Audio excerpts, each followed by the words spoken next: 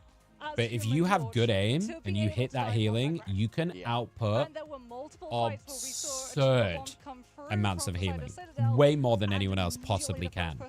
With the combination of the claps, the ult, just her normal left clicks are fucking diabolical. And the damage that Luna does is like...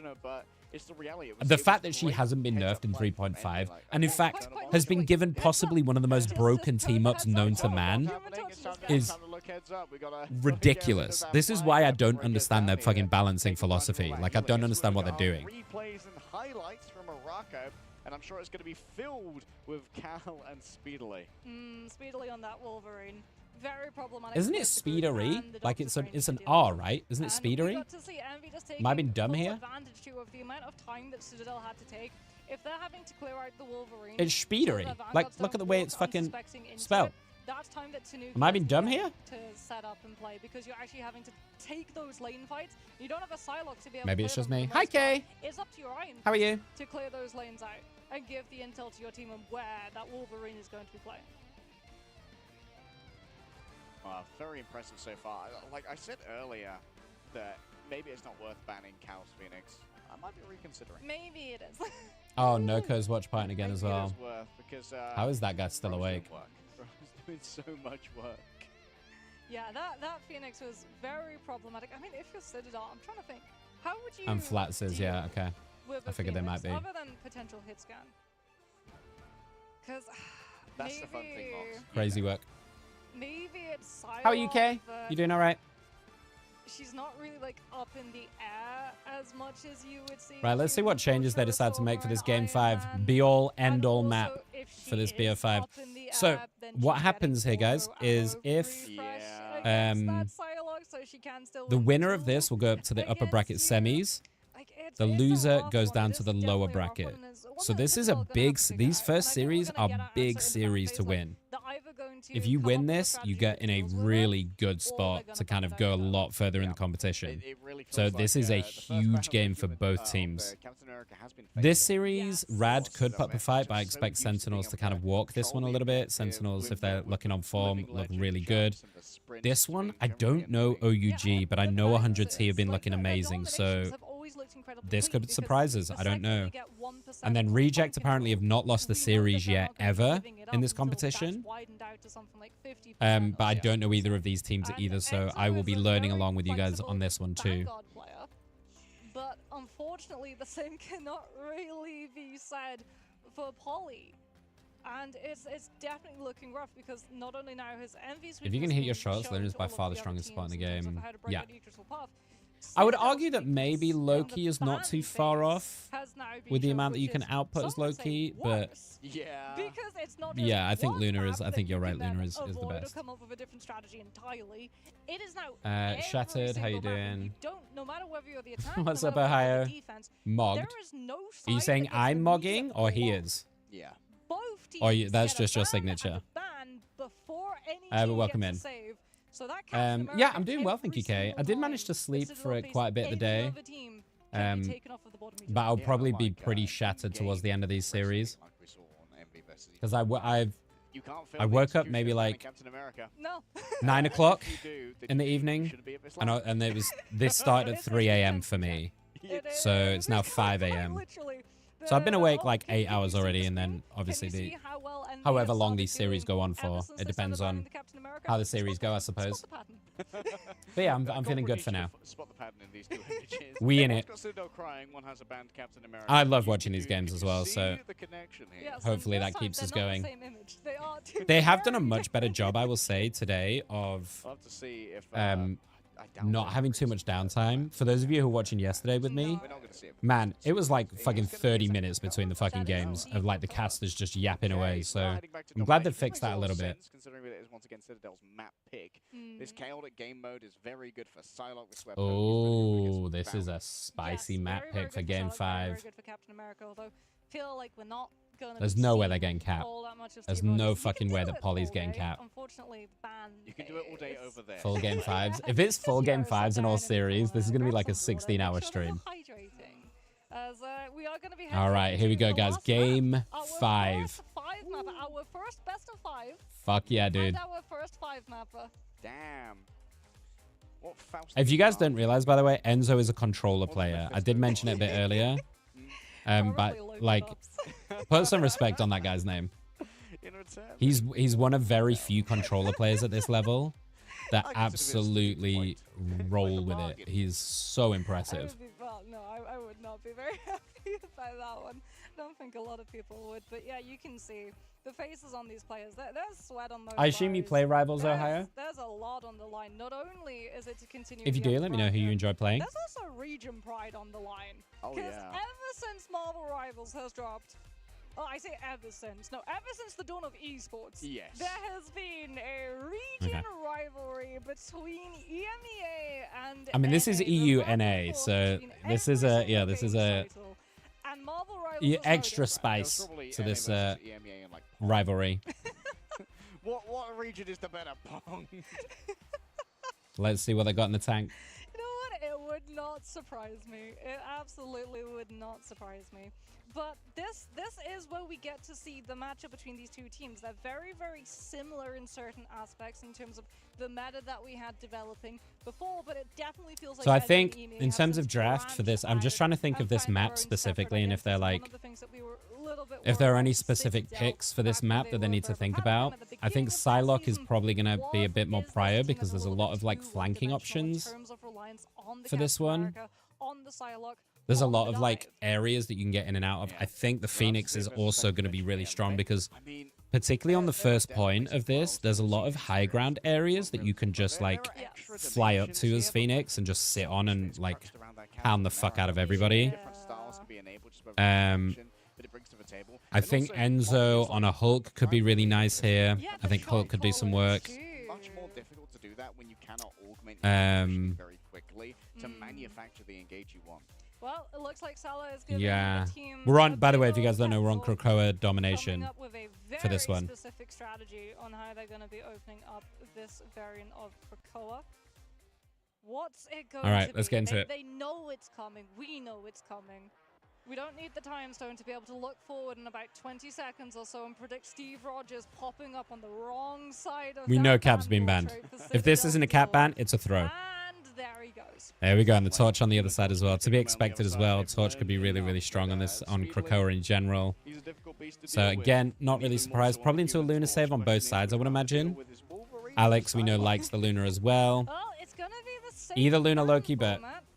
Oh, they're Citadel going to go for also the gonna be Loki saving ban that into Luna and save, then yeah. they're gonna be This would removing make Ken's sense. Loki once more before they're I gonna mean, grab Nero themselves just a Luna rolled of it, their right? own. You don't really Psylocke want to take him ammo off that, so... still all in play.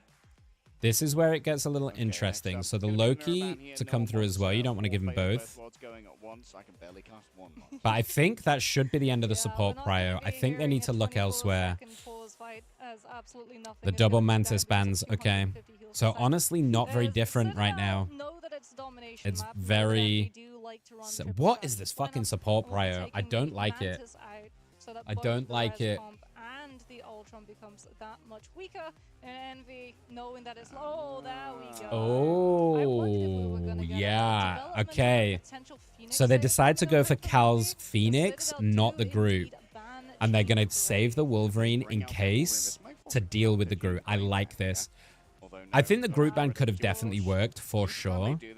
And we've seen Tanuki's Wolverine not get the value against the Groot that where they were like, we would if expect. We save the Wolverine, you guys will think Tanuki's playing the Wolverine, and you're. But better it's like a bet little at bit of a dealing with deterrent. I who think he Window's is still if going to he's on play the it. Window's Torch. played it all So series and he maybe you loves guys want Groot. that So Torch.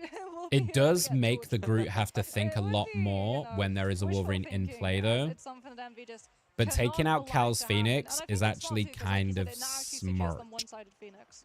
I quite like it. Also could mean a one-sided Wolverine team up as well. Because we've seen Cal only play Phoenix so far. Salah can kind of, We have not seen CTG play Phoenix. So there could be an interesting thing here where they decide to do a Phoenix combo with the Wolverine. I mean, both sides. Well, no, they could do it because the Phoenix is banned on the other. So maybe their thing is like, hey, we need to sustain more to finish these Groot kills. So if we play the Phoenix Wolverine, maybe the lifesteal can get Tanuki these kills that we need to deal with Window. And it puts Cal on something a little less comfy, right? Cal going on to the Winter Soldier. Okay. Speedery on the Phoenix. They're going to go for the Phoenix cap on Envy side. This is really interesting. This is really cool from Envy. So they're not even going to try the Groot. they're going to say, hey, Wolverine if you want to. We're just going to go cap, we're going to go cap Psylocke if you want. And it's a 1-for-1. And look, here goes Window. I think Tanuki's going to swap off the Wolverine right now. I think he's going to go, hey, this cap is going to be a problem. Oh my god, yeah, this double dive already. Oh my god. I think they've been outdrafted. I think you might be right, Brax. I think they might have been outdrafted here. It looks like Envy had something ready in the tank. Because both the Venom and the Psylocke and the Wolverine can all get massively targeted down by Enzo already looks a little bit uncomfy. So going onto the mag to try and shield the backline, I suppose, when they get dove, to try and help them stay alive. Tanuki is going to stick on... I don't like this Wolverine, if I'm honest, anymore, because it's not good against Cap, and it's not good against the Emma. So what value are you getting from the Wolverine in this situation? Kalu's just holding the front side while Window is poking and prodding in the back, being annoying. Speedery already with the ult, just going to drop it immediately with Window as well. Speed does get back to the... not Speed, sorry. Polly does get back to the team though. Oh! Forcing out the invis ult as well, though, from Spee. He's putting a lot of work there. Enzo goes down. Could not get back into the invis ult as Spee gets that finish off. And they're going to dog walk this over the top of the cloak ult. Pokey does get Munt, so that is a nice one. But look at Cap in this front side. Oh, my goodness. They're going to spawn. They're going to chase them all the way back to spawn. This looks really, really bad for CTG. I don't like... Tanuki needs to swap off, dude. I feel like Tanuki's getting zero value from this. Is going to be really dangerous. Pokey does have Dance of the Butterflies, but Alex is going to have to hold on to the down. Both Lunar ults ready, but Window's got one for afterwards as well, which Cap's ult is kind of a semi-support ult, really. At this point with the bonus HP and stuff, so... Cal could go mega here. Nice pull in. Forces it out over the top of the Psylocke ult, so no value there. Polly does have an ultimate, though, for when this is done. Cal doesn't get anything. Polly does get Munt. That's big. Pokey gets Cal. This is big. CTG might be able to take this now. There's a good kidnap. Okay. And they're going to try and stagger a little bit. Okay, CTG. We see them fighting back a little bit now. Citadel are going to have that player sacked. They can't afford to use Invisible Boundary into that one. It's going to open them up to Psionic Seduction if they I don't mind this Venom choice, to be honest. It's a good way to, like, either peel for your backline if Cap and Spee dive on the backline. Enzo can, like, try and help soak and peel. Or, alternatively, dive with Pokey right there. The double dive on the flip side, putting in work. Anything you can do, we can do better without the Cap. That comms as well to insta-go. Incredible work. Kaluj looking for the pings. Does he get them? He does not. It's so close, though. That was so close. Cal's looking over the top side here. Tanuki gets slammed. Does get into the invis boundary, though. Month drops the cloak. Enzo just going to get in their face. He needs to be careful, though. If he gets stunned at the wrong time, he can go down. Oh, there's the Armed and Dangerous. There's one. Oh, no.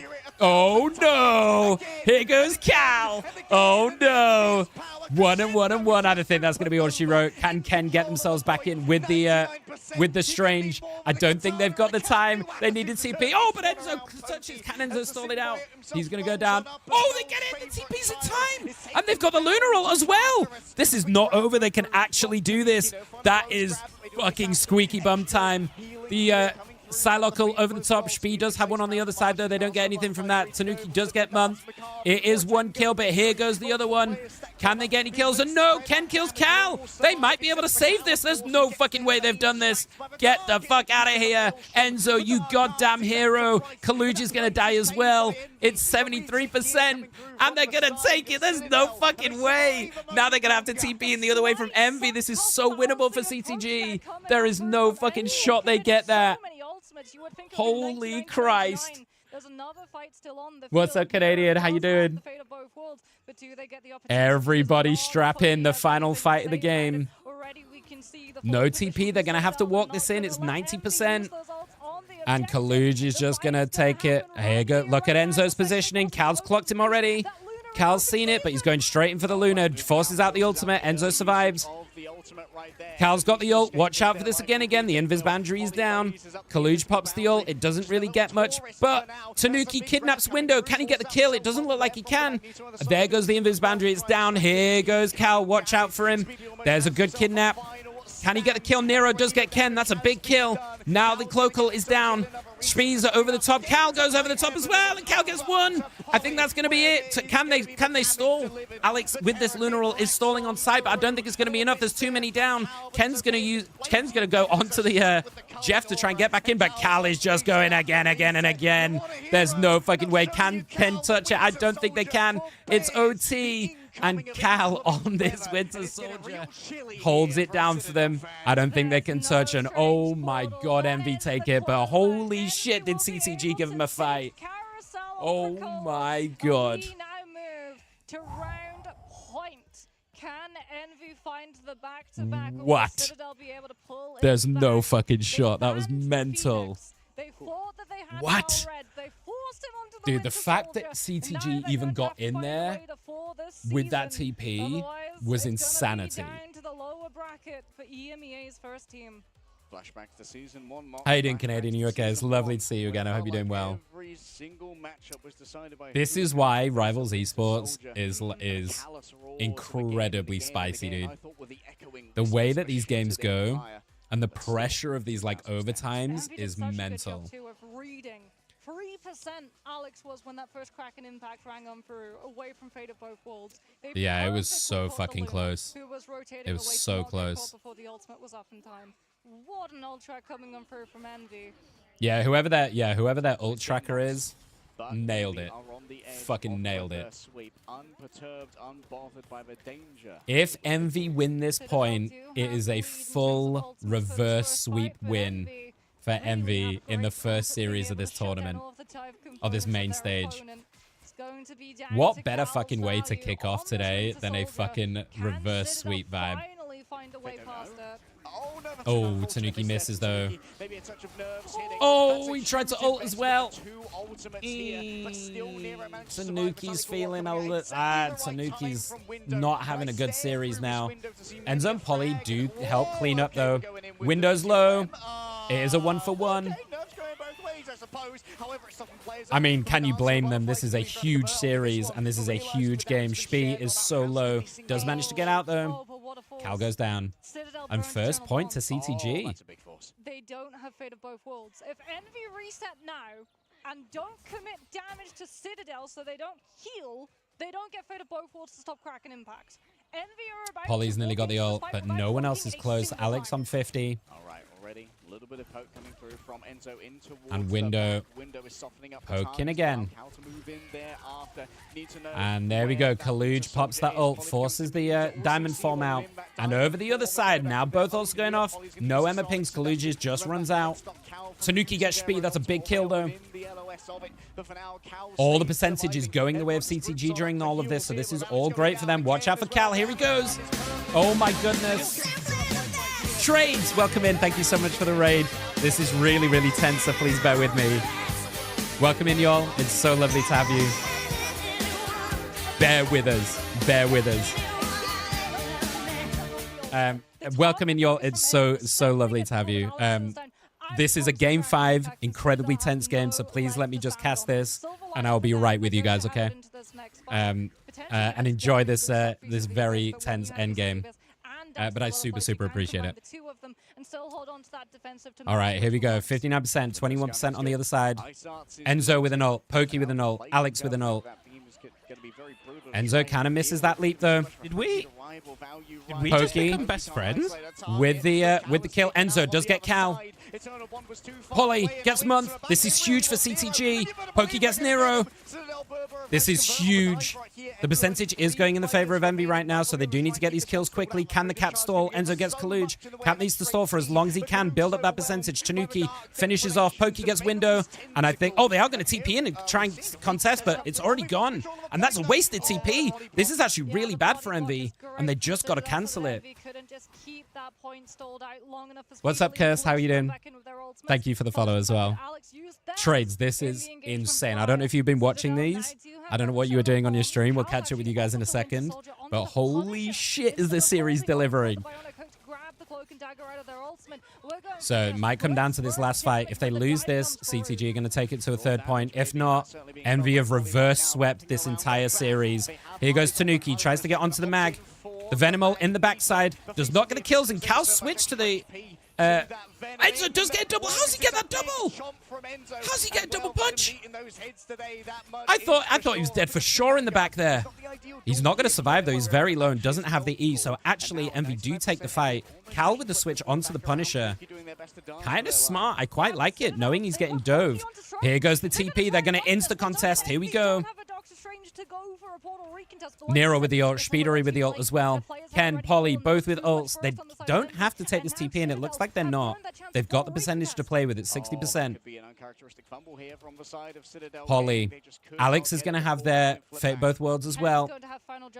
I think this is going to be an ult dump, and this is all on Cal. There is nothing really to stop Cal from dominating this with the Punisher ult. As long as they can keep him alive, we're probably going to see the combo. Cal with the ult on top of Nero's ultimate ult with the Cloak and Dagger. Polly already popping that ult, trying to get some pings. Doesn't really get anything. Does take them off the site. This is all to play for right now. Psylocke ult over the top, but there goes the support ults to try and stop it. Window. Can he get the dunk? Misses the dunk. That's huge. Alex is still up. Enzo does have an ult on this Venom. Cal. Look out for this, but he gets kidnapped. Can they take him out before he gets the final judgment? He's going to pop it right now, but he's already on him. The Venom is on him, and so is Pokey. Can they get the kill? It doesn't look like it. Pokey does get it before he gets it off. It looks like TCG are going to get it. There's no fucking way. Pokey with a triple kill. Get the fuck out of here. Kalush does get them off site, though, with the ultimate. Enzo needs to keep touching. Someone needs to keep touching, because otherwise Envy are going to steal this. Kalush, there's no way. How have they done this? Tanuki with the kill. Enzo with 2. Enzo's going to do it for them. He's so low. Where's the heals? Cal needs to get back in, and he does with the stall load. He's going to stall it. They need to try and kill him, but he's just flying around, trying to stall for people to get back in. This is so fucking close. It's 99. It is going to go to CTG. Can someone touch? Enzo gets the kill, and they're back in. Tanuki needs to get these kills, and there is one more fight in this game. There's no fucking shot. Pokey comes back in. Kaluch is going to go down. He's so low. Has the cap shield, but Pokey takes him out. Tanuki with the kill gets another kidnap. And CTG take it to 3 games. Holy shit. Oh my god, we're going all the fucking way to the absolute last fucking point. We thought that this could be close. This is NA's 3rd seed versus EMEA's 1st, but given what we welcome in, everyone. from Envy in terms of scrim, they've been doing the best. Thank you, Trades. Thank you so much for the raid. I appreciate it. While we try and take a quick breath here, because I don't know about you guys, but I need to take a quick breath after that. Welcome in. We are currently... I'm Nick. I should introduce myself if you haven't been here before. I'm Nick. I'm a UK-based Marvel Rival streamer. So usually I won't be on at this time because this is 5:30 in the morning for me. But we are covering all of these series for the next 4 days in this watch party. So if you're enjoying it, if you're enjoying the vibes, please hang out. Please enjoy. If you want to say hi, I'd love to get to know you. But if you just want to lurk and enjoy the vibes, please do. And I super appreciate the raid. Oh, what a kidnap on that TP, by the way. I was mental. Did we just become best friends? Sammy, thank you so much for the follow. Welcome in. though. Enzo has to try and clean this one up. It should be a So Enzo gets Spee, in and it favor looks like they're of going to get Silver, first but point here. Windows- Oh And my Trades, thank you for the goodness, follow a as mid-air well. grab. What were you doing today, by the way, Trades? Were you watching this, or were you on Rivals? With their own portal recontest, Windows fallen on down. The flash sacrifice has been made, but it has stopped the first. So it looks like coming on through. CTG are going to get the first percentage here with a couple of nice pickoffs. Polly already with the ult, going to pop it very early. Ken over the top as well. Nero keeping them alive with the Lunar ult on the other side. Kaluj did have the ult, but goes down just before he gets it off. Enzo tries for an Eye of Agamotto, but actually misses. Tanuki has the ult, but he's probably going to save it. I don't think he needs it here. Trying to stall on Spee, but eventually he's going to go down. And I think you just want to die here, honestly, if you're Cap. And there we go. First percentage for CTG. Burst damage in the brawl phase. Envy have a lot of mobility with the Captain America. I think this is the first time Nick's ever seen half 5 in the morning and not been With drunk. all of that, however, Cap into True. Strange and Emma. is not gonna be Who do you doing enjoy much playing, anything Trades? other Who are than your go-to staying heroes? alive a little bit longer. Citadel gonna be holding I'll let you know on who to my the mains are Forefront shortly. and the Dance of the Butterflies. We're pretty. I'm pretty much a rival streamer at this point. As you guys can tell, I'm also a shoutcaster. I applied to be an official shoutcaster for the tournament like this, and I just lost out at the final interview, so that's why I'm doing this as a watch party, if you couldn't tell. So Kaluj with the ult. There's an ult dump right now. Kaluj pops it. So does Pokey. Doesn't get the kill.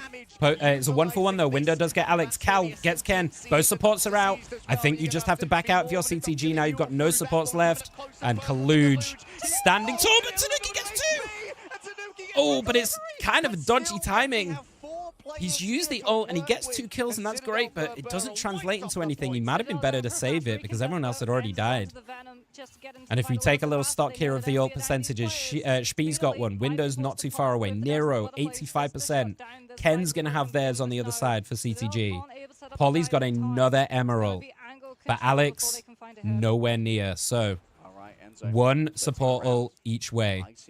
Window. Tanuki might well be tempted in, but you can see how much Pokey's eating on the approach right here. They really want this Luna. Ooh, we've got some mains in common, Trades. We'll talk about it in a moment. 1-for-1. Window gets Alex. Polly gets Kaluj. Polly gets 2 though. Window's gone down. Polly's got an ult as well. There goes the Lunar ult to keep them in it. This is good for Envy though. The longer they can stall this out, the better. They need the percentage on the board. Enzo goes down. Spee though gets Ken. It's a 1-for-1 again. Both cloaks go down. Oh, Pokey dodging. Oh, Pokey gets Cal. There's no way. How'd you miss that? Oh, Cal. There's no way. Oh, how does fucking Pokey get that? Are you kidding me? Oh, my Cal is going to be reeling from that miss. Oh, my goodness. Pokey, you fucking monster. Window with an ult ready to go. 71% on the board. CTG might have held on by the absolute skin of their teeth. There's no fucking shot. Pokey 5% until their ult. Polly still holding on to theirs. They didn't use it. Alex close. There goes the assemble. Window needs to try and get in here. He's kind of capping. Spee does get Alex. The percentage is still going in the favor of CTG, though. Spee getting the kills. I don't think they mind this too much. Polly does get Cal. Spee with a double kill. And this is going to turn, but 93%. CTG can reset. Take note. Tanuki about to have their ultimate as well. Alex about to have theirs on the Luna. Kaluj not too far away on the Emma from Envy. So expect an ult dump. This might be the last fight of the game. Tanuki and Pokey have to go big here on the DPS ults. How the fuck does Pokey win that 1v1? Enzo needs the perfect engagement here. Enzo stalking the backside. He's a little out of the way, though. He needs to be careful. He pops the E. It's already gone. He needs to be really careful. He might die for this, actually. And he does. Well, Tanuki goes down, actually. That's a really nice pick. It's 90%. This is going to be be-all and end-all. Tanuki might have just thrown it, to be honest. Pokey needs to go absolutely massive here. Spee. Oh, Spee goes down to Ken before they get the ult off. Oh, there's no way. This all comes down to Pokey, I think, and Enzo. Cal, can he get the reset? No, he can't. Pokey's forced to use the ult just to stop the resets, but gets the kill on Nero anyway. Enzo on the other side. Oh my god, they're going to do this. CTG, they're going to do this at the last possible second. The TP. attempt to find They're going to do it. It's 94%. I don't think they've got time. Have CTG just... There's the TP. Can they get in? Oh, my God. He touches. They need to get in, but they're blocking. Look at the body blocks. He goes around the other side. Spee is getting in. They are touching. But Spee goes down. 12 seconds. Kaluj gets Tanuki, though. They are on the point.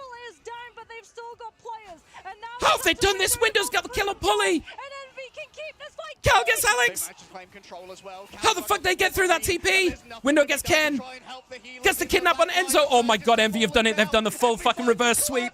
Envy have fucking reverse swept CTG. There's no way.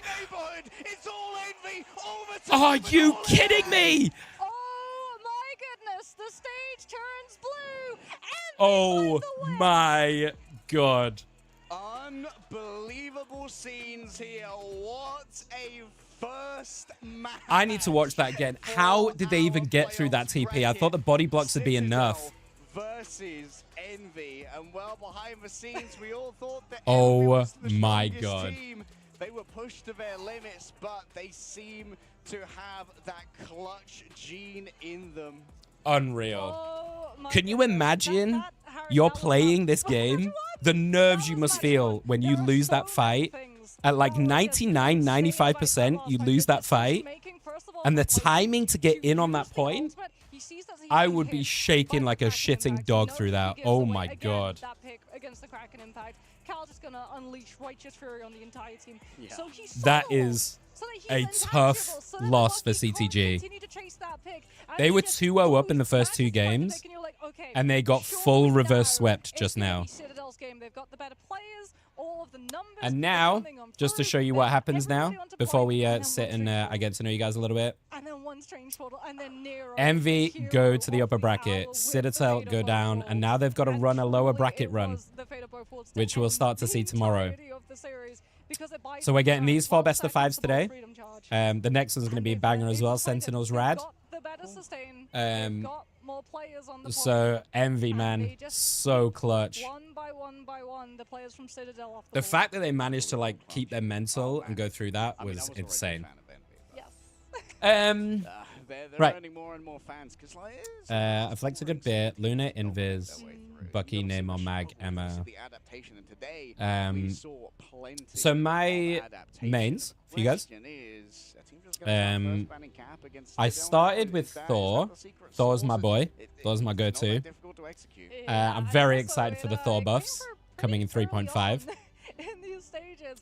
This is actually their first match. I play. So, again, I end up we filling applaud tank a lot. players from Envy for So being I able to play not just Strange, clutch out Emma, that insane Thing, overtime and fight. Thor. The fact Those are that my they were 4 able to just, tanks. like, keep calming, keep fighting, keep believing that it was still I play winnable Psylocke goes as to my main show DPS, what an and I've amazing started team learning they are, Bucky. but that also they were And able I've to come been. back from I was something very from the anti-Bucky beginning, 'cause, you for know, the you cast first your mind back season or two, way back to when we because began, all in those my many opinion, hours ago. I think he's And we had absolutely Hell's fucking Heaven, busted. which was Citadel's best Like, comfort map. I think And this then we hero had is Future incredibly Squad, which, like busted. I said, the best way that you can A approach that partic- is to season actually 0 take Bucky the was a mistakes that you've fucking made disgrace. and go, okay, this So is just how out of Citadel principle like and out to of play spite, I themselves. refuse to play him. Understand that. But I've take been that learning as him map. the past couple of weeks, and I've been popping the fuck off. He's a lot of Reset fun. and just go I in, play a little bit of look at the Namor as bans, well, and pick one specific on person, DPS. find the carry, And then for and support, provide I play them to Invis, yeah, mostly. honestly, it's a little bit of Mantis, and I've been learning Cloak and Dagger. So He did. I like to have what I've been trying to do is I've been trying to have heroes for any eventuality. So like that's what I did with my tanks. So between Strange, Emma, Thor, and Thing, I have a tank for any situation that I might need that I'm very comfortable with. That could be the So I'm good trying to part. do the same with like my others. We could well see like, it again, but I mean, Maybe what an not the strongest amazing picks, like I don't result play for Loki or today. Luna, for Like, example. whoever you're gonna But be like, facing, I think Invis definitely is a if you're solid facing support hero. Envy, Cloak's a next solid there's support. a little bit Mantis more for a little force bit of to consider, DPS 'cause as we spice. talked about, right? If I feel Going like it, against Envy, in like a triple solution comp or that something. Citadel came up with was So more yeah, I'm just trying to make map-specific sure and I got picks for all position-specific, roles. As opposed to Envy, who was just like, okay, if we ban Captain Congrats on getting to the America, last this stage. game becomes Thank 9 you, times Prince. easier. Yeah, Sammy. Sorry. I was talking about it earlier. He popped up, I mean, I think. 32,000 damage on Cal. I mean, you guys tell me. You just heard me solo casting a lot of that. That Winter Soldier I think I definitely have the talent. I think it's just lack of experience. Because I haven't done a LAN, like in person. They chose some other, maybe, perhaps, without being rude, perhaps less naturally talented casters, I suppose, because they've got a lot more experience. So it's why I'm doing a lot of this. I do a lot of casting content outside of this. So on during my normal stream schedule, I do like Mondays to Fridays. On Tuesdays, I have the viewers send me their viewer games. So send me their Marvel Rivals games. They give me like a replay code and stuff. And then I sit and I cast viewer games, which is great. Helps keep me a little sharp as well. Helps keep my skills sharp, and I think it's really fun for people to see their games casted. So we do that every week, and I have guest casters come in and do it with me as well, which is super fun. And I've also started a new interview series, which is all on my YouTube if you guys want to go check any of this out. I've started a new interview series called the Q&A, where I sit and play quick play games with people in the community, and I interview them as we sit and play quick play games. So we started it this week, and we kicked off with the pro player Knuten, who super lovely, super nice guy. He was, at one point, he was the #1 DPS player in the world, and I believe still holds the record for the most kills in a pro match. But he was with Zero Tenacity during Season 1 and is now a free agent. But super good player. So we sat and we chatted for an interview for a couple of hours. So if you're interested in like the pro scene and stuff like that, he gave us some really good insights into like their training regimens, how much they get paid, like how it works, how he got scouted, if you want to be a pro player, how you get into that and stuff like that. It was really cool. So that's up on my YouTube if you want to go check that out too. Thor should be nasty on Friday. Yes. The Thor changes are wild. Oh, it's Princess Amy. Oh, sorry, Amy. Sorry, I'm not very good at reading names. Hi, Origin. How are you? Welcome in. So yeah, super fun.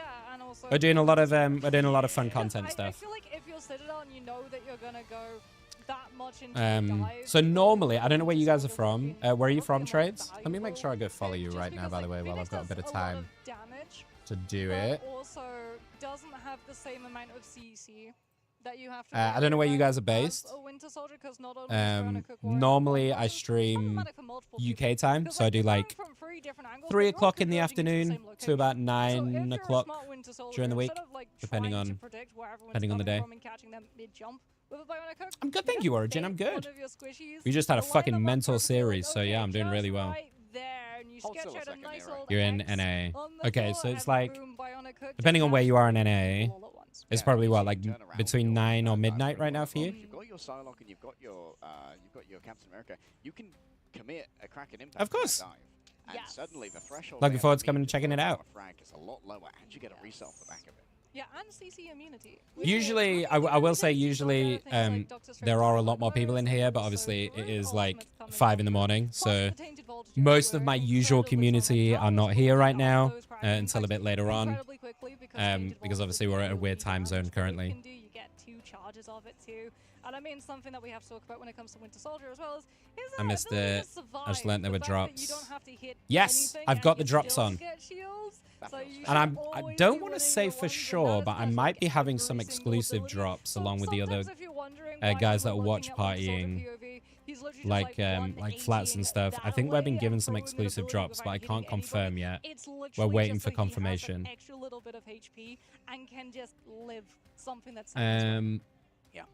I'm from Scotland, but I live in the US. Interesting. What made you move to the US? Was that like was that an adult you moving, or was it like early on in your life family moved? Took a lot of discipline and not panicking.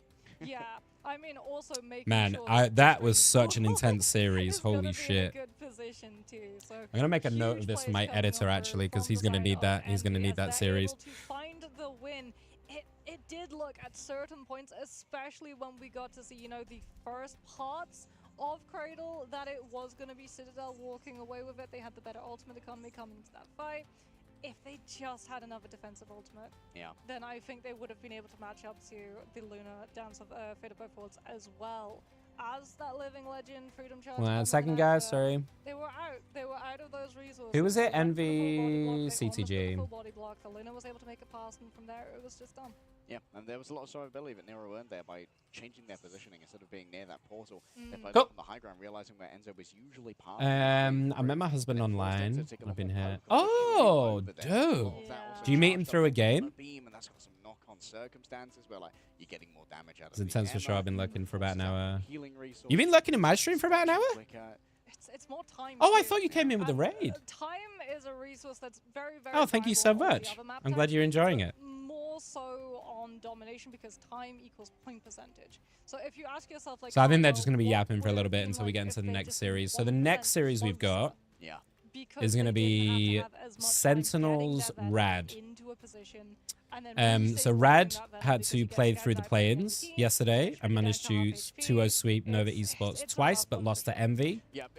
Sentinels are the #1 team in America right now, so I kind of expect Sentinels to walk this a little bit. I wouldn't be surprised by 3-1 or 3-0, but let's listen to this interview. This is going to be a banger.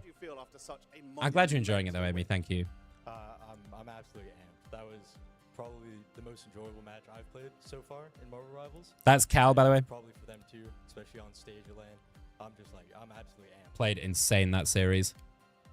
So you've now played in the last 2 days against the most regions out of anyone. You've played against Asia. You've played against EMEA. You've played against obviously your own region. I would love it if they gave us comms. I'd love to hear what those comms were like in that last game. NA is just the best. These other regions just don't really understand how to play.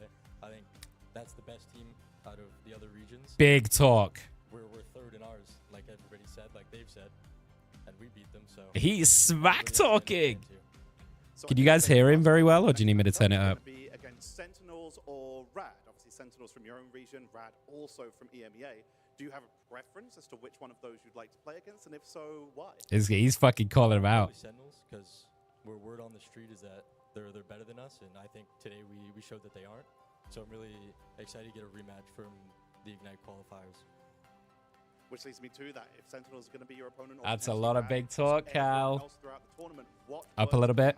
For your future opponents. I mean, just don't underestimate us. That's about it. Hell yeah. Well, thank you very much for joining us. And ladies and gentlemen, we are going to be heading to a very quick break. And when we come back, it will be that. Oh, that was a really short interview. Fucking hell. If you guys didn't hear what he said, he basically said that we've just proven that NA is better than EU.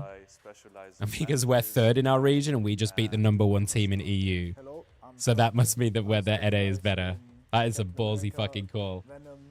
My God. I'm not usually interested in watching tournaments, but I'm hearing good things. It's so good, Origin. It's so good. It's definitely a big event. It's like we talked about this a little bit earlier on. So for those of you that were here, I apologize if I'm repeating myself. Before I started watching it, I was also a bit worried because I think Rivals is a really hard game to watch if you don't play it because you don't understand it, right? There's a lot of nuance to the game. But man, like the way that the game shakes out at this level is so often those really tense overtime plays, particularly on domination and stuff, happen so often. Like in season 1, in the first season league, we had so many reverse sweeps like that. Like so many reverse sweeps. So you can never count people out in Rivals. And it makes for really great watching. And it makes for insanely intense like situations like that. And it's crazy fun to watch. And if you do play it, you know, one of the things that I try and do a lot is try and like try and explain what I'm seeing and why things are good and pointing out the nuance of the game. And once you start to understand like at a deeper level, it's incredibly enjoyable to watch at this level. Where's the EU team from? CTG. I know Enzo is French. I think they were a mix. I think they're European. They're obviously they're European. What I was going to say is I think there's some Scandi in there, and I know one of them is French, but I'm not 100% sure. There might be a few French in CTG actually.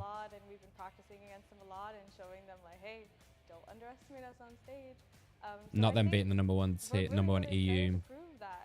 I mean, obviously Origin, like, he's feeling like super hyped because they just reverse swept them. So it's a lot of talk considering they were fumbling really badly in the first two games. And I think Envy played great. I think Envy did play really, really well. And this is not to take anything away from them. I think Citadel kind of threw it a little bit. I think they got in their own heads a little bit and they couldn't keep their mental. And the once it went 2-1, you felt the momentum shift quite a lot.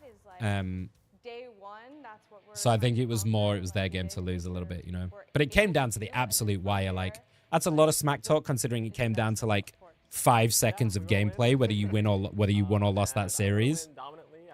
I don't know, man. What's up, Gigs? How are you? I think we're a very strong game day. Blizzard. And yeah, I wanna dominate the other team. Blizzard. Now that you guys talked to me about that yesterday, it's coming up on my fucking For You page all the time. I blame you guys. We were thought to be in the Ignite playoffs in North America. We were thought to win not a single. We're gonna have to play some ranked as well. And then we came through and didn't lose. I'm probably not. What I think I'm gonna do, because I need to get back to GM before tomorrow morning. So currently, what I think I'm gonna do is. I will start a little bit early. I'll start a few hours earlier tomorrow before the games, and I will play a few hours of rank to get to GM. Hopefully get to GM. Because I'm like 2 games away, I think, right now. I'm at 61 out of 100, so I just need to win like 2 games.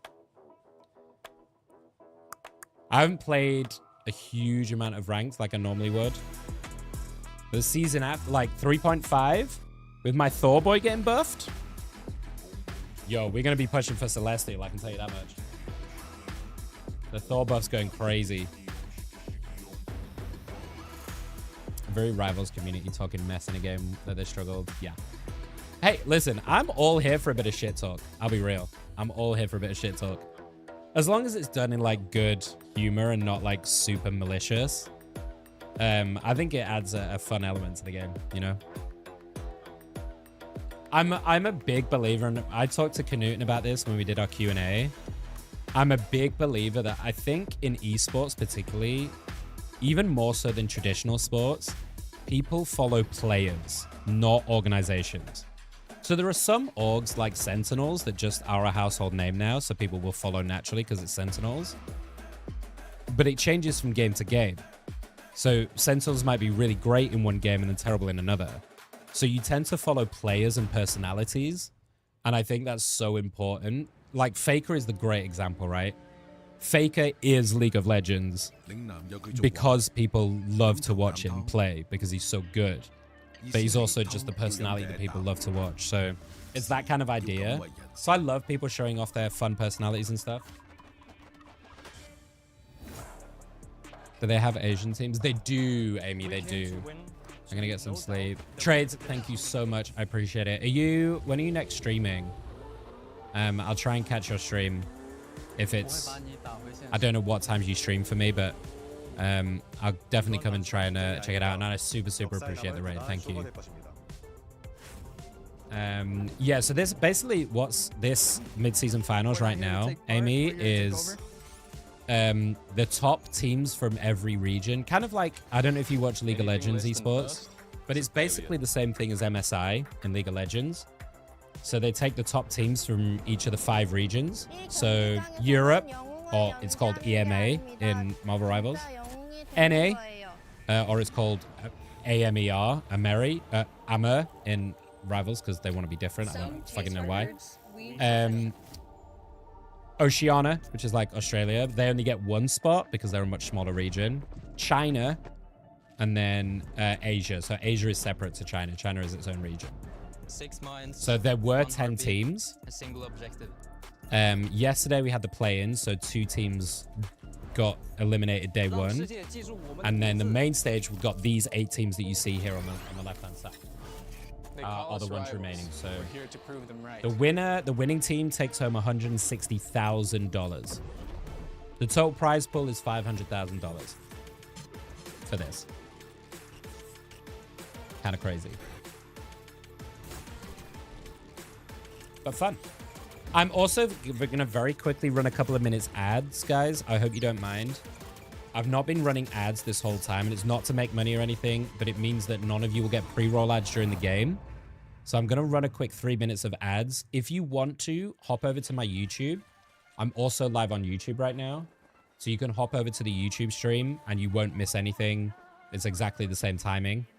It's just to make sure none of you get ads during the actual game. So I hope that's okay with you all.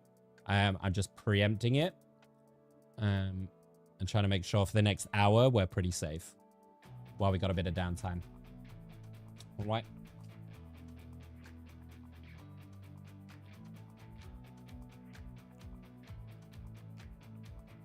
Definitely the organization just helps players show off their personality. Yeah, 100%. 100%. I think it's one of the things Knudsen said a lot of was like the best way to be seen as a pro player is to like show your personality, like stream, get to meet people, show your fun side, you know, as well as your skill. Play pubs, like get seen for your skill, but like show off your personality, right? That's what people are going to respond to, and that's what people are going to really like cling to, you know. 1 second. While the ads are running, I'm going to very quickly top up my drink actually, because I'm nearly out.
It is time for our second opening round bout. Please welcome to the stage, Sentinels.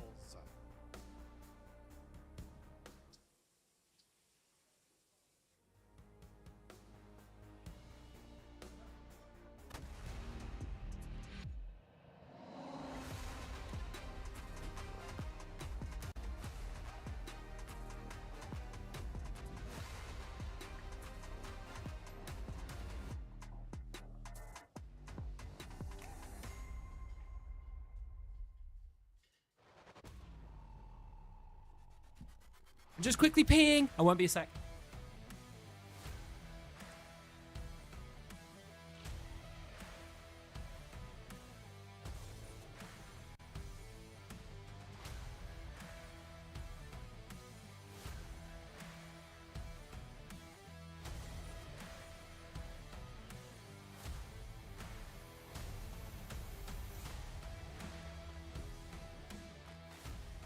Sentinels come in as the champions of the Americas. The expectations are high to continue the success so far of Envy, but they are not to be underestimated, and they are certainly to be feared. Now, please join me in welcoming Rad.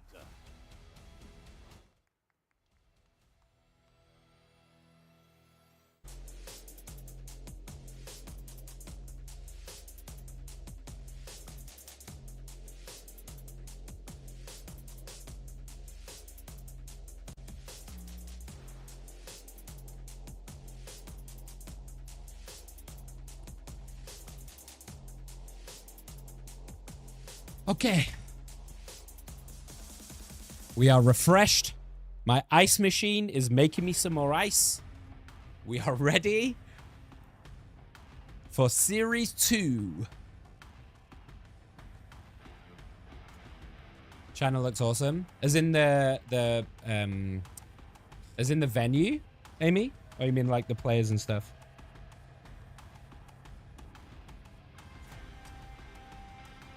Oh, okay. There they are. So Rad we saw play quite a bit yesterday because they had to play through the play-ins. I didn't get to see the game against Envy where they got rolled. I didn't know if it was close or they just got absolutely rolled, but from the EMEA region and having to fight their way through the play-ins to get here. Rad have certainly they are a great earned their team, spot. so With some of the most creative drafting that everyone is paying attention to, they are now Amy, do you know trades, by the way? Was the raid you're doing or just coincidence? Rad.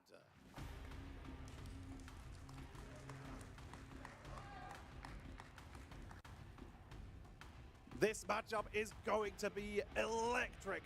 Now, let's head back to the casters.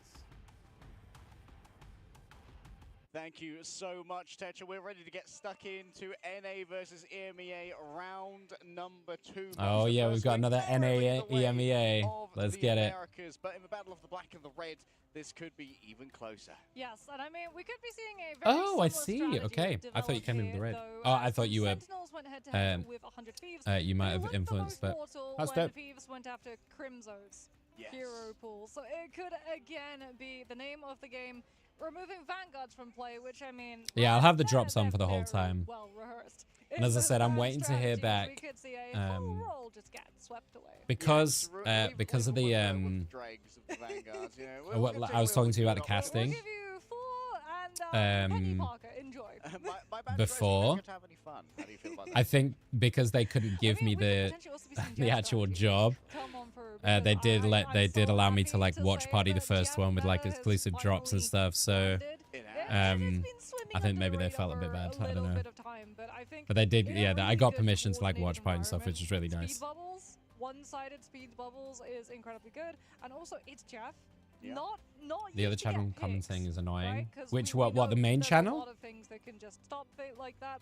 Magneto bubbles, wall LOS, good Groot, but just to be able to deny LOS from backlines, and actually that was something that Faye did a very good job of yesterday. Yeah, I think it's I have a thing of it somewhere in the Discord. And they just committed its Jeff. Yeah, it's different over the there's new ones each day for each day of the tournament. Yeah, with Jeff on one side, with Faye yeah, so it's this one. So today, yeah, it's the nameplate and spray. Level 1 crook, for better or worse. I should probably have a stream up for that because I'm on the YouTube right now. So I should probably make sure I've got a stream up. I don't know if I get that from my own channel. Yeah. I think I do. You should, really, shouldn't you? Then tomorrow is another spray and the Starlord nameplate. And then... Oh, no, not tomorrow. On the 9th is a nameplate. And then you get the Starlord skin at the end. I believe 1.5 days. For those of you at home, we're going to be playing on this patch for a little while to come. We've got it all the way up until the 11th. Oh, you're talking about the creator watch party? Yeah. Burger, Necros, Lulu. Who else is it? There's a couple, like, there was a couple there that I was like, I'm not really sure why they're doing it. I didn't know they played Rivals. Who is it? Fan. I didn't know Fan played Rivals at all, so like I'm not really sure why she's there. I might be wrong on that, and if I am, that's totally fine. But that surprised me because I was like, I'm pretty sure she's like an IRL streamer. But maybe that's why they wanted an IRL streamer there to help them out. I don't know. I have I have some particular opinions about Necros, but I won't. I'll leave that there. Which actually have a lot of icons, like that Jeff composition that we saw yesterday. I feel like that. I expect some Mantis Pro. We saw Raj yesterday. Raj's Emma was fucking mental. He absolutely dominated. And they played Jeff, so we might see some more Jeff vibes from Rad to try and throw them off a little bit. I think there's quite a lot of people doing, like, Sinatra I know is doing a watch party as well. I assume Jay's doing a watch party too. Flats. There's quite a lot of people doing watch parties. Noko. When I talk about Rads, when I'm like sending out my EU propaganda to the other casters, I like to characterize Rad as, I think, the smartest team in the world. These guys maybe don't always win on the mechanical. I expect Sentinels to kind of dog walk this one a little bit. We'll see. I hope Rad do give us a bit of a fight.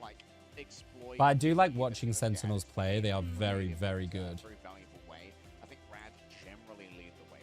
Yeah, I think Peps is definitely. Sorry, I'm just making sure I'm not missing anything on. Like, no matter where they fall now, they get an honorable mention. I kind of wish I could get clean stream, to be honest.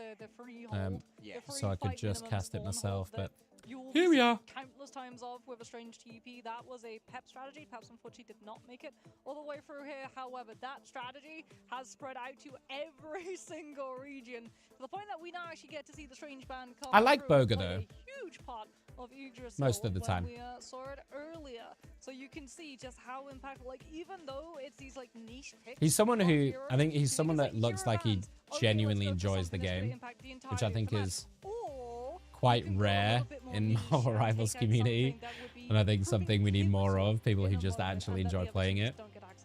I do most of the time. Some of the time it's incredibly frustrating. I feel like I try and enjoy myself most of the time.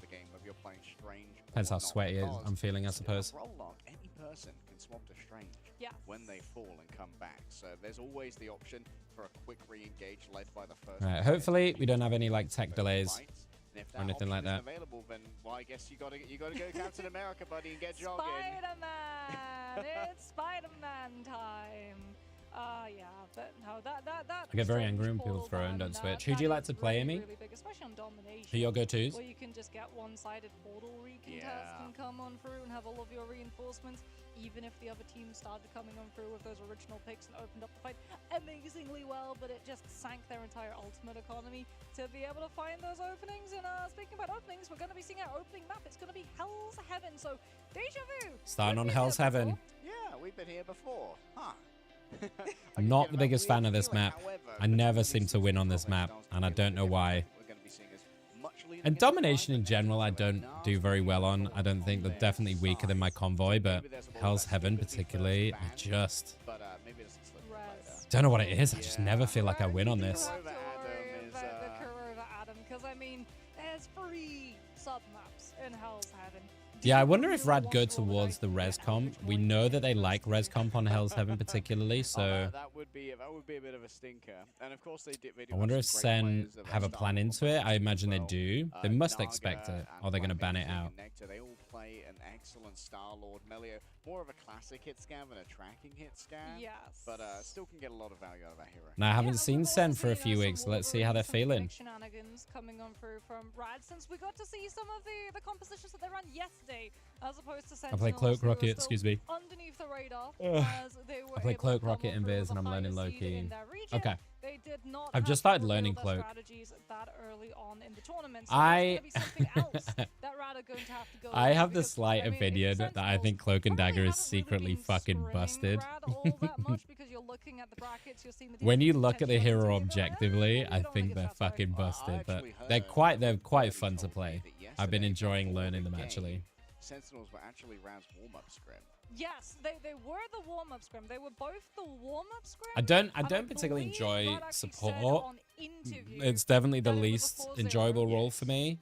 But I think out of the 3, but I always make sure that I can do it. I can fail if I need to. Is it really Sentinels try? I'm starting to enjoy DPS more though. I played mostly tank up until now, with a little bit of DPS here and there, but I'm starting to enjoy DPS a little bit because tanking just sucks at the moment. Yeah, trying to do some downloading of information because of course, and Exile, you were next to them with their notebook during yesterday's game, would be able to cross-reference She's very good. from the scrim with what we saw up against Envy, Nova, yeah. and Gen G. I mean, we were talking about this Was it yesterday? The day before? I mean, Rad, they're no stranger to the res themselves, so potentially we see I was talking about this because we were learning little tips and tricks for cloak, like binding the swap to like the cloak wheel to the scroll wheel and stuff, like binding scroll wheel to the swap between the two to make it a lot quicker and stuff like that. I think the timing of when you use each form is what stands a really good cloak player out. It's like having a feel for the game and knowing when you can push using cloak a bit more and do the damage, because like I don't know if you guys realize this. I'm about to make a video actually. I'm about to put a video out tomorrow about Cloak and Dagger. Because I went on a bit of a rant about Cloak and Dagger the other day. Cloak does 80 damage a second right now. The left click for Cloak. Did you know who else does 80 damage a second? Scarlet Witch! Cloak does the same damage as Scarlet Witch, which is fucking crazy. And then you add in the vulnerability from the wall as well from the blind. Like, it's an insane amount of DPS. So knowing like when you can get away with outputting some deeps without sacrificing people and healing in between is like, man, when you go up against the good Cloak, you look at the end of the game, they got like 60k heals, and you're like, oh, okay. That's why I felt like I couldn't do fucking anything. Yeah, pretty much. But like, it also has a lot of value. I think that's the trade-off with ResComp, right? Incredibly hard to be able to play. So yeah. The value if you can. I'd say right now, like hierarchically, you know, if we're talking like a hierarchy of or a tier list of supports, I would have said Cloak is like third, but going into 3.5, not anymore. I like, and I maybe that's why they did it, but going into 3.5, I'm telling you right now, if you're not running Luna, Loki, Mantis, or Adam, you are throwing the game. Those four are going to be so unbelievably strong. Adam, I think, is incredibly busted now. With his changes and with the team up with Luna, he is busted as fuck, I think. And he is going to be an absolute ranked menace. Mean that 30 seconds in, you're not actually getting an ult track. The Mantis Groot team up as well is diabolical. I don't know if you guys have seen videos of that yet, of how much it heals, but it's fucking diabolical. Groot can have 5 walls now, by the way. He could full box someone in. It's ridiculous. Yeah, it's busted as hell. Because sometimes during a resurrection, you lose track of like where people's ultimates were. Yeah. And then, I mean, you can see Mantis is already pretty high prio as well before 3.5. Mantis is going to be like perma pick ban, I think. Yeah, and you have to, honestly. count the reses, and that sounds crazy when you've got like Luna Loki in the mix, but I think Mantis might be perma pick ban. You have to keep a track of a lot of spinning plates to keep upright when you're going up against a res composition, especially if it's a mirror. Or Groot, maybe. Maybe you could justify Groot, but I think you'd probably just take the Mantis out. And proactive with your Soulbond because you have one-sided Soulbond, so you can just aggressively. I love how many ults you can block too if you put any bubble. You don't need an entirety of a fight. Yeah, the dagger bubble. Yeah. Have access to the cooldown right from the rip. That's what I mean. Like that's what my video rant's about. To be honest, Amy, is that when you look at Cloak objectively, when you look at Cloak and Dagger objectively, the point of the video is to say you could take Dagger as an individual hero without any of Cloak's abilities, and if you tune them a little bit more, she would be a viable hero on her own with her kit. The bubble, the healing boost wall, and the auto aim AoE heals with the ultimate. Like, let's say the ultimate's the same, but like obviously you don't have Cloak there. Yeah, but she also comes with a 12% that is still a damage, really which legitimate healing hero. And if you look at Cloak objectively, on their own, with the blind that does 28% damage boost, that 80 damage a second base damage, and then the fade, where you get the invulnerability frames for you and other people that can basically save you from anything, from most of the ultimates in the game. instead of burning objectively as an individual hero would also be a super good standalone hero. And then you have them together? So you get all of that in one hero? Is fucking mental. The bans you're going to see from our teams only respect the it's mental. So it's not a universal ban. Yes, and we also have our save slots. Both of these teams get 2 heroes that they can use to be barred entirely. Right. It looks like we might be getting into draft soon. However, those come in a very specific order. None of these teams get the ability to remove a hero from ban rotation until those. I can't believe this is only the second series already out of 4. For these players that have we have a lot of rivals to go. Yep, we saw that in our last game with the constant banning of Polly's Captain America, but also these are not going to be simultaneous bans like in your current games either. It's going to be a snake or a ladder. One of these teams are UK. No, they're EU, but I think Rad are Rad are mostly Scandinavian. I think Swedish and Finnish. Maybe. German. I think there's a couple of German, maybe. And then Sentinels are American. And then turn around and run something else entirely. And on domination too, having the mind games where the enemy team. Aramori is a demon player as well. She is she's a Loki, and she's a sensational Loki player. She's also the ult tracker for the team.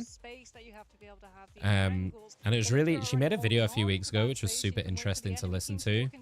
And she was talking about how you ult track. It was Aramori's birthday, by the way, yesterday. And it was really cool to listen to. Across the stage there from Melio. I think that was directly to Kurova. Is what because what she was saying is like. Is one scrolling and the other catching? Are we fast balling? So she tracks the enemy's ults for the team, so they know when they can make pushes and stuff, and it was really cool to listen to. I think it was a TikTok she made. It's definitely worth it if you're interested in that kind of thing. All of these teams will have an ult tracker because it's a game of ultimates at the end of the day, this game, so it's such an important part of it. We saw it in the last series, right? Knowing when you can push it and when you can take the fights. They thought themselves that it would be fun to be able to fight a team like crazy. Nova, but that it would likely look and watch until I sleep. No worries, Amy. You look away. You look away. I appreciate it. Thank you very much. And I'm glad you enjoyed the stream. From day one, watching all of the matches live from the audience. We're starting to get to normal morning time now. 6:30 for me in the morning. So starting to hit the normal morning time for everyone. Yeah, and XL has got the download here. Whereas Arrow taking a quick selfie before we get in. Do you think it's harder that they scrimmed Sentinels and maybe they're doubting the information that they got? I mean, if you're Rad, you might have been really smart and burned a comp that you're not going to be playing all that much of in the pick of the stage. And then you hold on to the strategies. So I think from Rad, I think we're expecting a res comp. So bans would probably be pretty standard, I would imagine. Probably some Luna Loki prio for sure. Depending, we're on Hell's Haven, right? So probably Johnny Torch. Johnny Torch, what the fuck? Human Torch, Johnny Storm. Christ. Probably some Johnny Storm banning prio. Well, we did actually at the end of that. They might ban the Loki first away from Arrow, to be honest. They proceeded to hop on the side of res comp, and we, like I said, never played it before, so they burned like 3 bans. Yeah, I guess maybe they just banned the Mantis and they might leave the Adam open, but Rad, Rad have no issue playing like a mini res comp. They might just go straight for the Adam Star-Lord without the Mantis if they do that. So I guess the question, they might just go triple support anyway with like a Luna Adam. You do have quite small. You could have like a Luna Adam cloak maybe. Or maybe I could do some. Why is Torch banned so much? Because Torch is busted. Yeah, so there's a couple of things about Torch. He's very, very hard to kill when played at this level because of his movement. He can play height, and his artillery, I call it artillery damage, but his like consistent damage that he can fire from height untouched is insane, especially on domination maps. He can easily output like triple the damage of anyone else in the lobby. The fact that he was buffed is fucking insane to me. He is very, very busted. I'm very hard to deal with. Mantis save for Rad. Wow. And that's gonna leave the torch open, so I kind of like this from Rad, if I'm honest. Oh, they're gonna torch bans, sorry, into the Loki save. So there's the Loki save for Arrow, which we talked about. The Mantis is obviously, I mean, we can see they're leaning to a res comp. We can see this already, right? So there's the Adam ban. I was gonna say, if you're gonna do it, ban the Adam. Like, you know they're gonna want to run the res comp. Just ban out the res person, right? In its entirety. It's seen as they've already said. This is such crazy support prio. This is insane support prio. Holy shit. So they banned Cloak, Mantis, and Luna from Sen. This is absurd. Invis, Loki both saved for Sen, so... And they're going to save the Gene. We saw how good Cal... they're going to ban the Gene, sorry. We saw how good Phoenix is at the moment at this level. We saw Cal dominate. And now Rad are in a bit of a weird spot, right? Because they've got this Mantis, which is really solid. But they're kind of forced into a triple comp here, I think, with the Mantis. If they're going to run it. So they're kind of forced into a triple support comp, but they don't have the Adam to back it up into a res. So I'm trying to think what they might end up running. They can't... Oh, they can play Cloak, I suppose. So they could do a Luna Cloak Mantis, which I think would be fine. But they're going to have a really high DPS. I suppose Mantis can do a lot of the DPS work. They might even look at an Ultron. Honestly, they might even do a Mantis Ultron Luna for Rad. Sen, I'm not sure what they're going to run. I would imagine pretty standard. So yeah, Rai is going to go to the Phoenix. Nectar's going to go on that Psylocke. We know how good Psylocke is. And then we've got a... I mean, we've got the triple for Sen. We've got, you know, Psylocke, M, and Mag, the triple team up, which I think is really cool. But actually, Fate is going to go for the Jeff again. I actually love this. And they're not playing Mantis. They're just going to hold it for if they want it. Look at what Rad are running. Double dive, trust on this Venom, Raj on this Cap. They are going balls to the wall dive. With the Psylocke on top of it as well. I feel like they're lacking a little... They're lacking, like, poke damage. Like, Melio's going to do that, but... Is that going to be enough against, like... a Rai-mazing Phoenix? So Naga gets the trade. Gets the better of that Psylocke duel. So that gives early prio to Rad, actually, on the point. Naga gets another one on Arrow. That's a big kill. Naga showing their prowess. Probably going to get Kurova here as well. Kurova does survive. Crims gets Naga, though. Melio gets Techie. So I think they're still going to have to back out, but... Rai's getting pushed on. Raj pushing in his face. And there, now Rai's kind of getting into the game. Here we go. For you guys who don't know, Rai-mazing is considered one of the best DPS in the world, if not the best DPS in the world. He is a phenomenal player. So watch out for him. He is going to be insane. Nectar gets a nice pick as well. A lot of ults to work with here for both sides, actually. Trust is about to get theirs, so 4 on that side. Watch out for the Jeffy. The Jeffy could kind of ruin their game. And, oh. Well, Crimson can do the same, but let's talk about how Meteor M stacks up against Rage of Ultron. Okay, pausey. And burst the big magnetic meter ball, and maybe that would be him mummaying his last meal. Sure, that in theory, can end up all on the grind. Yeah, I'm trying to think how these fights are going to play out. I mean, I feel like all Sen need to do is peel the backline, right? Because they're in a full dive vibe. They're on a full dive comp. So as long as Kurova and Ara can like peel for each other or have one of the tanks maybe sitting on them a little bit to help prevent this double dive with the Venom Cap, they should be pretty okay with Rai just kind of sitting on this Phoenix and pummeling, you know, constantly through this damage. It is just a big old target for its Jeff.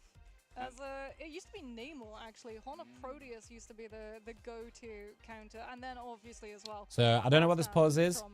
Probably, I would imagine a tech pause. It has to be, because there aren't pauses in this game otherwise. Emplacement is super easy. One of the things that we are looks like it might be Rad having the problem. Yes, 50%. I'm not sure about the rules. I'm not sure if they're allowed to, it looks like they're talking, so I guess they're allowed to talk during pauses. Because I know in like League, for example, in League of Legends, you can't talk during pauses. And we get back into it. Here we go. A lot of ults. This is going to be a bit of an ult dump fight, I think, to try and get this early percentage advantage. As Rai poking away, backs out. Trust trying to find the supports. Melio popping that ult. Rai gets Naga though in the mix of that. Raj is a little bit stuck. Here goes Fate. Looking. Trust gets two though. Trust gets both supports in one. That's crazy work. Right, Teggy staying in it, but it looks like can Nectar get the kills here? The ult is available if they need it. They are just going to pop it. The timing is fucking impeccable from Nectar. How does he get that timing to get the pick on the Luna and actually hold this site with the percentage already in their favor? Melio going down to Rai in the end after Naga softens him up. And that Naga, you monster, you held that point. And 70% already. Naga with the ult, Raj with the ult as well. They do have tools. Teki could go big here on the Emma. Oh, Naga slaps out Rai. That's a really nice early pick. The cap ult going as well, trying to keep them in it, but these two supports are going to have to deal with this Venom, and look at them. Raj joins in as well, gets the kill. There's only so many cooldowns these two poor guys have. There's the pushback. In the meantime, Ara gets onto the side, but then gets taken out by Naga, and this looks like a really good push for Rad. Jeffy trying to get out. Right. Oh, that's so upsetting. What a nice stagger. Trust gets a little bit greedy and does go down in the end, but the percentage now going to Red. And if you're Sentinels, you can't even really go first because you have to be worried about Rage of Ultron and its Jeff and also down to the butterflies, which Naga still There's quite a few ultimates to play with. This could very easily go in Rad's favor, to be honest. You can see Raj up top trying to get behind them. So's Naga. And here goes Naga, already ready, nearly gets that kill. There's the Invis. Is going to let them walk on site. Melio's trying to put some damage from up top. Trust looking for that angle. Rai does get Melio. That's a big pick on the Ultron. And here goes the Jeffy. Oh, but Rai was so ready for that. Oh my god, he was so ready for that. He ulted immediately?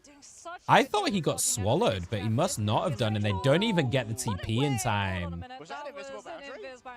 Good push. Okay, so folks, fun fact about domination. You retain your ultimate charges. Not 50%. I didn't know that Phoenix could do that in the middle of a Jeff ult. That must have been some sick timing to get that off. An Invis Boundary was a god of mischief. Oh, do you know what? That's what it was. It would have been a preemptive Loki copy, and then because you've used your ultimate, you've got to use Invis Boundary at some point. I didn't see what happened. Was it that they couldn't get on point? Get a knife frame on the Jeff ult as well. Potentially, but that would have been unnecessary. I want to see that. I want to see the Phoenix Jeff ult, like how he got out of that, because I mean, it could just have been he insta ulted and then killed Jeff instantly without getting swallowed. As well, so many teams I would love to see that again if they give us a replay of that. You just want to make because I didn't know about that interaction. But it is unfortunate. unfortunate that they're not going to have access to it. In Phoenix has a wind-up, doesn't she? No, she just... No, she doesn't. She just goes into it. Interesting. So they're going to early TP. They're going to try and kidnap someone here. They're looking. And they're just going to full dive. Look at this. They full dive on their face. Don't get the kills, though. Oh, no. The Psylocke is a little bit out of whack for Rad. Naga kind of wasting that crook. Having to use theirs as well. So, honestly, really good cooldown bait from Sen using that TP. And then they just set that TP on cooldown and then switch back off the Strange. So, Trust looking for this drop with the ultimate as well. Naga poking away with that summer skin. Just the speed at which, like, I'm a Psylocke player and I can't even keep up with that shit. Fate does get the pick on Nectar, though. That's big. Crim's stuck in a bit of a spot. Does have a lot of healing, though. Raj looking for this big pings with the Venom over the top. That's so much damage. So much damage. Techie goes down. Rai gets a trade, though, on Naga.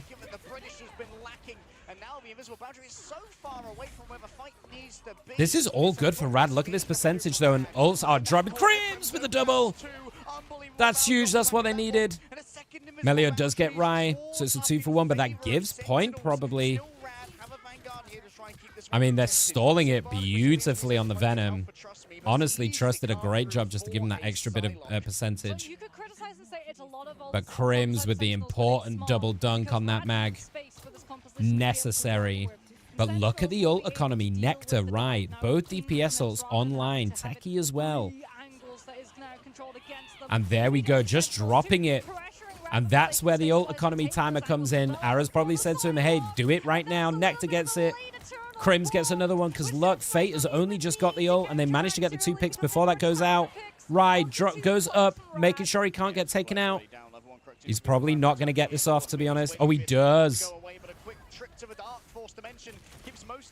And now he can turn on this Venom, try and pummel, using that Beyblade tech. How does Trust get out? My God, this hero. There's the Mantis ult. Crook has gone onto this Mantis. We didn't talk about that, but it is one of his favorite heroes. But Naga, what an ult. And great work from Rad to get back in. Crook is a demonic Mantis player, so this is why they saved it, right? It's do or die, so run that triple support and get Crook on this comfort. Kurova and Ara both going to have ults here. Crim's going to have another dunk as well. No support ult, so ult economy definitely in here for Sen. Venom has been a little bit mono-directional so far. Actually coming into a They're going to try and move around this side. Naga spots them, gets taken out with a really nice combo. Crims rocks them. There's the invis boundary to keep everyone up through these Raj pings. Techie gets the slam down. There goes the Ultron. He's going to soak it up, but whiffs. But soaks up a lot of Melio's ult for that. Now Ara drops theirs. Techie gets the kill on Fate. That's huge. Nectar chasing around, gets Crook. This looks really good for Sen. It is 99.99. It is 99 though, so Sen really do need this. And there's still another fight in here for sure for Rad. But they didn't have to use a lot of ults, so again, this is something Sen are so good at, is the ult economy game. They take that fight using the support ults, but they still have 3 available.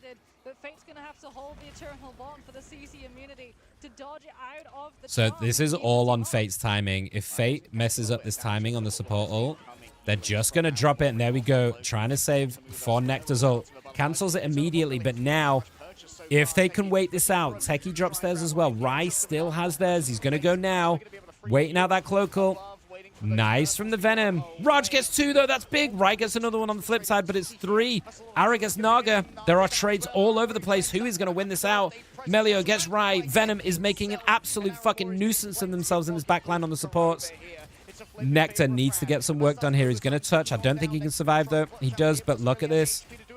Techie is going to hold on to this overtime, allowing Nectar to back out and try and get back in here from the side. Going to go after Fate. But they're back in. Crook with an ult. And there we go. Mantis ult popped. Keep them on. There goes the invis boundary as well to keep Sentinels in this fight. Trust just stalling this. Can Melio survive? He's been looked at, but is getting all of the ults off. Oh, and they see 9. Oh, that's so unfortunate for Sen. Oh, wow. 1-1. We're going all the way. On Hell's Heaven. What a force. Oh. They just have so many ultimates. They zone off that point. Was that the Psylocke using the ult and getting off point without the rest of them realizing, maybe? One of which being that Psylocke. You'd already burned your defensives as well. They'd used quite a lot to get onto Melio on the Ultron, I think, and they maybe chased the Ultron too far. They tried to get the sedation onto Aramori when she went for the copy onto the invis, so that they would be able to catch the Loki, having to go through 2 frames of animation. Damn. 1 for the Castle God of Mischief, 2 for the copy. Okay, Rad. Okay, show us what you got. This last point is crazy as well on this one. Wait for the invis boundaries to be done, and then I was going to say I wouldn't be surprised to see a group. That was going to be exactly my point for Crims. This is such a good group point, because once you take this point in the middle, you can hold them out with the group walls so effectively. And it makes it so much harder to get in. Yeah, Nectar's a nasty customer on the Wolverine, especially with that Phoenix Force team up. So Nectar actually going, expecting a Groot on the other side, I think, which is why Nectar's gone onto the Wolverine, but they've not decided to do it. They're going to stick with this Venom that's been doing so much work onto this backline. Trust is being such a pain in the ass for these 2 supports. Naga as well, putting out the deeps. Crims gets slept, does get back though. And there's the pick they needed onto Trust. Naga gets Techie on the flip side. It's 1 for 1. But no pressure on the backline now. That's what Sen needs to walk in here. The Venom going down means that they can walk in and the supports are pretty safe. There's the Gru ultimate with the Phoenix over the top, but the Luno is there to save them. All the support ults dropped. Yeah, but Rad is still holding on. They've got a range of Ultra. Oh, Nectar gets Trust again. This is what Nectar's in here for. I think they've identified that this Venom is a problem. So they've got another kidnap on Crook. Where is he flying to? Nectar, you monster. Gets a triple. Oh, this Wolverine Phoenix combo is showing up. Yeah, great stun there on Crook, extending it using that rocket pack that had been held in the back pocket for a while. Techie's still holding on as well to this meter. And you see the swaps. Trust has decided Venom cannot work anymore, and he's gone to the Cap. Cap is a good answer into the Wolverine, or more specifically, another dive option that isn't as worried about Wolverine, I suppose. You're not relying on like a singular cooldown, but gets Melio out of the air. Can get out though, but Nectar is just causing mayhem. He is chasing Nectar around this map. He is not Nectar. He's chasing Trust around this map. He's not going to let him have this for free. Yeah, I mean, but Rad do take the points somehow. Kurova does have an ult now. They're probably going to look to need to use this after this Emerald is down. Trust gets Aramori though. That's a big pick again. Trust is being such a menace in his backside. There's the Groot ult. Doesn't get anything from it though. Wolverine having to use the passive. And once again, they're backed out. Naga, having switched to the Wolverine, is now giving them a taste of their own medicine. Raj gets Techie. Rai looking for an angle. Does go down. Nectar gets Fate. That's big. Nectar gets Crook. That's both supports down. Nectar might have done this. They really need this. Rai gets Melio as well. Trust, though, is being such a pain. Someone needs to get on this side. Trust is popping the ult just to keep them up. He's been chased by this Wolverine non-stop. He needs to survive. There's the TP. Everyone's back on point. This looks so good for Rad. Sentinels need to get in here. There's the invis ult to get them onto this point and contest.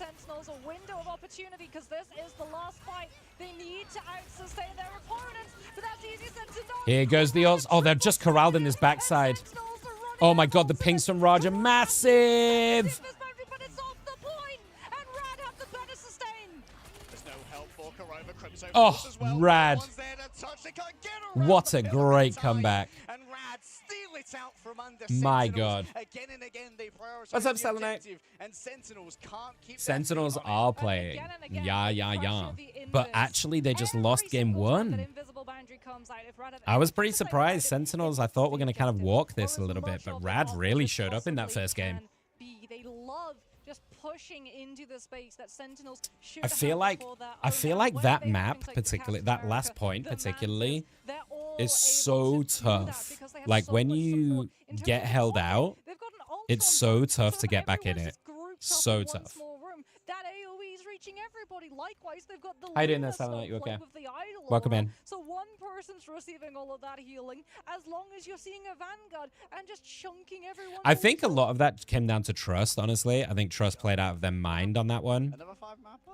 Would we be so Just pushing, like keeping those supports held in that back room. And that's what I really hate about that map. Like once you feel held in there, it's so hard to get in. And this cap, like Venom, one or two for Trust, just really making Kurova and Ara have a really hard time. And then obviously the tanks can't stay up because the supports have an appeal so much for each other that the tanks can't push forward and take that space. Is going to have to be gotten over very quickly here for Sentinels, and Exile's going to have to dive into an air, like, oh, what's my set play for this one? I don't think banning the res comp was a bad idea. I think that, you know, taking the res comp away from Rad is, we know how much they love it. Maybe Sentinels look to do a res comp themselves. It depends what map we're going to. If I would have to guess, considering what we've seen mostly so far, I would guess Idrisil Path. Seeing as that's what most teams have chosen to play when it's a convoy. Start saving strategists so that you don't get stuck on Invis Woman as your strategist line. I'd love to see a Clintar.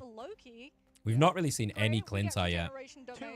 So I'd love to see it. Now I get 2 invisible boundaries because Rad also did a very good job of hiding their Luna. Yeah. Whenever Aramori had ultimate, they made sure that their Luna was as far away from that Loki's line of sight as possible. And this is actually a strategy that Rad have done in the Is this past, Moxie? Moxie looks so different here. And then they body blocked. They literally stacked the biggest hitboxes, their Vanguards, directly on top of that Loki so that he couldn't see past I mean, Sentinels tend to be very, very good at... yeah, definitely not a coincidence. They tend to be very good at adaptation, so I would expect them to make some switches here. A lot of space gained, a lot of uptime on that ultimate as well, and that's incredibly important on these shifting points that Hydra Base has. Yeah, and it's easier said than done because one of the actual interactions between Loki and Cloak and Dagger is that you can't, as a Loki, actually copy a dashing Cloak. Man, it's getting so hot in this room. If a Cloak and Dagger is mid-eternal bond, you don't get an opportunity to hit confirm into God of Mischief. You have to wait until they're out of that ultimate. So alrighty, map 2. Very quickly just be like, oh, you want the Cloak and Dagger? You can't have the Cloak and Dagger. They were dashing for your entire team, and now they're gone. Interesting that we saw Fates forced off the I don't know Sentinel's map pool, so I don't know what they will choose. Domination in particular for Rad, but the pressure that came in towards the back Nectar. But we've seen most teams. I don't know if I like the Idrisil Path choice, though, if that's what they choose to do. A good Psylocke can absolutely decimate you. Yeah, and we didn't really get to see him take as much space as possible because Sentinel, something else that they did a very, very good job of, I think Frozen Airfield showed this the best, was that they were just clearing the angles. Yes. Like, I don't like the domination maps, though. And Primazing, every single time there was How you doing, Selenite? You okay? in control of that point. One of them would be up on left side where we have train carriage rotation. The other one would be all the way up on the high ground of that point, just scouting to see whether or not there would be a Psylocke up the there. venue's cool, though. A Jeff up there. And it meant that setup staging of the dive. I think as we get closer to the finals and stuff, there's going to be super hype. There was always some tax to be paid on the commute. And that's one of the things we brought up about like Enzo's Venom at the end of Krakoa when they were going up against Envy in the previous game. Like the homework that's being done by some of these American teams is really paying dividends against the dive, but when you're playing something like a Wolverine, when you're playing something like a group, you don't have as much access to those high grounds. Like you're playing a very slow group. Doing good. Glad to hear it. You're very much a monolith. Well, let's have we are partway through a very long day. 31k damage for Rymazing, though. Holy shit. Rai was putting in some work on that Phoenix. Holy shit. And an is obviously going to be doing the lion's share. You're up early or late right now. Coming out from their end, Kurova 37,000. For today, this feels late, but this is early. I tried to readjust my sleep schedule yesterday because this is based in China. It starts at 3 a.m. in the morning for me here in the UK. So for the next 4 days, I'm starting stream at like 2, 3 in the morning, and then going through to like the afternoon, and then sleeping from the afternoon to evening. But I tried to get as much sleep today as I could, and I ended up waking up about 9 o'clock in the evening. I had a few naps throughout the day and ended up waking up probably around 9. So I've already been up for nearly, yeah, I've been up since 9 p.m. So about 9, 10 hours already. But this is the first game of the second series, and there's 4 BO5s to play before the end of today. So we could be here and for like another 8 hours or so, depending on how these games go. Hi, Yanni. How are you? Good morning. Mr. Mog Day is back, yeah. I am very actively trying not to say anything. But he really needs to stop mogging. It's anyway. With them at the moment, that's why Jeff is as good as he is, right, in compositions like this, because he can go with the team, and he's not isolated and vulnerable and easy to run onto. So, for Rad, I'm good, Yanni, I'm good. So far, so good. The first series was fucking mental. Like, as a kickoff series for the for this tournament, for the main stage, couldn't have asked for anything better. It was fucking mental. I used a lot of energy for the series, so I'm probably going to need to try and eat some food quick soon to try and get some energy back. I'm doomed. You can tell that Sentinels, like, they have a read of stall. This conveniently aligns with my schedule since I work night shifts. Oh, really? So they can just oh, that works out nicely. Get more point percentage, force us to have to use more. Yeah, it's obviously I don't normally stream at this time, so you know most people won't be until a bit later, if at all. Of my usual wonderful community. But yeah, it'll work for some people who don't normally get to hang out, so it's cool. Make sure that the mantis was super low by the time they hit the ground. I just enjoy watching pro rivals, you know, and I enjoy casting and stuff, so. Taking Vanguard's down, but when your damage is health pool percentage based, Vanguards have a lot of HP. Strategist very squishy. So getting that pick onto the Mantis off of just one grab, especially because they actually made sure. Hopefully, I mean, what? So you got that he's got to know he's doing it, right? They were planning to make sure that he's got to know he's doing it. If you didn't go down within the first millisecond of the Wolverine nab, no? You went down very shortly afterwards. Yeah. Like, I know I have a weird, like, concentration face. And, like, I stick my tongue out a lot and stuff. I know from watching my videos, because I make a lot of content. So I know from watching myself I have some weird faces, but he's got to know, doesn't he? Yeah, I mean, it's really strong, I think, when you have, like, limited bans. It forces the enemy team, because Mantis enables many compositions. Yes. She's kind of like Luna. Are the casters quiet? Luna is on the field. There are a lot of well, I wanted them quiet about, like, while the games are on, so you can hear me over the casters. Because I can't get a clean feed for this, Yanni, so I want you to hear me over them. And I hope you want to hear me over them. But I'll turn them up for now, and we can turn them down during the game. Enough mobility. Okay, I'm gonna say this right now to every single Spider-Man player. You have higher mobility than Magic. It's nice as there's not much to watch at this time, and the Americans all going to sleep, and Europeans just waking up. Yeah. Yeah, this next couple of hours is the weird little transition period, for sure. Save your strategist some grey hairs and swing to a health pack. So no flight. Let me know if the volume's okay in game though. Where are we going? I didn't see I'm having to listen to the volume slightly differently to what you guys are gonna hear. So I was too engrossed in your monologue. do let me know. I hear the rumblings of many upset Peter Parker moons. I might have to hide underneath the desk for the next map. I do have drops on as well for anyone who's looking for the drops. Combo on you. Don't worry, we got good security here in Guangzhou. Who'll keep us safe from the Spider-Man players. It's fine. Mantis has a truck-sized AoE. I'll hit the sedation to stop the. Do you know what I should? I'm gonna while they're doing this, I'm gonna very quickly get Baraka because I'm gonna need a little. I need a little pick me up. Teams are cooking, and Exile needs to try and rescue Sentinels from this hole, but this is their map pick. Yes, that is the silver lining. When you go down one of these maps, you get to decide which map you take us to next, as well as which side you're going to be starting next. So maybe that's the swap up that we're going to see, you know? Maybe Sentinels are going to try and go for that one-sided ban and save themselves first. Could be the case. What did they first ban last time? Human Torch? Yes. I think a Human Torch and maybe Loki? Yeah, it was Human Torch and Loki in comparison. We saw Rad with the instant ban onto Mantis. Yeah. But they've been doing that against every team.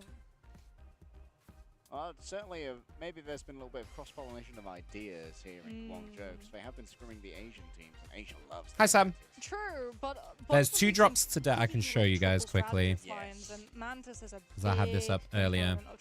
So there are 2 drops today. Because Ultron is also between one of those go-tos in the triple strategist well, because between now and September.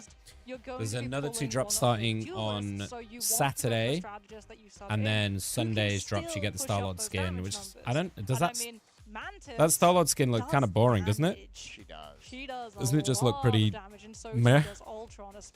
But anyway, then you'll get that one watching the finals on Sunday. Yes. With the return of those with spores. a whole spore. And I guess that's one of the reasons why they're happy to allow Loki to go through the ban phase as well, because those doppelgangers, they're free life spawns. Yeah, they are. They did talk about exclusive drops, but I don't know how true that is, because we haven't seen anything yet. So. Right? All right, here we go. Game 2, chat. Game 2. Yeah. And you say like, oh, that's a little bit min-maxy. Instant Those are genuine comps Mantis that come into ban play, where if there's a Loki into the Luna ban for Rad. Like a Winter Soldier and an Emma, they fight over who I would imagine Loki prio as well. Okay, Human Torch prio maybe as well, so they're going to save the Luna. We've seen how good Nero is on this hero.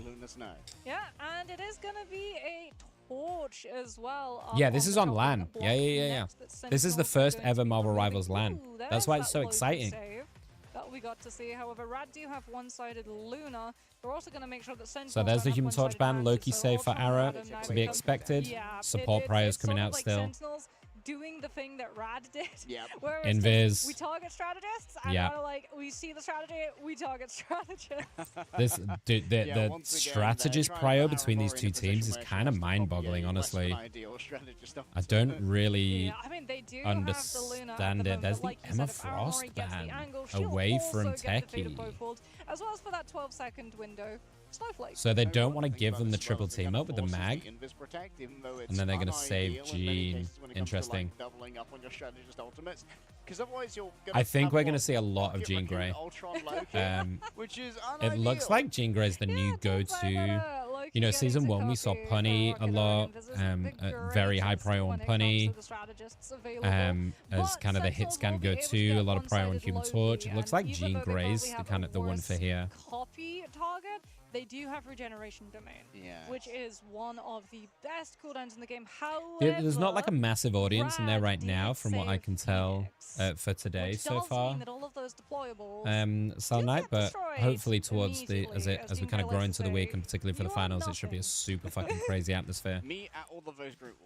It's still a good vibe. I'm having a great time, but it doesn't look like they haven't shown us like the audience side, so.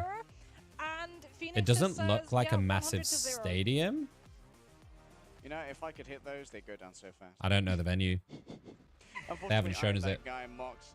North America versus EMEA continues right now. All right. EMEA hoping if I put the volume down here, is that okay? Can you guys still hear me? Let me know as we get into game. Let me know if the volume's good. It is Midtown, and Midtown tends to be the home grounds of the spawn. Shit, we're going Midtown? Has not been targeted. Yo, we have not had Midtown at all yet. So we could potentially see a spawn triple Vanguard strategy coming on through from the okay, so Rad on the attack side. As it looks like it's going to actually be pretty standardo. They're going to go for the Wolvie Phoenix combo. Sen going for the Hella. And they're going double dive tanks on defense? Holding strong on the back line. We're not seeing one of those Crimson Techie on this Venom cap? What is this? Is this to oh my god, they just fucking burst Melio out instantly. That's what I was about to say. I wonder if this is to stop the poke from Jean Grey, right? And they know that they're playing into the Wolverine, so it's to stop the Wolverine having as much impact, maybe? But I mean, they just got fucking rolled. Both of them just got rolled. The Hell Tendrils were short-lived as a team up. As I like the idea. Therefore, it falls to him to swap over to the Doctor Strange. Okay, so they're going to go for the thing straight away to deal into the... I don't know if thing's good here. Emma, I think, is very good into thing, traditionally as a tank matchup. And while Wolverine can't kidnap you, he can still do a lot of damage to you.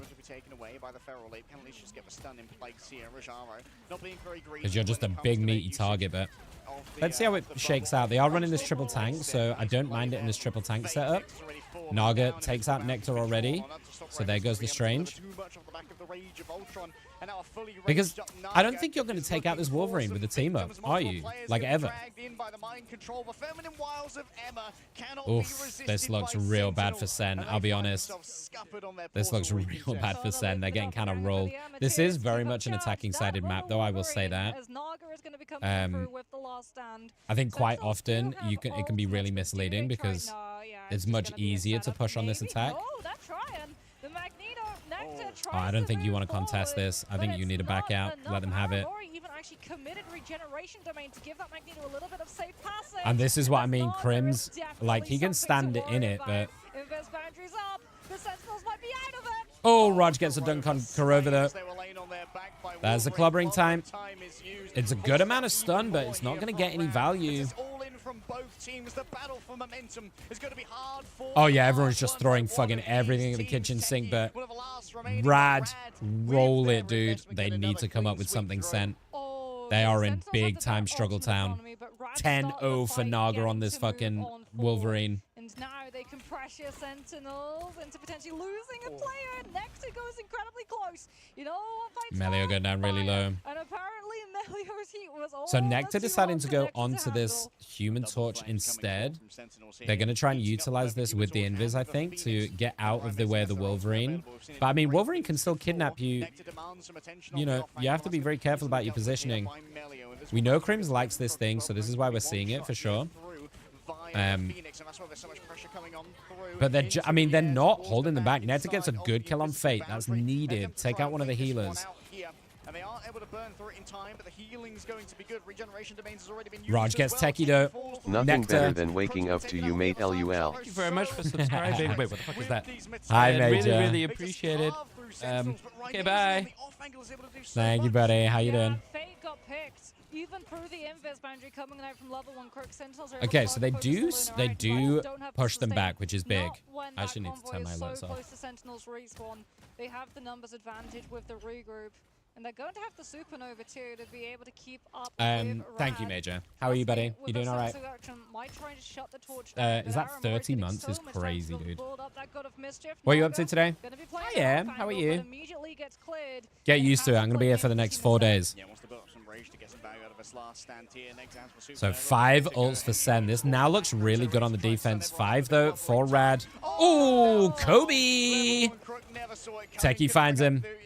Nectar gets pinged, but oh, here we go! There's the drop. I forgot about that team up completely. And then Rai cleans up on the backside. I completely forgot about the flying thing. Holy shit. I forgot that was a thing. That's dope. That's dope. And it fucking worked as well. That's great stuff. And look at the ults as well. Like, barely any ultimates were used on either side for that. 4 apiece still left to go. That's so funny, dude. Crim's trying to hide in that corner, but Naga scouts him out. Wolverine clocks it. He's going to go up and over. Melio gets a good pick on Ara. That's going to have to back center up. They're going to have to be real careful here.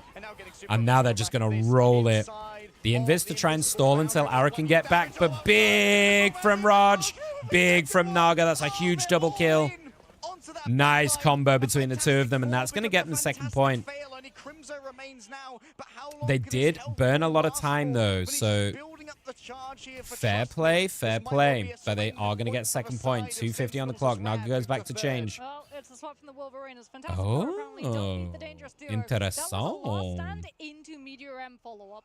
Rajaro, the easiest pick of their life, coming on for home. And they're going to go all the way back. Would deposit them. And Naga now, job done, moves over to the Winter Working all day. Boom. The double fly with the Tainted Voltage, being able to drop them from the ground almost immediately. As Nectar's well, I'll be here for the next, like, 8 hours, I think. Sentinels might be able to rally around the pressure that the Torch's ultimate brings. Nectar looks a little uncomfy here. Like, he's not playing the cover very well. It's like what you would normally see from a Johnny.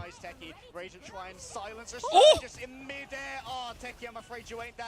He really tried. He really tried. They do push him back, though. I fucking respect that attempt from Techie. I really do. I respect it. Still holding onto that supernova too. As we can see, the Tech is taking a little bit of damage. I can smell just burning. To be able to battery up Kurova, so they've got both of the strategist ultimates. There's the Sonic Seduction, and it catches onto Nectar. But the bubble and the regeneration domain keep the torch alive. I'm just making sure none of my PCs are burning or anything. Inside the invisible boundary is taken. I'll have a look at that in a minute. Nectar gets the kill on Crook. Trust gets a trade. Instant from Melio. Instant. Knows their target, gets Ara, and then turns around for Nectar. They're going to have one more fight in this, I think, Sen. Techie just get a nice pick. That's going to help a lot. If they can survive, but it looks like they're being a bit staggered. Rai gets in Naga's face, gets the pick. Actually, this looks pretty good now for Sen. They've got the picks. Rai can walk forward with Crims to back him up. And they're going to push him all the way back, actually. 1 minute left on the clock. This is a pretty good defense considering how bad the first 2 points went for Sen. 3 ults on the board. Watch Naga, though. If Naga can pop off here, this could go crazy. Here we go. Armed and dangerous to avoid. Does get everyone. But I think he's going to go down. He does go down. They get in the back as well. Nectar gets the kill. 25 seconds on the clock. They're probably going to have to use Crook here to walk it in. But I don't think Crims is going to let him. He's going to try and hold him at this front side. Are they going to TP in? No, no TP. They're just going to have to try and walk it. Trust is probably going to have to pop here. 13 seconds left. They need to touch, and it looks like they're going to get in. Naga on this punny. With the punny change. There we go. Trust trying to get the pings. There goes the invis to save everybody. Huge invis ult. Good timing on it as well. Crims gets the pick on Melio. That's huge. Nectar over the top. Does have a supernova. He's going to pop it right now. He can probably burst them through. There goes Crims with the stun. Is it going to be enough? He's looking for that support. He wants Fate. Fate is going down. Gets him just. But he's in a bad spot now. He needs to get out. He's going to dodge and weave. He's going to Neo his way back to his team. And they have to touch. Nectar gets Raj as well. This looks real bad. There's the TP, though, to keep them back on. Nectar gets Trust as well. He's going to wipe him. Can Fate hold it? He needs to stall for as long as possible, but he's just going to get batted around like a pinata. Can someone walk through? They're going to body block it, and I don't think so. That's a great hold from Sen in the end. Great hold from Sen in the end, considering how that started. Nectar on that torch on third was just so impossible. Good start to the morning. Oh, flattery will get you everywhere, Em. The peel from Sentinels. Let me just say if something's going on outside, why I can smell burning. Or maybe I'm having a stroke, I don't know. But it turns out that Rat are the ones that get smoked instead. What a bubble. The Bulwark from Techie, the Regeneration Domain 2 from Aramori, and Nectar just flying perfectly height level for the Regeneration Domain crystals to apply to him so that it's not too high. What a sync, because they knew that that would be the counter. The second nope, and nothing's on fire, so... They knew Sonic Seduction was coming secondly.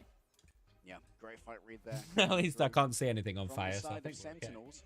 Still, this is far from lost for the side of Rad. They've got a reasonable distance, and we have seen all manner of holds on Midtown Mox, be it first, second, or so early on third. Is this what we get to see the spawn hold? Is this where we see the spawn hold? You know that Rymazing loves that Moon Knight. We do know that Rymazing does love that Moon Knight, and I mean, Crims has already been playing the Groot too, so I feel like if you're Rad, you're wanting to stay clear away from it, because you do run the risk, if you go for the spawn hold, of being stuck in a bad composition for 2 other fights on first. I wanted to make sure that Bruce wasn't on fire, Because he is by a plug socket. But we're fine. All right. Stick with it is the question. I mean, you've got good synergy with That's what makes it so good to watch, Shelly, is it's so fun to watch because of that. Like, there's no way to predict what's going to happen.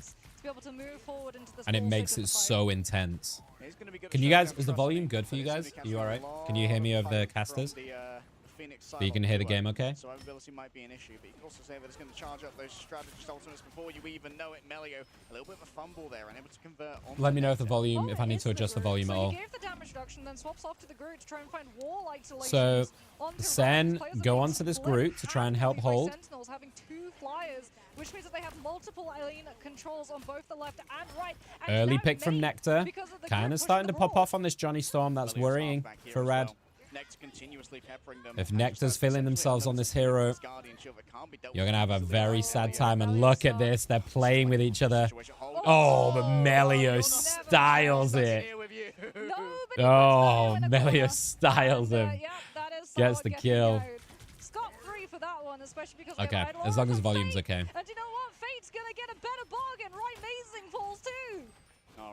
Main thing is that you can hear me over the casters and stuff, so. That's going to be the Phoenix ult coming on up almost directly on top of the Magneto. Trust getting the kill, going back onto that cap.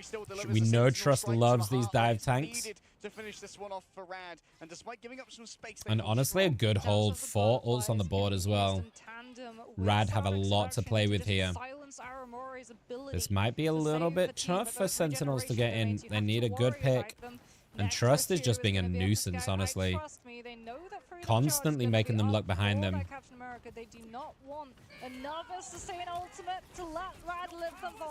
That's a cool position from Raj, just making everyone having to go into the building. And look who's waiting in that building. It's Trust. Ready to pummel them. Melio's just chilling, waiting for this to go down. Waiting for his timing. Hi, Phoenix. Ready to go forth with the dancer of butterflies, waiting for the rest of Rad to move on forward. Forced to disengage. Here it comes. Everybody needs to stick together right now. Oh, but Melio's getting the damage down with the help of his team. Oh my goodness, Rad look good. Sentinels look in trouble. They do have the ult economy advantage in a big way, so this should help them get on. But both support ults for Rad, it's not guaranteed here. It is 5-2 ultimates. But the support ults can buy time for Naga to get theirs as well. Nectar, I don't know if you want to be taking on Melio right now, because Melio's fucking feeling it. I feel like Crims is having a really hard time on this Groot getting past this Emma. Nectar pops the supernova, but he is low. Forces out the invis boundary just to keep him up, honestly. There's the Phoenix ult drop. There's the other one drop from both. Nice Groot ultimate. Can they burn him through? They can't. This Luna has just kept everyone up throughout it. And now the return. Naga does get Nectar. They're all grouped up. This is a problem. Trust is going to dive them in the back. And look at Melio just pummeling them from all angles. This looks really bad for Sen. I think they're about to go 2-0 down. Teki does get Naga. That is a 1 pick. Ara struggling to stay alive. Korova, sorry. Crims does get Trust. That's a big pick. This cap has been so obnoxious to deal with. They need to get through, but if they kill, they're probably going to have a strange GP into recontest. Can they stall it? Teki gets Raj. It's 1 by 1 by 1. They're building the time down as much as they can. Ride does get Crook. Melio's got another ult, though. Ride's looking for him. He knows. Melio goes down before they can use it, and Sentinels in the last second do manage to push through and round this corner, but it is OT. They're playing very far forward. You can see it. Nectar goes on to the Winter. They know that they're going to want to contest. This cap is already looking for the angle. There he is. He does manage to touch just to try and stall it as much as possible. Let everyone else get back in here. And here they go. Melio over the top. There's the rings. Loki lamps down, protecting everybody, but Naga immediately gets rid of them as soon as possible. Invis ult down. Crims does have an ult as well. Aramori has a second one. There we go. But they see 9! Oh, they see 9! Oh, not again. Sentinels. That's the second time this series. That's the second time this series. It felt like where they just, again, have so much pressure. Oh my god, Radgo 2-0 up against Sentinels? This could be a gigantic upset for Sentinels if they lose this. They knew that they had to just deal with that oh boy. Boy, oh boy, oh boy. It was a tough one, but they had ults to play with. They had 2 ultimates left after that. They full sold it. As opposed to you've got to then stretch invisible boundary. That's a roughie. Regeneration domain. Mr. Fantastic tends to be the one who stretches normally in Fantastic. I'm River Sentinels because they're the only team of players I know anything about. I do like Sentinels and I like watching them play. They're a very fun team to play to watch. And Rad just took full advantage. They're having a roughie. I just remember Mum's giving me a Mackey's breakfast. Love that for you. And now we're forced to think love that for you. Adaptation the Sentinels need to make towards this band structure. I like doing Sentinels. I like Sentinels when Hogs is there because he only plays Hulk. There's quite a few Hulk players in this competition. There's a console Hulk as well, Enzo on Citadel, who played the first series. By the way, guys, if you missed Series 1, I'm not going to tell you the result. It was a fucking banger. Best possible series we could have gotten to start off this competition. So it'll definitely be a YouTube video. So look out for that. Look out for that because it was fucking phenomenal. It's okay. We'll bring you back with rocket did they actually walk off point? Oh, the ones on point killed. I don't know, Selenite. I didn't see. So I'm hoping they give us a bit of a replay because I didn't see. And that was the way that Citadel were able to dodge the strategy chase down because it is just an absolute did some video work at the weekend. Downloaded DaVinci. Oh, dope. Did you? I assume you got the free version, Em? Or a cloak and dagger save potentially early on. I don't know if the Loki is working as well. From even if regeneration domain's good and the Loki output is strong, it feels like there's constantly these. I went and bought the studio version for DaVinci because obviously I do a lot of video work, and instead of paying monthly for Premiere Pro, which is like 25 quid a month, I paid a one-off fee and I've got it for life now. So it's definitely worth the investment. The power spikes in this game that are strategist ultimates. Yeah, that's what I did, Em. That's what I did. There are some things in DaVinci which are more complex to do and are a bit fiddly and annoying, but it's what most professional editors use for a reason because there are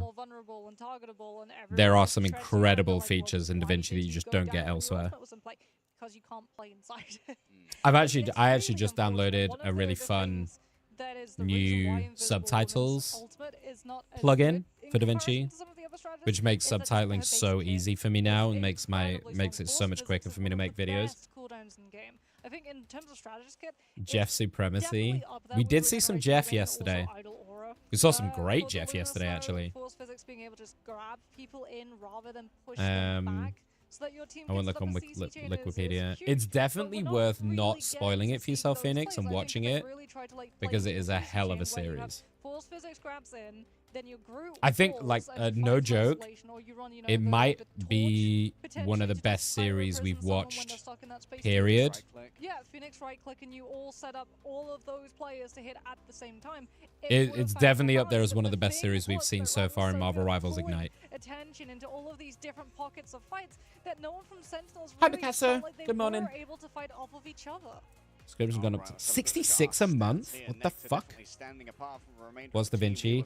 DaVinci is a video editing software. DaVinci Resolve. Yeah, I mean, trust me as well, being able to block. Didn't Rad play Jeff? Yeah. Yesterday they played.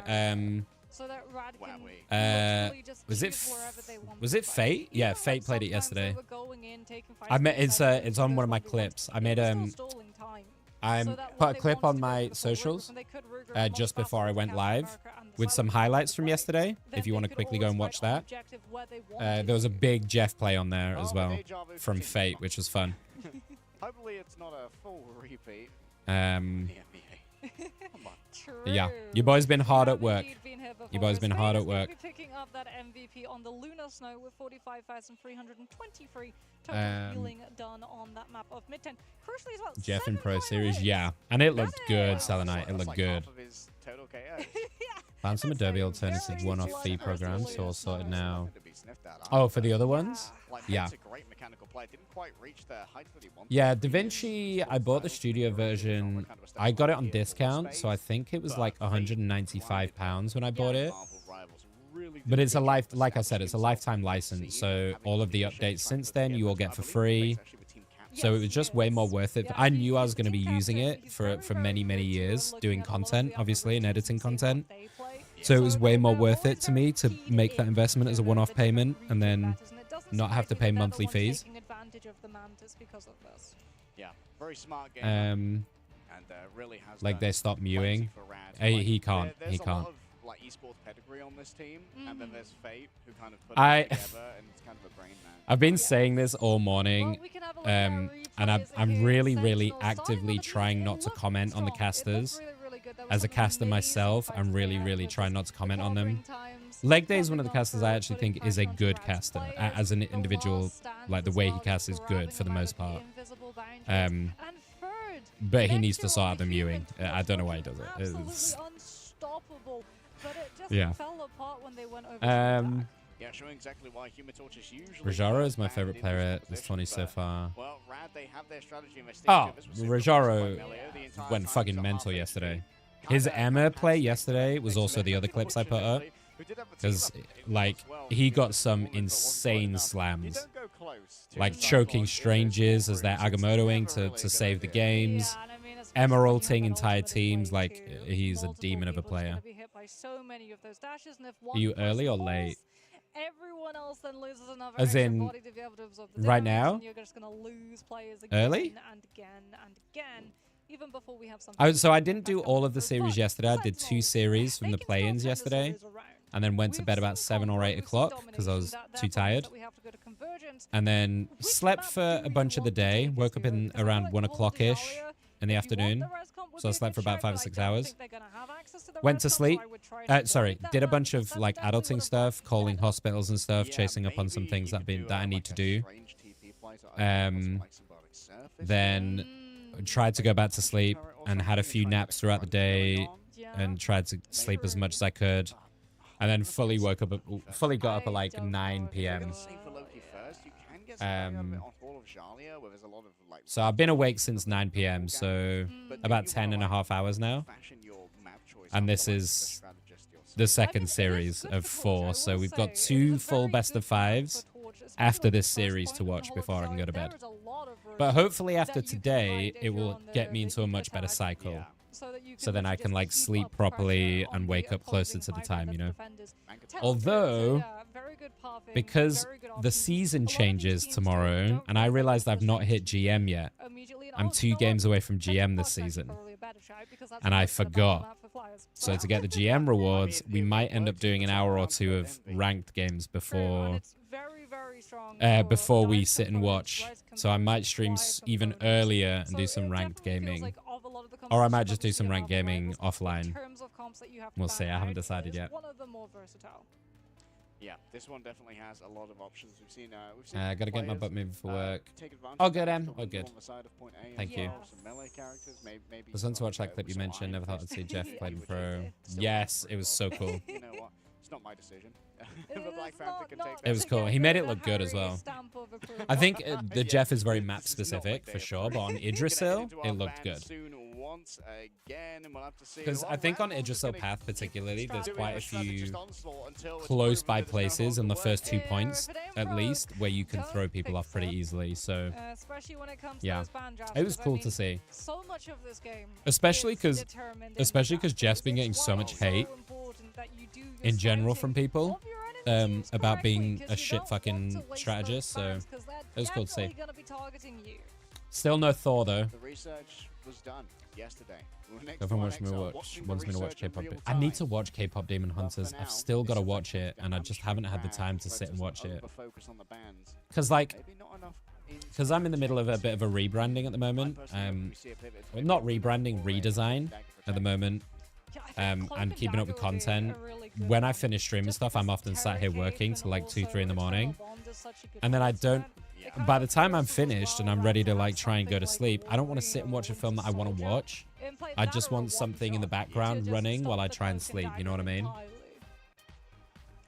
Yeah, the Magneto may be on the cards as well. We've seen a lot of, we've seen a really big Battlefield 6 early access starts today. Since stage 1, where it used to be. Oh, that's right, Battlefield 6. I was never into the Battlefield games, but apparently this has a lot of hype, and I'm not 100% sure why. I don't really know much about it, but apparently it's got an insane amount of hype around it. Definitely a must, especially when Punisher was in place and Final Judgment. We won't see Thor. To be a reaction check against Meteor Went to watch your YouTube while I was working yesterday to help with views. Tried to connect to the work television that everyone can see in the office. As we can see those bands coming in through, and yet Sentinels again going to be going after the Mantis. That's funny. I appreciate the effort though. Thank you, Em. All right, let's see if they switch it up. There was so much support prio in the first 2 games. So already a bit of a switch up from Sen. They're not going to prio the Loki as much. They're going to turn to the Luna instead of the Loki. Ara has struggled to try and survive on this Loki, to be honest.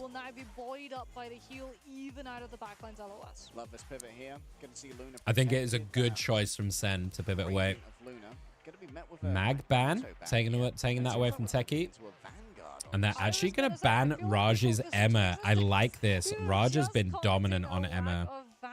So I like this. Now we're switching to a very Vanguard heavy banning. So they're going to keep Emma for themselves and they're going to ban it on the other. I like this. Emma is a very anti-tank tank. Emma can make it very difficult because of the nature of her to play tanks into her. So I like, although Emma into Emma is fine. So if you're running an Emma mirror, you're okay. But having Emma for you and not the other team is a good choice. So I like this. I like this idea that they're doing.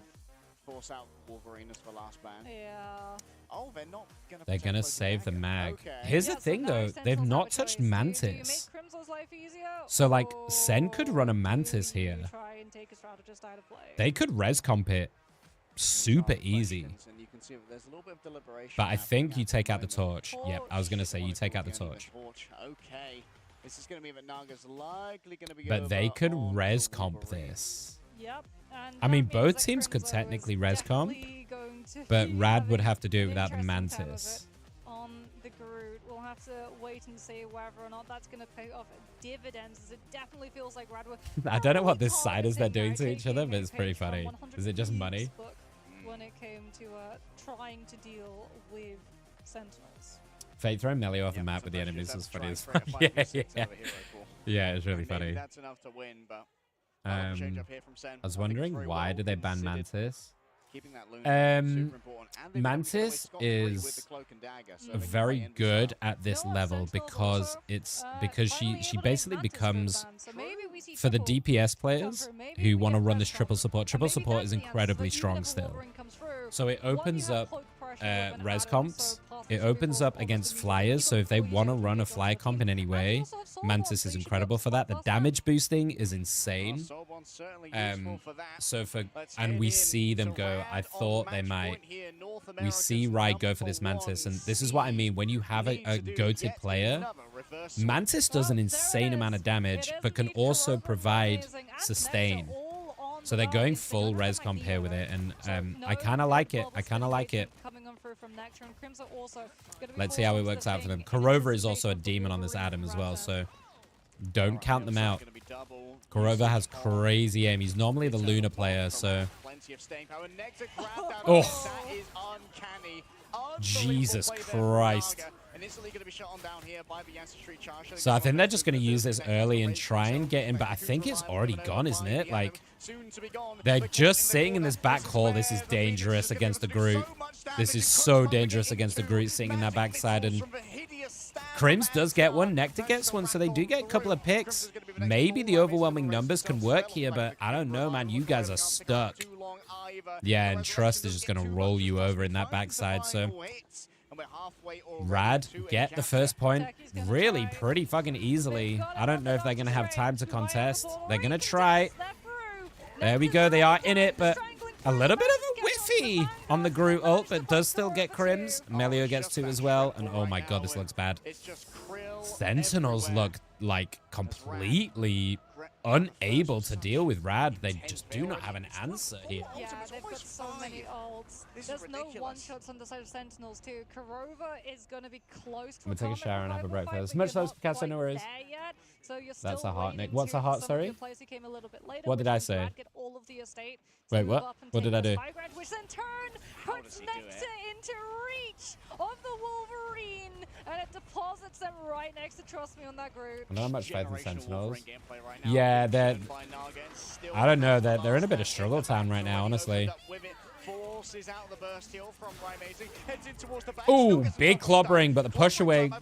Maybe some anti-synergy a little bit there, but...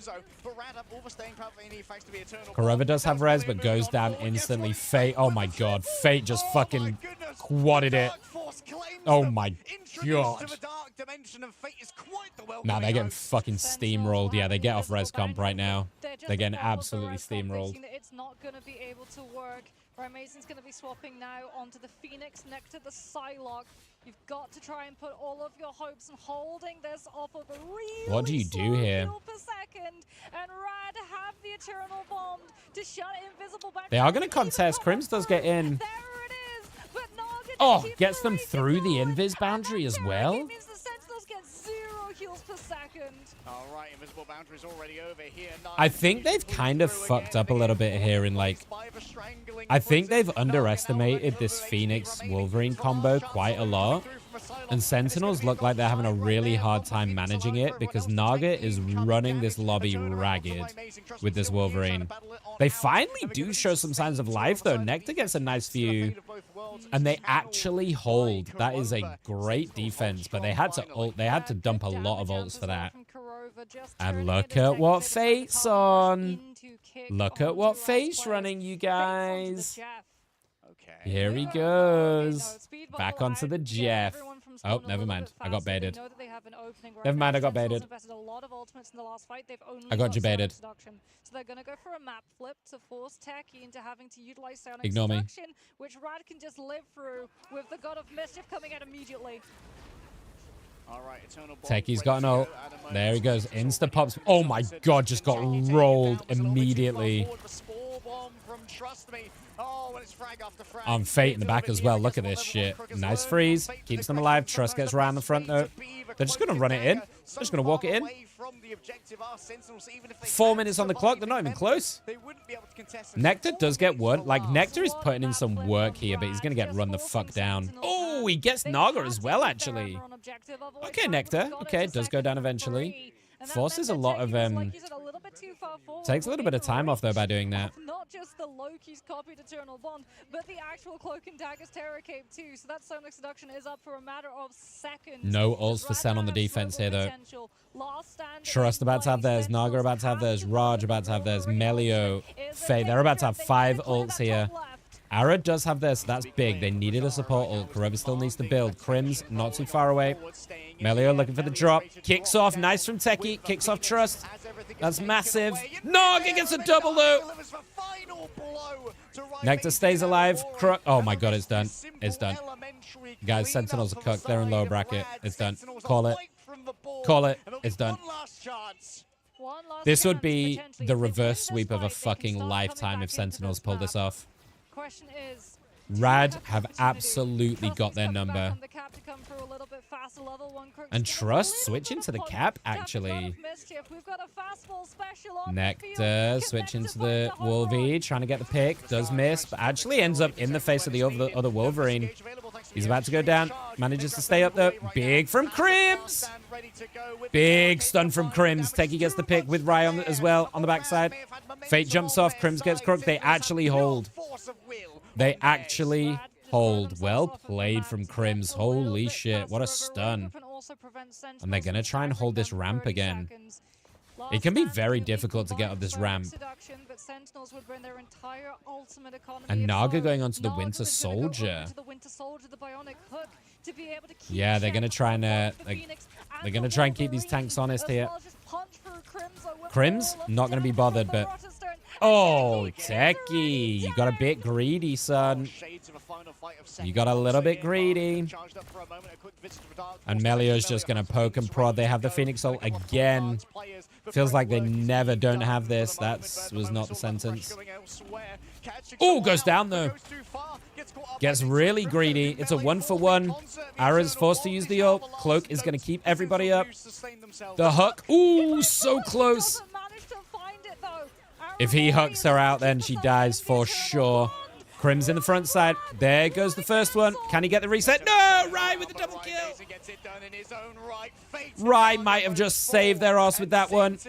Big hold for Sentinels. 1 minute on the clock. They might actually full hold this. This is a really good grouping now from Sentinels. They've done really well to hold this, considering how this started. They found the solution. They found the way. Nectar on this Wolverine. Oh, clobbering time in that corridor. It might be a little bit too far forward. They're kind of having to pull back a little bit. There's a big stun. Melio waiting, looking. Rai already gets the kill on Naga. That's big. Trust in the backside. Needs to get out because Techie's looking for those pings. In the meantime, Naga gets another pick on this Wolverine. He is kicking and screaming this team through this game. No, dragging this team through this game. That's what I meant to say. Someone's changing the camera speed. Let's go, observers. W observers. Trust still trying to sneak that point. Trying to stealth steal it. Gets noticed, though. I don't think Sentinels are going to let another C9 go their way. Nice kidnap. Rise looking. Gets the angle. In combination with Ara gets Naga. This Winter Soldier is not going to get an ult. Oh, Nectar's going to go ham. Gets the kill on Crook. Melio does get Kurova in the backside, but Nectar's going crazy. And they do hold Sentinels. How did you hold that? Huge Wolverine swap. Must need. They needed that so badly. Stopped as well in such an awkward position where it's literally just right on that ramp, and you have to walk past so much drop-off potential. Okay, this game is not over, chat. This game is not over. There's so much that Rad have to contest with, but they got it a heck of a long way through Central Park. Can they complete the full hold? What do we see? Because Sentinels, they need this round to continue the series. Yeah. I love that shit logs. I want to see who the players play outside of the esports environment. I mean, if their profile's not private, you can always look them up on inside the game, you know. To be an issue. Naga had a generational beginning, but fighting uphill. I guess he just switched to Cap because he could stall. Yeah, I mean, Cap has also been working for Trust a lot, right? In game 1 and 2. Cap and Venom have been working really well for him to pressure Kurova and Aramori on these on this support duo. Yeah. Because that Wolverine swap was absolutely huge. Yeah, I think I don't know. Sentinels look really uncomfortable on a res comp. Like, I've not seen them run a successful res comp, really. Just in case they start losing players on the actual brawl fight of the point itself, and they want that strange portal. Which I guess after this tournament doesn't really matter because res comp doesn't exist after this anyway. So fuck it, you know. Face on the jab. All right, he's actually gonna commit to it this time. How the fuck is he behind them? What? Oh, Trust gets a double with that ping. And we talked about the Venom. Fate gets a triple kill. Fate just got triple kill on that Jeff to finish it off. Fuck it hell. He's getting himself into some weird ass positions. Look at the positioning too right now. Yeah, they're double diving. Look at this. They're fully committing to this dive. Raj and Trust both on dive tanks with the Jeff sitting at the top. What is the Jeff doing?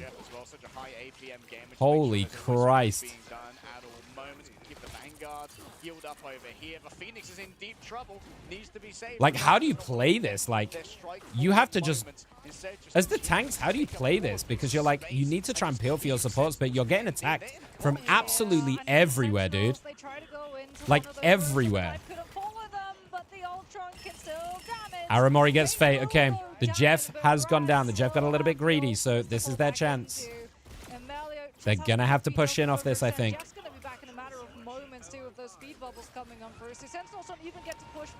Pops the ult on the Star-Lord, but immediately the cloak ult goes down, keeping everyone up. Oh, no. Oh, and he gets one. Everybody fucking gets out of dodge, and he goes down. That's huge from Aramori. Great target focus. It was so close. That Jeff nearly got 4 of them, and then Ryan Crims cleaning up house. Right, amazing, going back onto this Phoenix. And I liked what Rad attempted, but I think you've got to swapsies now. It was a good attempt. They're gonna recontest. They're in a bad spot now, but Crims gets it. Techie gets another kill as well. Nice grab from the Emmet. Nectar back onto this Wolverine. Feeling more comfortable now. Throw him in. Oh, he grabs him through the hole. What? One unreal fucking toss from Crims. Threaded the needle through that hole. Holy shit.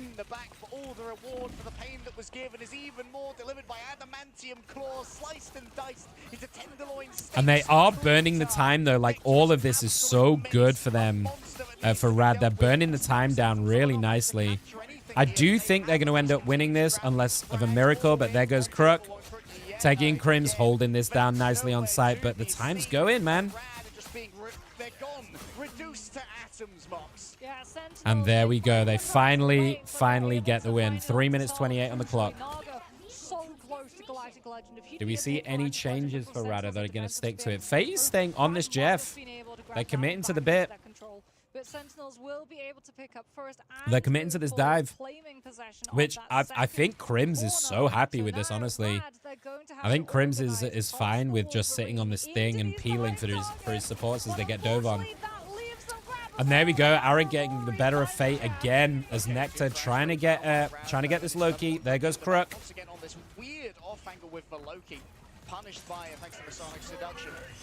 Trying to find the grab. Doesn't quite get it. Melio going over the top, but there's the Lunar ult ready to save. Here's the problem, though. Is anything left? Ara does have a support ult left for the Star-Lord, so there it goes. We're probably going to see it drop now. There we go. Ara instantly drops that cloak ult. Nagri's going to get nothing from this. They are not going to let this Star-Lord get some value. Oh, Crims gets in his face. There's nothing scarier than a thing jumping at your face. Especially if he's in Thing Thong. Oh, what a grab! What the fuck is that angle? He's so clean with those grabs. Rad have an opening too. Fake can come through his Jeff, but crucially you have to worry about Sentinels lacking in defense. Oh, Rye gets the target. He sees Melio and he goes for it. Crims Nectar getting the picks as well. Venom trying to get on Rye, but he's peeling backwards, and there's the cloak ult from the Loki. They do have a lot of ults Rad to stall out here, though. Only the ult for Crims at 4 Sentinels. No support ults. And there it goes. He's just going to throw it straight on that Venom. Get him the fuck out of here. Nectar looking for a target. Oh, no. Oh, my God. That was so close. He does get 2. He can still spit them off, maybe. And he's going to take the 1 for 2. Oh, my God. These Jeff ults are fucking squeaky bum time. Oh, no. They've double ulted. Oh, no. Sentinels have double ulted. So Kurova's going to sit in the damage boosted. Oh, they're nervous. They're stressing. Oh, that's real bad for Sentinels. Oh, and there he goes. There's nothing left. Oh, no. I think it's too late for this fight. They're going to have to reset. Call it. This one earlier, trust me, gets corrosive pickup after corrosive pickup. They're not going to have a defensive for Galactic Legend. Oh, that feels really bad for them. properly coming on for Naga's got the ult as well. Oh, this is so bad. I don't know how you win this if you're Sentinels. They're not even close. Like, Ara's not going to have... Oh! Can they get in? Oh my god, they lived it. They lived it. There's no fucking shot they lived it. That's actually incredible work from Sentinels, to be honest. That's absolutely unbelievable work from Sentinels to live that with no support ults. Aramori's now got it. Drops it immediately. But there's the Jeff again. Trying to get two. Can he get them? He's trying to get them off. He's going to do it again. Fate making this Jeff look busted.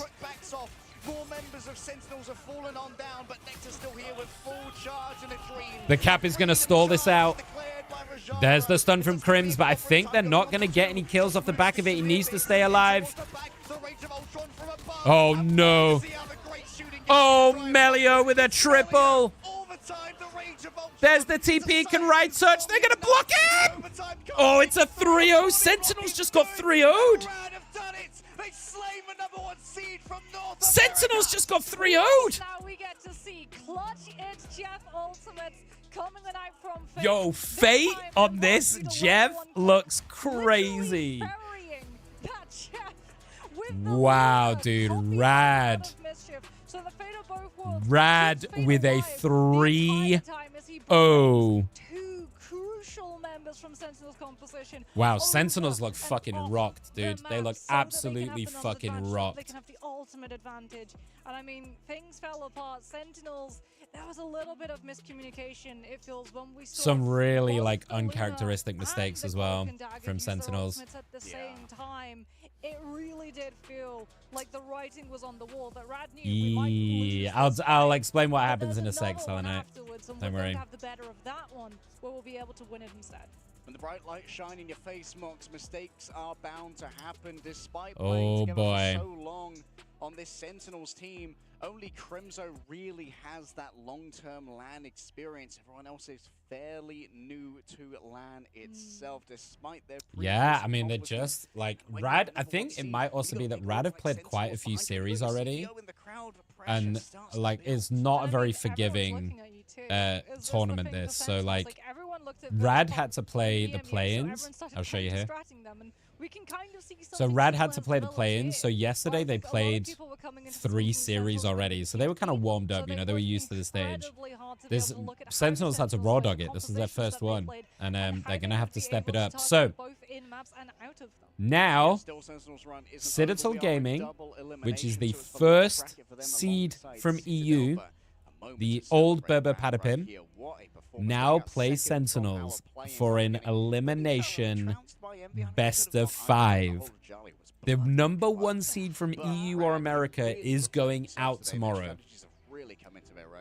which is a fucking wild statement. I wish we could listen to comms on wild. Just when Fate's behind their spawn. Yeah. It's like, hey guys, I've got eyes on you. just go I'm harassing. Would not have fucking called that. I thought Sentinels were gonna 3. Yeah. Like I thought they were gonna dog walk it. I thought they were gonna Sentinels were gonna 3-0 it, but Rad, man. It feels like Rad showed up. Because a lot of the time when they knew the oh my word, like Sonic Seduction, right, in one of those later fights. So listen, they're not out. This is upper bracket games, so everyone has another chance.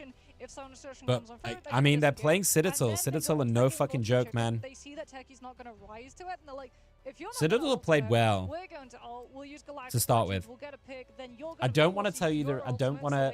Oh, well, you already know the result. We're taking, and then we can disengage, and that's exactly what ended up happening. Completely forgot about that. Read of when Sentinels would be forced to invest something. One, unfortunately, by holding onto it a little bit longer than they could have desired. Sorry. They already lost the fight. Yeah, you know what? It was an incredible series. It's definitely worth the watch either way. It was a fucking unreal series. Not there, Fate, no! Yeah, it is very... I find it so ironic that Adam Warlock, like one of the most canonically mobile characters... People said that Jeff would be asked after the rework. Probably one of the least mobile I mean, I love that Fate's playing it because... Oh, like, you guys know I play with Luna all the time, right? As a Jeff player. And the amount of hate that Jeff gets, like, people don't understand how good this hero could be. The ults can be game-winning or losing. We saw it there, man, twice. He gets the support, at least one support in that ult, and throws them off. Gets a 2-for-1 in both of those endgame fights, and wins the game for them. In their comps, and trust me is a huge part of that, being able to play the Venom and the Captain at equal levels of proficiency and be so dangerous on both. Yeah, and I mean, I like how they show the stats at the end of the game, because I'm used to watch Overwatch League. Yeah, they don't show kills, though. It's not the same as the scoreboard that we see in Ranked. You only see final hits. So I suppose they just don't give a shit about kills. Jeff goes first. It's just a funny little guy in your wild, dude. Wild. Really annoying angle for you to have to deal Yeah, with. you can see they show you the final hits, like right now. I'll hide my cam feed for a minute, so you can see it all. God, basically 16,000. He's 47 short. And 27,000 healing. I mean, that is no joke, dude. Nearly 16k damage on the Jeff is no joke. It is. And he got 12 final hits as well. That's some crazy work. Melio played really well as well on that Ultron. Some of those ults were crazy. Sadly showered. I mean, some teams might want to ban the Jeff. I know Reject hate. What's super interesting is the tank prio. We're seeing, honestly, a really interesting, flexible, really interesting mix of tanks. The cap looks insane. The cap is like almost permaban worthy, I think, at this point. The Venom looks insane. So double dive tank seems to work really well. And then you've got like Mag Emma on the flip side if you want to run like frontline. Groot looks really strong. The only one that looks shit right now is Thor. But Thor's the only one we're not really seeing. Penny as well, actually. We've not really seen a Penny yet either. So those two we haven't really seen, but all the other tanks look like super viable. Which is kind of interesting because Season 1, it was pretty much Mag and Emma perma with Cap thrown in. That haircut is a crime. My haircut? Or someone else's?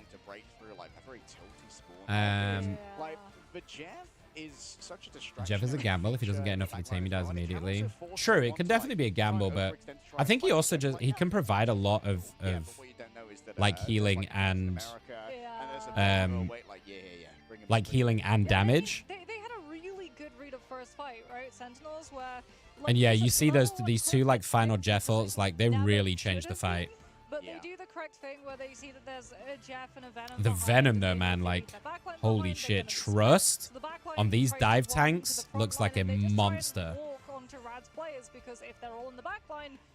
And honestly, the Jeff ults were so close to being like 3 or 4 mans so many times. So, woof. I hope we get to see more Jeff, dude. I love it. I love it. I want to see more of this shit. The Loki player one. Oh, Crook. Oh, I can't remember what he looks like. True. You know what? Oh, yeah, I know who you mean. Yeah. When you fall to edge Jeff, it's incredibly tilting. Yeah. That is true, actually. If you die to a Jeff ult, it is a feels bad. Surely my team are going to be able to take him down before he finds the edge. Welcome in, Small. No. Okay. Have you seen Hulk? Awesome. Cool. We've seen Hulk from Enzo because Enzo is Enzo in Citadel Gaming because he is a big Hulk player. Who was shooting the shark? Were you the shark? I was he shooting is. the shark. He might be the only controller player. It can't be me, bro. It can't be me. I'm in there. Tournament. Yeah, we might. Don't quote me on that. Some of the contents of Jeff's stomach. Did you know that? But he might be the only controller player. There might be. I don't know the China team, so that's the only thing. But I think he's the only one left in the EU NA for sure. And he had a whole bunch of Dino Jeff is the easiest rage bait, true. So for these next 2 series, I am going to be learning a lot with you guys because I know 100T. I have not seen these 3 teams play yet. because I didn't follow their regions in Season 1. I only followed EU and NA because it was too many games to try and follow everything. We have to talk about the fact that it's So, one apiece. I apparently Reject have not lost the series yet. But NA still have So apparently they're looking pretty fucking dominant. But I don't know much about OUG and I don't know much about Ground. So I'm going to be kind of learning with you on these ones. Yeah, we're going to be going up against the hometown heroes of Over Ultra Gaming. So there's definitely going to be a crowd here. But once OUG. So yeah, Over Ultra Gaming are one of the Chinese teams. So we didn't get to see the Chinese lobby. We're so going to be seeing a very similar band strategy as well coming up agast OUG. I love how he repping the Hulk. They also love Human Torch comps. So I think Hulk's incredibly strong. We have not seen any Hulk Namor, interestingly. We haven't seen any Namor at all. It looks like the DPS is like pretty locked for now, the meta. Well, between EU and Americas for sure. It looks like Phoenix is pretty stone cold meta, and then Wolvie, Human Torch, and then a triple support combination like Mantis is very high prio, Ultron, a little bit of Storm if you're Envy. Spee really likes the Storm, but aside from that, Psylocke is the other one. So it looks like a little bit of Winter Soldier, so it looks like the DPS meta is pretty locked, so I wouldn't expect much variation in that particularly. Honestly, I want to give Melio his flowers as well.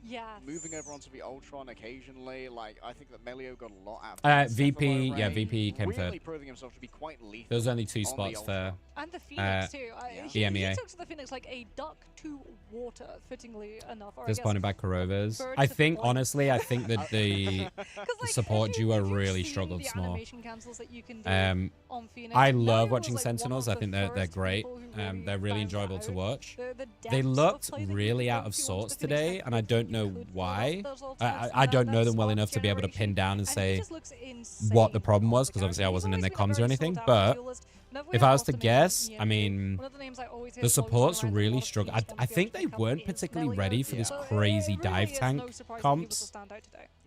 And he was a mercenary for a while. This Venom Cap, or this like Cap Psylocke getting in their face, they really struggled with. Like they had a really hard time staying alive. And I don't know whether that was like, it's hard to say whether that was they weren't getting enough support from their tanks.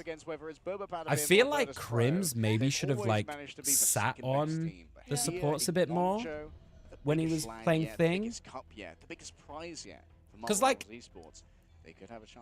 like, from an outside perspective, and obviously I don't play at their level, right? So, you know, take this with a pinch of salt, right? It's very easy to sit here in hindsight and call it, right? But it seems weird that you're going to play Thing and then you're going to sit in the front line most of the time rather than sitting on your supports, knowing that they're playing like Venom Cap and playing Dive, and you're not going to sit on them and help peel for them.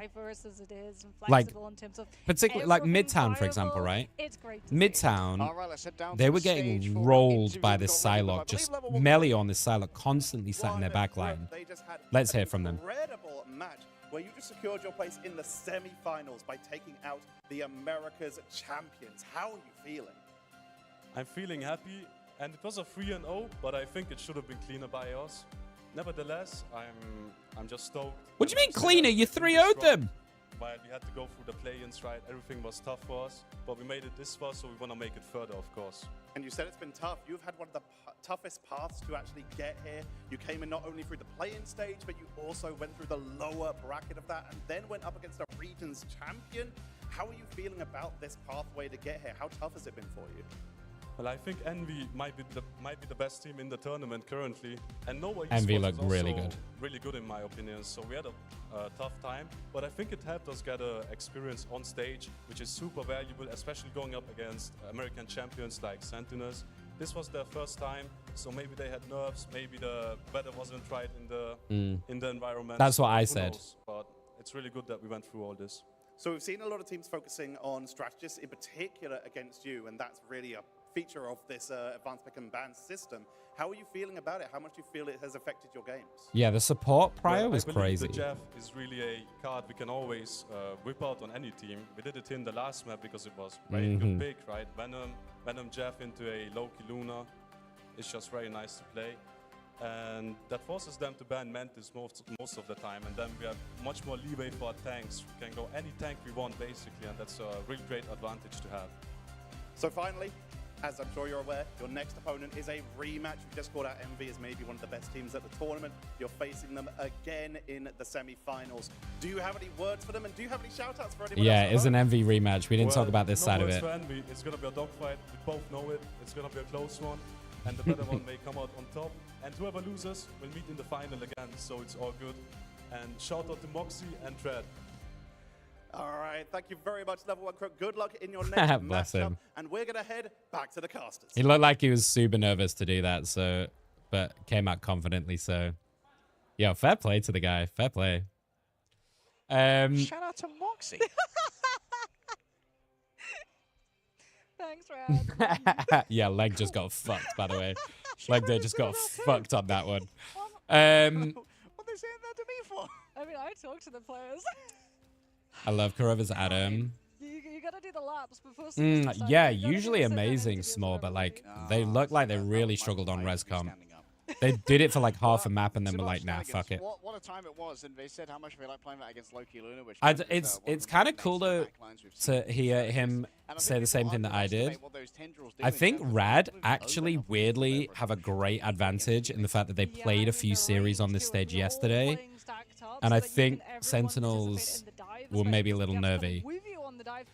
And that kind of, yeah. But listen, they've got another game tomorrow, so hopefully they can brush it off and we'll see. It's a shame, though, that I love watching both Citadel and Sentinels, so it's a shame one of them has to go out on day 2 because they're both such fun teams to watch.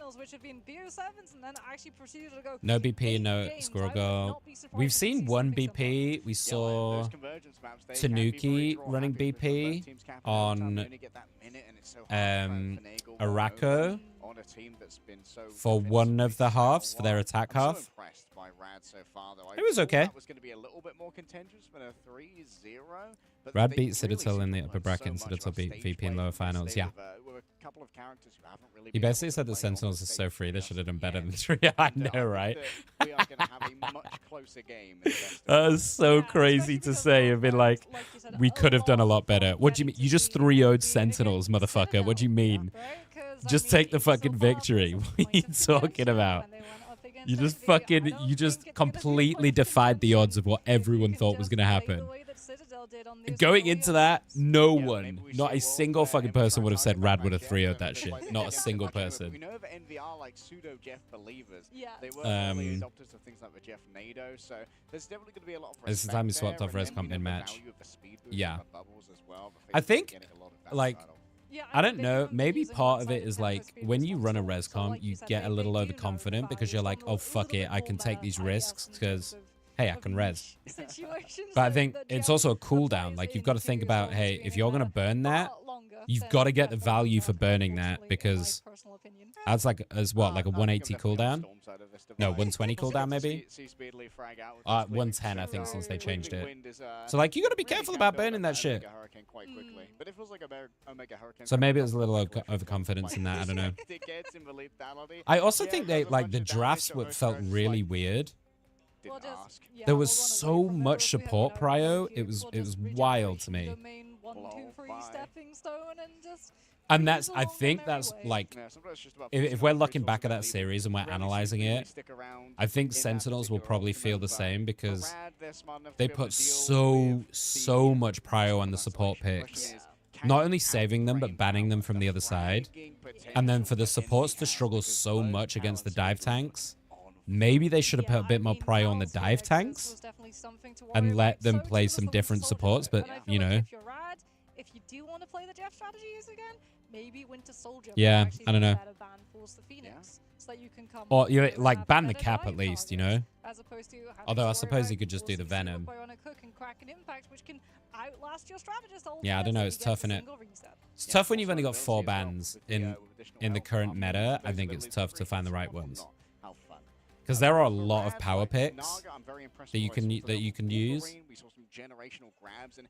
You know, we talked about some of the DPS, right? You got to think about Johnny Storm on particular maps.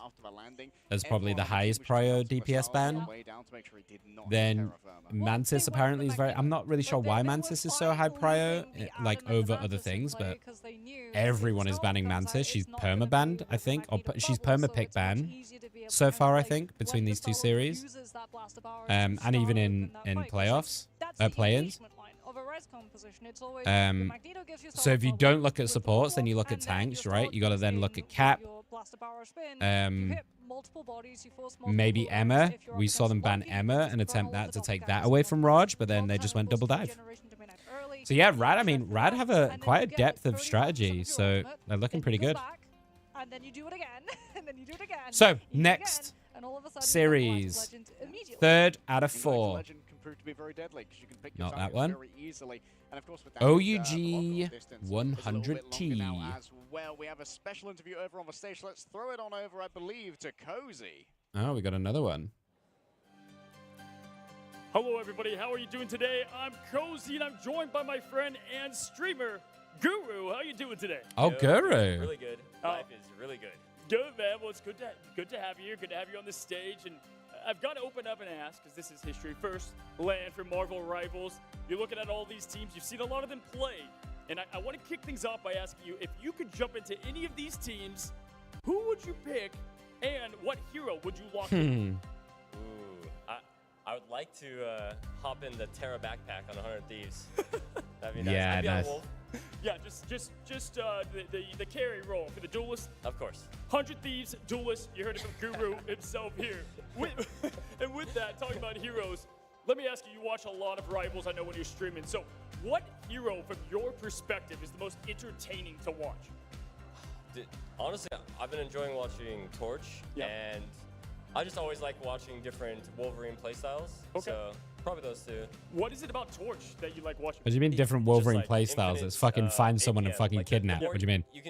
There's like an infinite cap, basically, on how much you can do. For sure. And we're seeing it, like Tanuki is crazy. Yeah, he's really good. Yeah, That's true. We have so much talent. Speeder, Tanuki, I mean, the Flyers in this tournament, insane. Talking about Torch, kind of, he was underrated going into this season. So now looking ahead, tell me, what hero do you think is the most overrated hero and underrated, both sides? Overrated, probably, I don't know. There's not really any overrated ones, I think, but underrated Thing. I think there needs to be more Thing being played in this tournament. I think 100% agree with that, actually. And I think it was working for Sentinels, but it, kind of got unlucky near the end. Yeah. I think the only problem with Thing is he's very bad into Emma, and he's very bad into Phoenix. Exactly. And listen, if y'all don't know, Guru here played for a team in the group stage, Solaris, and they were nearly on their way here to Ignite. Now that you've been here, you've witnessed all this as a player in the group stage. I mean, tell me, are you locked in? Are you trying to get a spot in the finals? Are you guys coming back for more? Oh yeah, Solaris will be in grand finals for sure. love to hear it, my man. And in general, you've been, is this your first time to Guangzhou in China? Oh yeah, first time leaving the U.S. Ah, no way. First time leaving. Why is he talking like that? It sounds like he's pushing out while talking. Guangzhou, China? My highlight is not getting invited to this event. And he has a very forced YouTube voice, I guess, I would say. This is crazy. Dude, we're just they're taking care of us, dude. Good. Yeah, the hospitality here is just unmatched. And I've got He's a very experienced host, though, Cozy. We've got a lot of teams to go. He's hosted a lot of LANs let's pretend it's day 5 in different games There's and stuff. 2 teams, grand finals. Who do you have? He does a lot of YouTube content as well. Envy versus 100 Thieves. Very, if you don't know, Guru's from America, so very America pick there in the terms of the teams. But we'll have to see. We've had now one team in Envy winning, and then we had now Sentinels just going down to Rad. But in general, can't wait to see you up there in the watch party. Should I say this? Appreciate you here coming on stage. Of course. Happy to be here. Absolutely, y'all. I don't particularly rate him as a caster. In just a moment, we're going to take a quick I don't break, think he's a and we'll great see you caster, right but he is a after. good host, usually. It does sound particularly forced today, though. But I think in general, he's usually a really good host. His casting is a little bit questionable. But anyway, who am I to judge?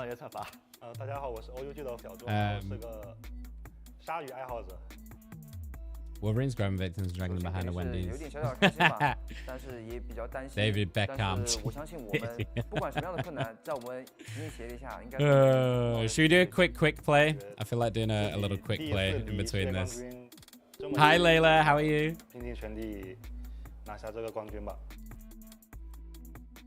Let me bring it up on my other monitor so I make sure we don't miss anything. Because they're just going to yap for a little bit after this anyway, right? Let's do a little quickie in between. So I'm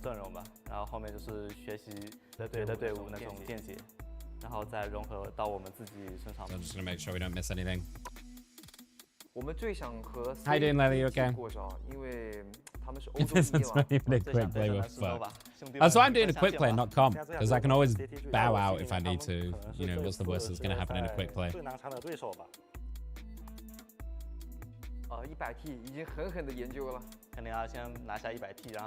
Yeah, I have some opinions on some of the casters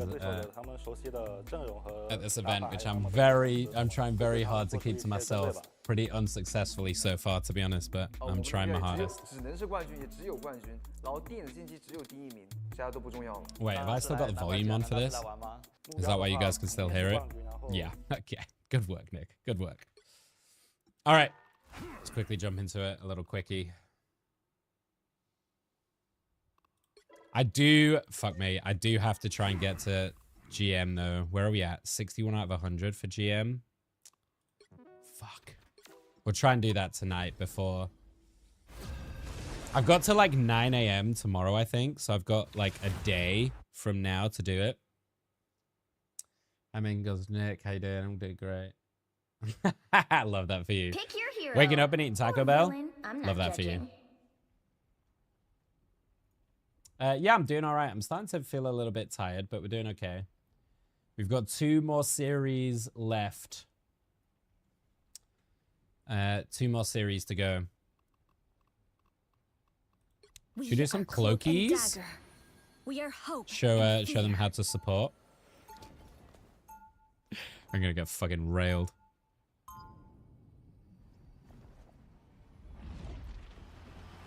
I'm playing comp for the rest of the season. Yeah, it's just because I want the GM reward. Darkness. That's it. It helps me see the darkness and face it. 30 seconds before you attack. Get ready. Obviously, I've been very busy, so we've not got to my... I was going to go for Celestial this season. So we can still do that. I think I'm going to still try and push for Celestial in 3.5, especially seeing as my little Thor boys had a buff. Yeah. My Thor Bjorn has had a buff, and he looks fucking solid.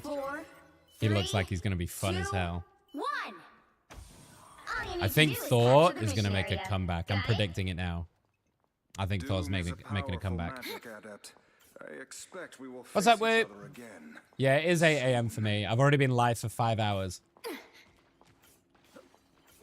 I was being getting bullied by a Spider-Man or Wolverine. I fucking hate those heroes. I'm about to get bullied by this jerk. My time to shine. Friends. Looks like the mission area is yours to capture now. I have captured the mission area. Oh, where the fuck is that bottleneck? Ah! I just threw the bowl in the middle of the fucking air. What's up, Jamie? I'm sitting in the afternoon watching you. It's because it's the Marvel Rivals Ignite tournament. We're just taking a little quick play break. Because they're on a break in between series. So I'm playing a very quick play just for funsies before the next series. But yeah, it's the Marvel Rivals mid-season finals. So it's the first day of the main stage. Lights out. I'm a team player. Which is why we are up at 3 a.m. because it's based in China. So we're on China time. So for the next 4 days, I'm going to be live from 3 a.m. Lights out. Yeah, come at me, bitch. Come at me, bitch. Come at me, bitch. My time to shine. Everybody needs a hand sometimes. That's what we needed. I got you, Magic. If you weren't hiding, stop hiding from me.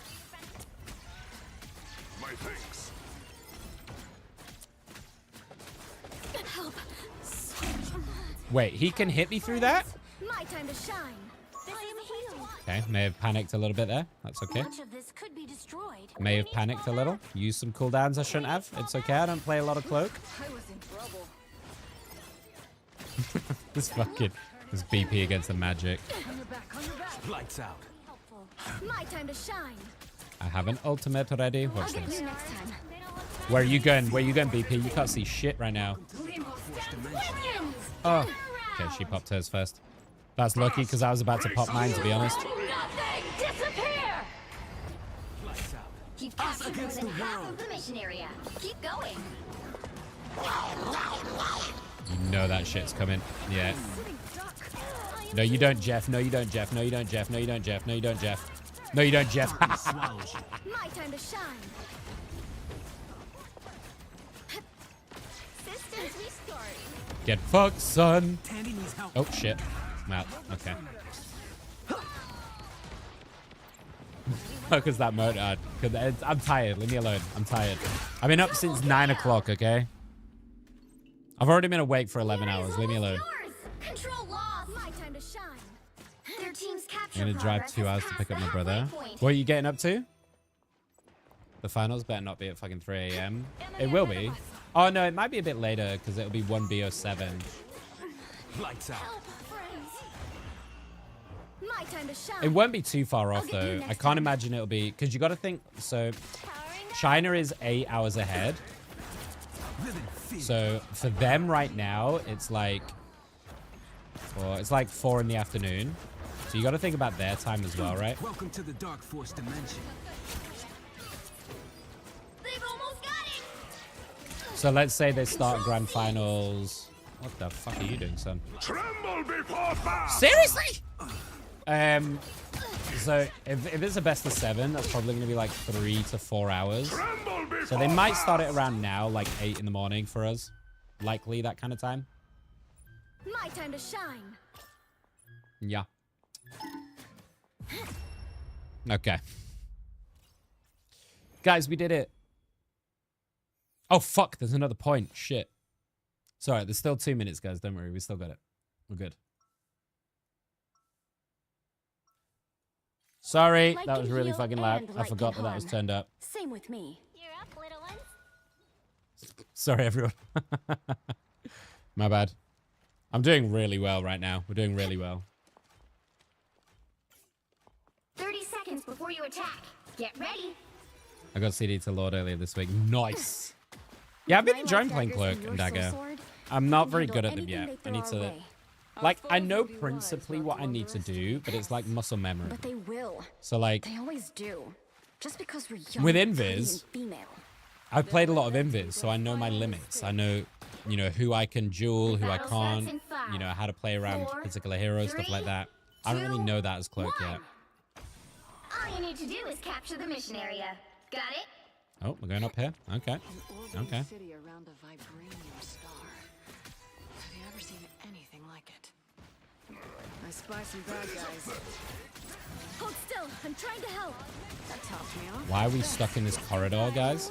Can we maybe get out of this? You are nothing! My time to shine. Yeah. Why are we all stuck in a tiny room against the Phoenix? Can someone tell me that? You are nothing! Double KO! Looks like the mission area is yours to capture now. They captured the mission area! The daggers auto aim. Yeah. But I mean, like, the skill with Cloak is more to do with,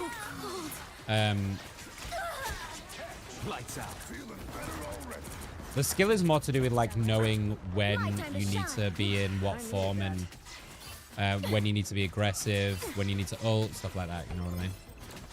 Lights out.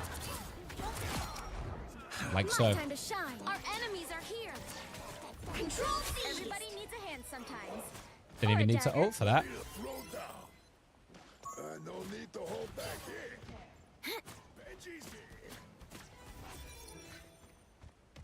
They got off the Spidey, so that's good for me. Lights out. He's above. Who will help?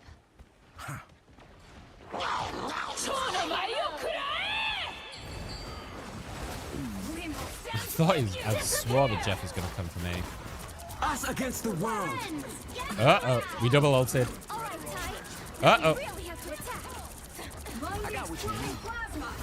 Darkness. Out. Get fucked, son.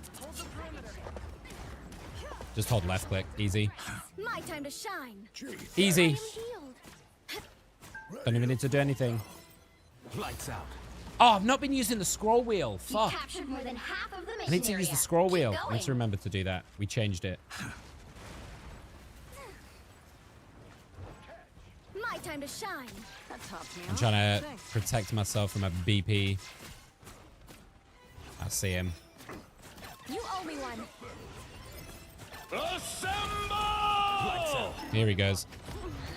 Help, friends. My time to shine. Oh my goodness gracious. Oh my goodness gracious, he wanted my dick. Okay, sir, okay. Tremble before fast! The area is almost yours. As a spot man, I feel like Cindy gave me brain damage. Who do you normally play, Small? So much more to this game than just aim.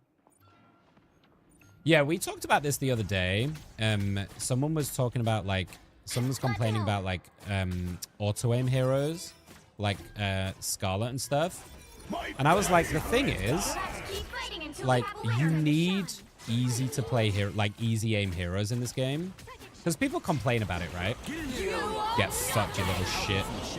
Because if you don't, like,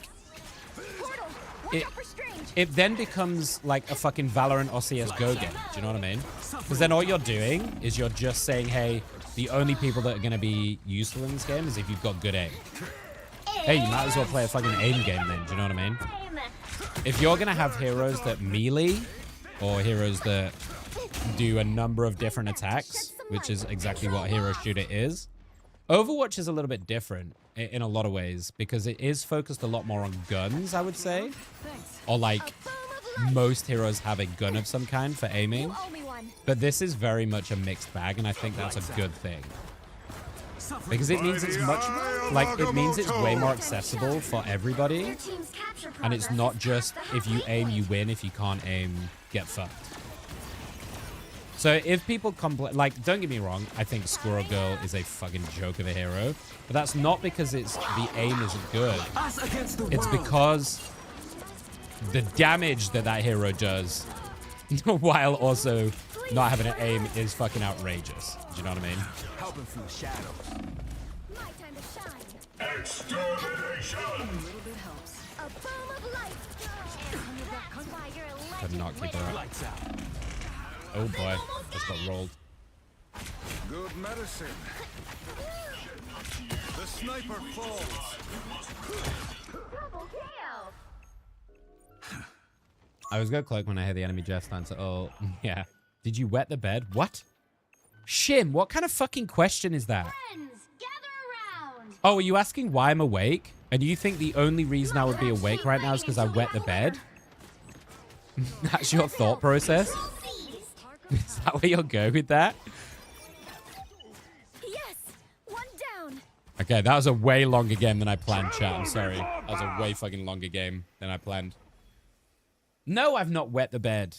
Not for like at least a week. All right. That was my quick play. We'll get back into it. Victory. Big win.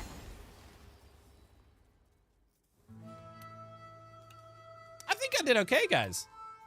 I think I did okay. We'll work on it. We'll work on it. But yeah, definitely like, you know, people who complain about aim in this game need to understand that this is not a fucking aim game. Aim matters, don't get me wrong. Aim matters.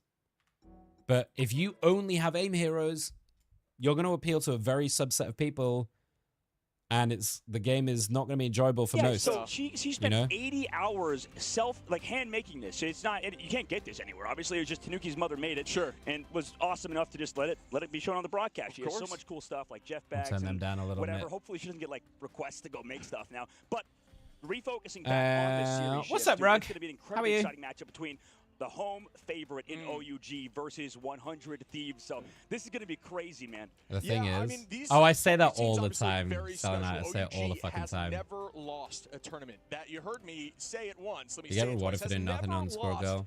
Yeah, Squirrel Girl is a bit different because you can bounce that shit. So like, it's not even auto aim. It's just massive AOE luck-based bullshit. Squirrel Girl is the only one that I'm like, okay, that's justified because she's a piece of shit. But all the others, like Cloak, Wanda, stuff like that, whatever.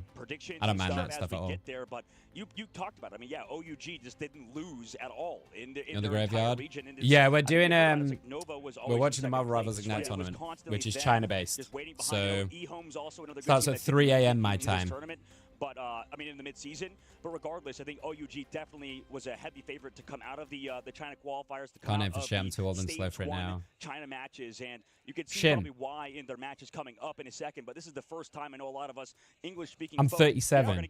You think I can hang it with the young ones? Part about these tournaments, right? We talk about of course I can't. And this is where you get to see that in action. A lot of us haven't had I got the fucking reflexes of a granddad. Maybe you just didn't get to catch it. Maybe you never, bother to go look. But trust me, these tournaments are just as insane as your region. Talking about insane. We talk about Sentinel sweeping 100 Thieves, coming through there on the finals in the past in Ignite. And I'm nearly fucking middle-aged. Right? It was a reverse sweep, so you got to hope that 100 Thieves can bounce back from that, learn from their mistakes, and take on OUG. Yeah, a lot of people are putting pressure on the North American. How you doing, Rug? You okay? Like you said, I mean, 100 Thieves and Sentinels. These are the two teams that qualified. I was playing with my 16-year-old nephew. Our stage Do you get wrecked? To get ready for the midseason. Dude, dude, seriously, people like kids these days, like teenagers and shit that have grown up on gaming, and not just grown up on gaming, but like grown up on like competitive hardcore gaming, are fucking savages, dude. These kids are like unbelievable because they've got the elasticity of that younger brain that's still learning,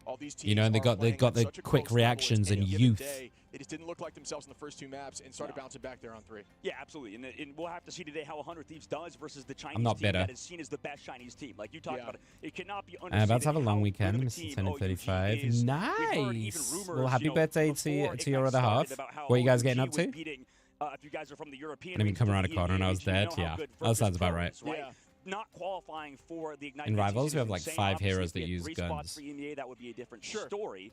But OUG, yeah, most people don't, really.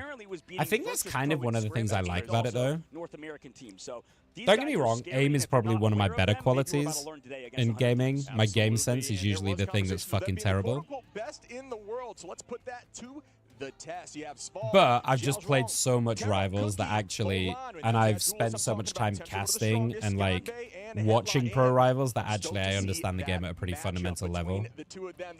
Probably in a deeper way than a lot of people tend to, just because I spend so much time on it. And speaking about Mulan, I think him and Rymazing had a little bit of discussion. Like, you're like the Chinese equivalent of Rymazing. Watch out for Terra. Terra is a terror monster player.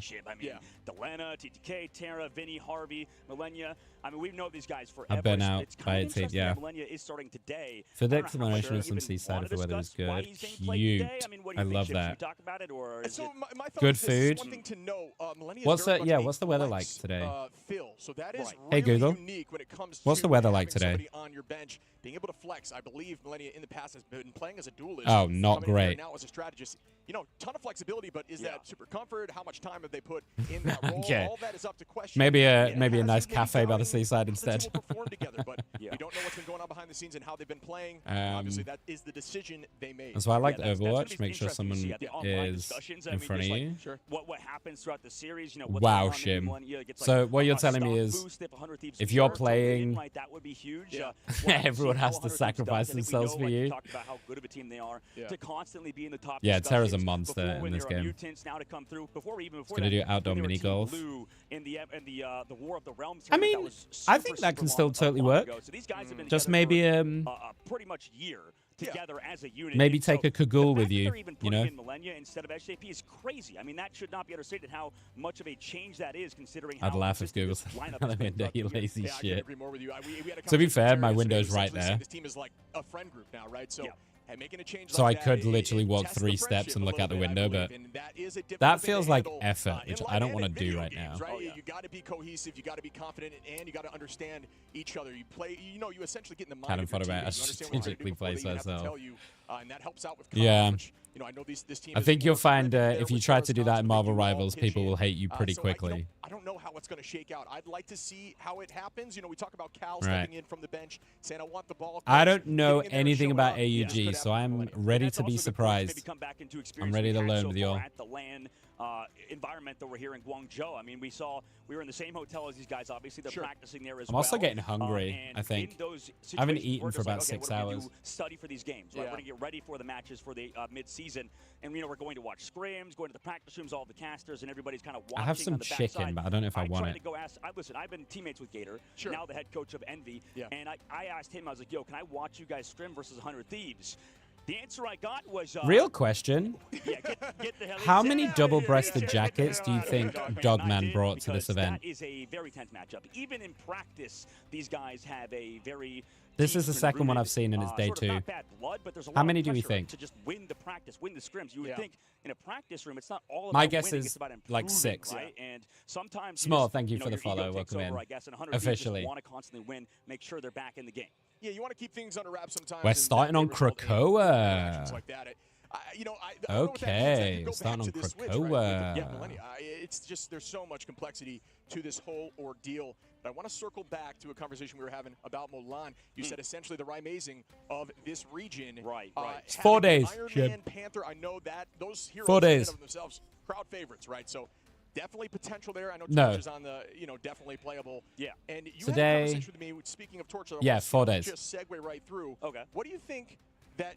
If I am playing for OUG, Including what do I do? today. What do I So leave 3 open more days. For 100 Thieves, I was setting you up for this because it was a great call. Right. Well, oh my God, wait, I completely blanked actually. That's Leave the funny Torch. part. Leave Leave Torch. Torch. There we go. There it Thank is. you. You had My me fault, reminded. buddy. This is why we're partners, because you catch me when I like am these faltering. teams. These two And are speaking of fun. Which, well, it's going to be map dependent, obviously. We'll have to see as we I go also through rate round Shib number 1. very The highly as a biggest thing is, caster. like you He's said, one of them. we were talking about it before. Where In this event, in the I think Ignite is a series, it felt is a like very good 100 caster. Thieves, as good as Terra is and as good as I Dilemma don't are, say this often they sort of with my lack casting because flexibility. it's one of the Sure. things I'm a little bit Well, arrogant Terra, about, I know will get very to be upset honest, because I said it because on I know how podcast, good I I am. was like, But fuck Shib you, is one that I would and put then on he was par like, with bro, did you myself. see I me think get he my, is pop-off games very or all good. those Sure, matches? the Like, longest alt ever in history. He proved me wrong. I mean, this guy, Terra, like we talked about, has been proving individuals wrong for so long, including myself. And Oh, I feel Hulk like player. leaving the torch open could be Okay, the we might get some strategy Hulkies. for OUG against them, but we'll see how much they know. I mean, we talked about how some teams are maybe It's a fantastic underprepared fun movie. going Yeah. into Oh, the is it good, tournament because Picasso? You have to prepare for so many regions, there's so many hours I've heard very to mixed watch things the about VODs it. of every single region, and not everybody And can do that apparently because they it have to bombed focus like a on what's in motherfucker front this of them. weekend. Yeah,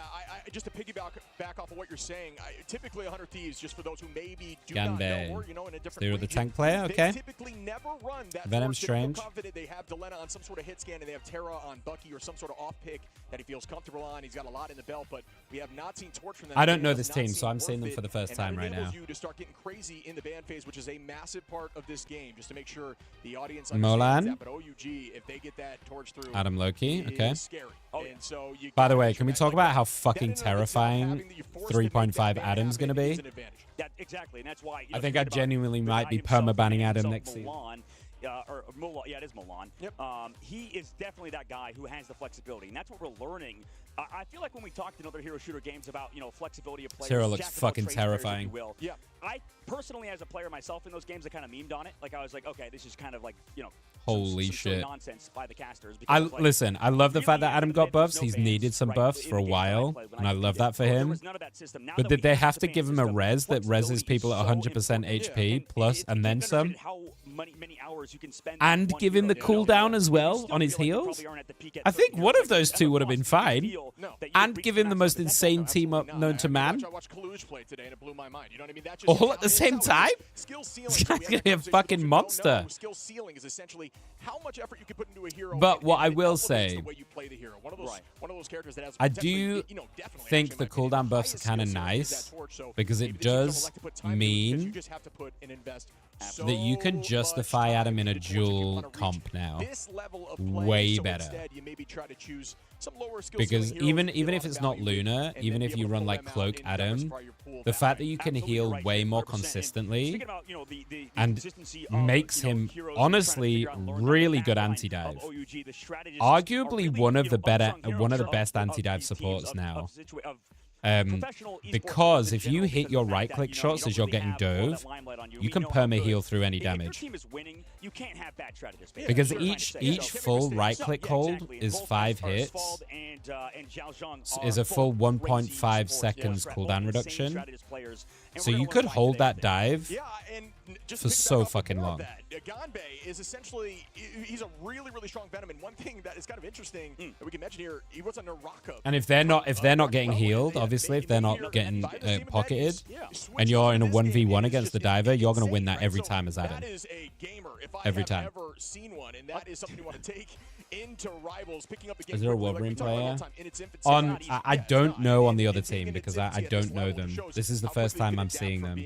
Playing at such a high level at another game, coming in here and making that Mantis, Loki, Groot going to be a problem. Oh, fuck yeah. Yeah, it's very different. I played it with Moxie. I said this earlier on when you guys weren't here. Moxie's like, yo, you should come cast this game. I'm like, genuinely, I think if you don't pick either Luna, Loki, Mantis, or Adam, I think it's a throw pick in 3.5.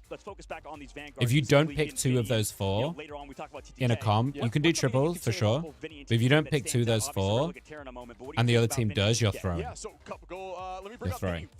One of the best Groots in the game. I know they are so far beyond busted compared to the others. It's a joke. Compositions, but a little more brawly. But Groot's going to be getting a buff here coming up in the next patch. Oh my goodness. I can have no doubt in my the mind, Groot team up is fucking ridiculous. Have you seen how much it heals? Incredible Groot, very strong player. And then it's a Mantis. It's essentially a full Mantis heal every second. Insanely accurate, very high sense. I don't understand how it's physically and now he can, I believe he can have 5 walls now, if I'm right. Because, oh, TTK is a monster as well. Watch out for TTK. TTK Mag is a fucking monster, this guy. Look how young they all are. I know, right? I know. We always cast a curse here. Enzo as well, the other. Do you want to know what I read yesterday? Which is really interesting. So you guys know I'm on the weight loss drugs right now. You guys know I'm on the weight loss injections, right? If you're newer here, Smart, you maybe don't know that yet, because you're getting to know me a bit. But yeah, I'm currently on Monjaro, the weight loss injections. There was a study that came out yesterday, so it was completed yesterday, where they did a double-blind study, and apparently, this paper and this study has proved that Monjaro and Ozempic, these semaglutide drugs, reverse aging. So they did a double blind, and the guys who were taking it, the people who were taking it, not only stopped aging, but got younger from taking it. So now they're looking into the anti-aging properties of these semaglutide drugs. And it was significant. It was like 3 years throughout the... I think it was like a year study or like 18-month study. And through the whole course of that, they like gained 3 years of life biologically, which is crazy, isn't it? I personally am of mind that when you have a coach, Guys, give it like 10 years, we're all going to be fucking immortal. I mean, I'm not sure being a player coach in a band Age ain't going to matter. Age ain't going to mean shit. and making sure you can make the right decision in the moment. But You just have to survive that long. It's not necessarily trying to get your composition. It's trying to ensure the enemy doesn't get their composition while you still have a composition that could beat what you've designed against you. It's so complex, especially as you're banning now. If there's a team, by the way, that the crowd are going to go mental for, it's going to be these guys. This is one of the Chinese teams, so I would expect the crowd are going to get a little hyped here if they win. Because I wonder if some teams maybe enact a more team-based oriented. And if you got money, because that shit ain't going to be cheap. True. I think just have one guy do it and everybody shuts up. Like we walked into rooms during practice. I mean, I don't know about you, but I'm due to win the lottery any day now, so a lot of time it is just one mind. I'm like 90% sure I'm going to be rich. It's a really solid life plan. It's going really well so far. All right. Let's get into it. Let's get into it. 100T, OUG, game 1. Insta torch ban. No bat? Is that a mistake? Transitive property, it did work. As we ban 100 Thieves, going to ban out that Oh, they fucked up. OUG missed the ban. Maybe so there's this thing. What happens when you miss a ban in practice? You just type the hero you want banned afterwards. You're like, sorry guys, I missed it. This is who I meant to ban. I don't think they can do that in comp, and this right? happened to me. I like rang for a team one time and I just missed the ban phase because I was in charge of it for some reason. Shit, that might hurt them. Like, we just want this banned, right? We want Loki banned or something like that. So maybe they'll talk about that later. I don't So know. Mantis ban again. I've seen so much Mantis prior. I feel like I've missed the. I feel like I've missed the memo on Mantis a little bit. Pre 3.5. What's going to happen? Like, was there a reason behind it? We'll have to learn later. Luna save into Luna ban. Okay, again, really high support prior from 100T. They're going to save the mag for TTK. Makes sense. This is probably TTK's best hero. And a mag save on both sides. So really different priorities between these two teams. And they're going to save the Loki. Okay. Make sure they've got at least one support with the Luna ban as well. And they're going to ban the cloak. We already know how good Speedery is at flyers. This might be a little bit awkward for OUG. It looks like they're probably going to end up with like a Loki invis. I saw the ban switch. I was like, wait, did they miss a ban too? I'm losing my mind, but no. No, sometimes it feels like a and then interesting. So mag prior on both. If the torch does go through, what's going to change? But then they've banned the cloak on both sides. It doesn't really make sense. Surely if you're going to run the mag, right? You don't really mind the cloak being in there because I guess unless you want to specifically save it, unless you're expecting a different pick, and you want to save it specifically for that. Is the Mantis ban like? Because I've been trying to figure this out, and yes, Mantis is really good into flyers, and yes, she's very good in a triple comp. Is it just that triple support with Mantis is insane, and that's why she's been permabanned? Or is it to stop the res comp? Or like deter the res comp? Because like, we've seen Phoenix be so fucking strong, and like, we've seen Phoenix ban maybe once, maybe twice. No Wolverine prior, they don't care about Wolverine at this level? Even though Wolverine's been dominating the last few games? It feels like a really odd, I don't know. This support priority is kind of wild to me. And here we go, OUG running exactly that, right? They're going to run the Wolvie Phoenix. That is a scary sight. And so, we are seeing so much Venom as well. Like, 100T going for the triple. The MM Mag, Psylocke. Oh, that was so close. Does not happen as they reset back as a team. Ganbei up on the high side, trying to drop in, bang, and does get a few bots. I do like the invis for Harvey here though, to help deal with the Wolvie. For those of you that don't know, invis is pretty much a direct counter to Wolverine, because as soon as he jumps in, you just push him or pull him away from the person he grabbed. Easy. That's a nice early pick for Ganbei. Terra gets a return pick, 1 for 1. And there goes the lane, okay.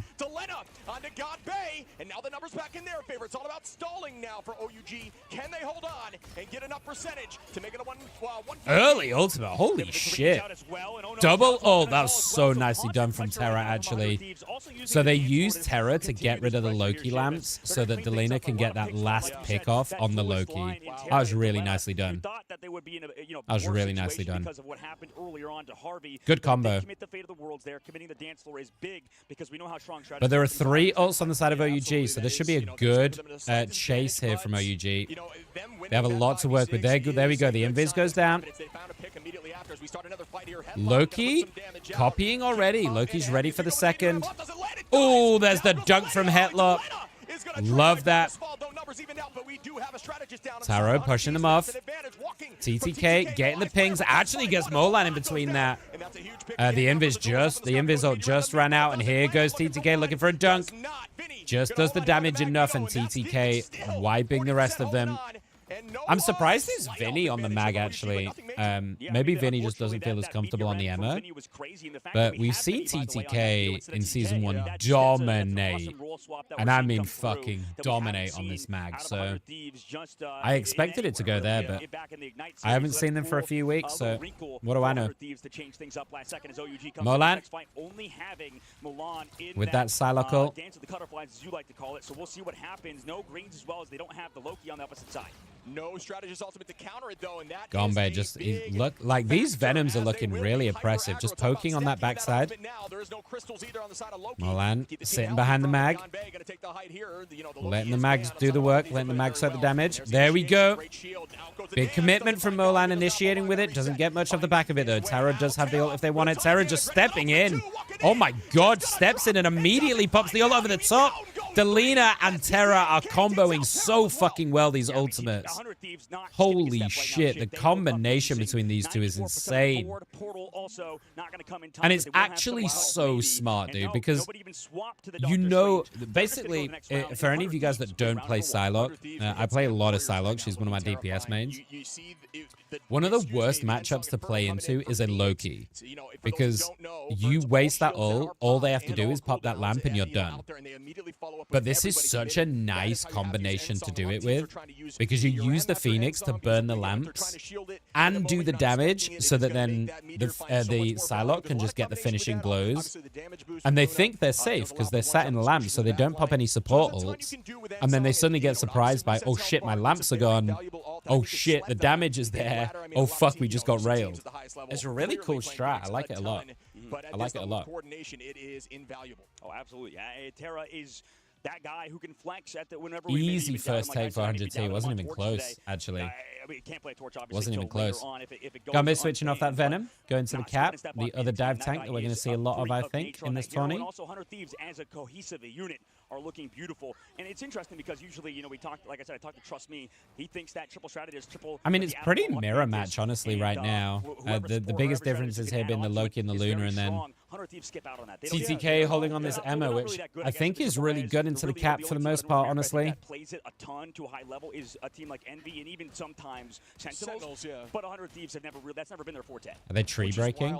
And I think that goes back to doing your homework. OUG here banning the Torch and the Mantis, right? So it's Come mate. I'm trying to get some position, getting around them. Just having a little nosy. There goes the Emerald from TTK, forcing them off the point. Some damage onto the front line, but does get immediately healed up. Remember, damage is not the stat to be looking at too much while you have strategists. Lamps are down already. That's an early cooldown burn. And we're just going to fucking ult dump. Here we go. Oh, what a combo. That's really nice from Hetlock with the Taro Cookie as well. Phoenix ult over the top. So that is one pick. But it might not be enough. They can come back in time if they can stall it. Vinny looking for the target. Nearly gets them. Honestly, it's so close. And in this whole meantime, Cap is getting in Terra's face. But oof, this damage return is crazy work. And here we go. Hetlock gets a double. Molan as well off the back of it. And that's a really nice take from OUG. And OUG will get this point first. Really nice take, part, honestly. I think in terms of just overall stall potential from 100 Thieves on these type of maps. If you have, you know, pop both Stratus ultimates, and then after all that, you don't have anything to combat. Gonna have their ult pretty soon. So they're gonna have this combo. Terra and Delina. Is it Delina? Delina? Delina. I'm gonna go with Delina. No, Delina. I'm gonna go with Delina. They have this combo. Something just kind of happened there for 100 Thieves. Now this next fight, they're going to be at a slight disadvantage in terms of tick rate, but we'll see what OUG does. They need to be able to walk in, though. 100 Thieves obviously have that edge. Let me know if the volume's okay for you guys. Over the past few weeks, but might as well mention it again. When you have point early in domination, it is an insane advantage. The game now becomes Look at this damage from the Phoenix, dude. No fucking fear at all. And that is a scary pick in the neutral. Another huge advantage here for OUG. The Invisol goes down. Like Hulk instead of Bruce Banner right Gone looking for these backliners. Finds them. Gets turned on by TTK. That's some really nice peeling there from the tank. Delina doesn't get anything from that ult. And Gombe has just been a nuisance. It's forcing the tank to look at him. And Taro just on the side, like untouched by this tree, just playing around that cover really nicely. Terra gets a kill though. Does not get the explosion damage off. As the supporters are popped, everyone's going to sit on this point. But 100T do have another support ult. And here we go. Harvey's got an Invisol if they need it to kind of help them stall out. There goes the ultimate there from Molan. And the Invis ult is dropped. Delina and TTK in the meantime get the picks. TTK gets another one. And 100T just using the support ult advantage really nicely. This is what I mean sometimes by... I think this is why people feel like double support ults can be so strong. Comparatively to other ults that don't give you that survivability, because you can see in that fight exactly there, they pop one and then the other, and then because they've got the Invis ult available, it makes it really difficult for OUG then to commit. Because you know that they can just pop that and save, right? We could speak to this. It's all about decision making, which is very difficult. And at this level of play, it's everything. But they committed a lot of ultimates in that fight. Gombe trying to poke, but TTK's doing such a good job of peeling this cap. Every time this cap dives, he's immediately having to like shield up and dash out and burn those cooldowns, because TTK's right there looking at him, ready for him. And as I say that, he gets the kill on Terra. That's big. It's a 1-for-1 though. Vinny gets the trade. That's big. Looking for the backliners, and Taro gets Harvey. That's a big kill. That's a big kill. Both supports down. This looks bad for 100T. I think you're going to have to hold those ults and regroup, and there we go. This is going to be a TP angle, I think. And all three held on. Oh, Vinny had to make a switch there. It's a little bit difficult, but we do still have... Delina gets a pick on Gombe, though. That's really nice. Oh, Delina, that was spicy.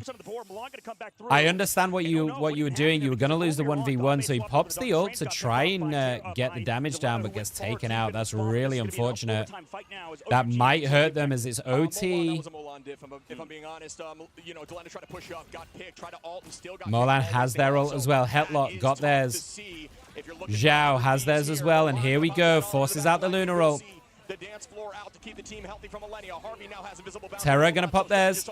We'll keep them alive for now. There is some doesn't get anything for it. Harvey's got theirs ready for after this Luna goes down. So there we go. But Hetlock is probably gonna look for the counter. There it is. Oh! The cap reflect. Vinny playing volleyball out here with the Meteor M. But it's not enough. Hetlock, Svold, both get the picks. 100T look real dodge. Delina gets a pick. That might be enough. They need to try and get in here.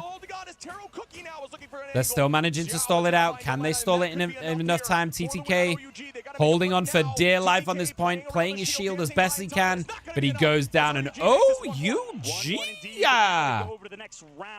Okay, we have a fight on our hands. Okay. 100 Thieves lost that map is because of the fact that Loki is so strong on that round. I mean, on the Grove, with the waterfalls and all the high ground we saw. The Loki was playing out their mind. Zhao, I think. it's a lot harder, I think, for Loki's to live. But there's actually an interesting spot. Because they did, this is the difference, right? We talked about it after game 1. They did such a good job of dealing with the Loki in round 1, using the combination of those 2 DPS ults, and then this time they're just they're a bit discombobulated. So the Loki was way freer, you know? Yeah, I think Loki is very strong in this next map, too, because you do have those off-angle heights behind, which she'll have a view of point, and then you have the second floor on both sides of the point. The Dragon obviously complicates things. I don't think it obstructs view at all for Loki. You know, granted, it's going to be playing closer with each clone, but you can have man, I need to pee. Distance, which is a free escape at any point if you turn. Still, though, I do think maybe not as effective as the last map, which has crazy peaks, and you know, all right, here we go. Through waterfall is unseeable. So no changes. They're just going to raw dog it. It's going to actually dominate. It's still playable for sure. I'm just curious. I want to see the clone placement and see if I was correct. See that second floor on left and right side there, and then they need to fix that camera speed thing. Keep coming up. Folks in the camera, would have some production question mark. Like a third story, which has an angle on point as well, but it does require you to play around a different. And they are playing up there. So they're playing up on the height. They drop down pretty early. Terra gets low. Here we go. They're going to stack up. The leader's going to get nothing for that, but Terra over the top does get a pick on Milan. That's big. Terra's going to look. Oh, this looks juicy, doesn't it? Oh, it looks juicy. It's a lot of damage, but...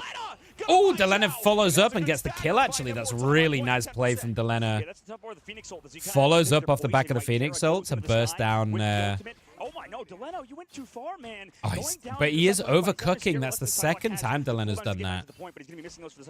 He's overcooking a little bit on the silo, getting a little bit cocky. And Milan is doing a really good job of punishing it, though, for real. That's the second time he's done that.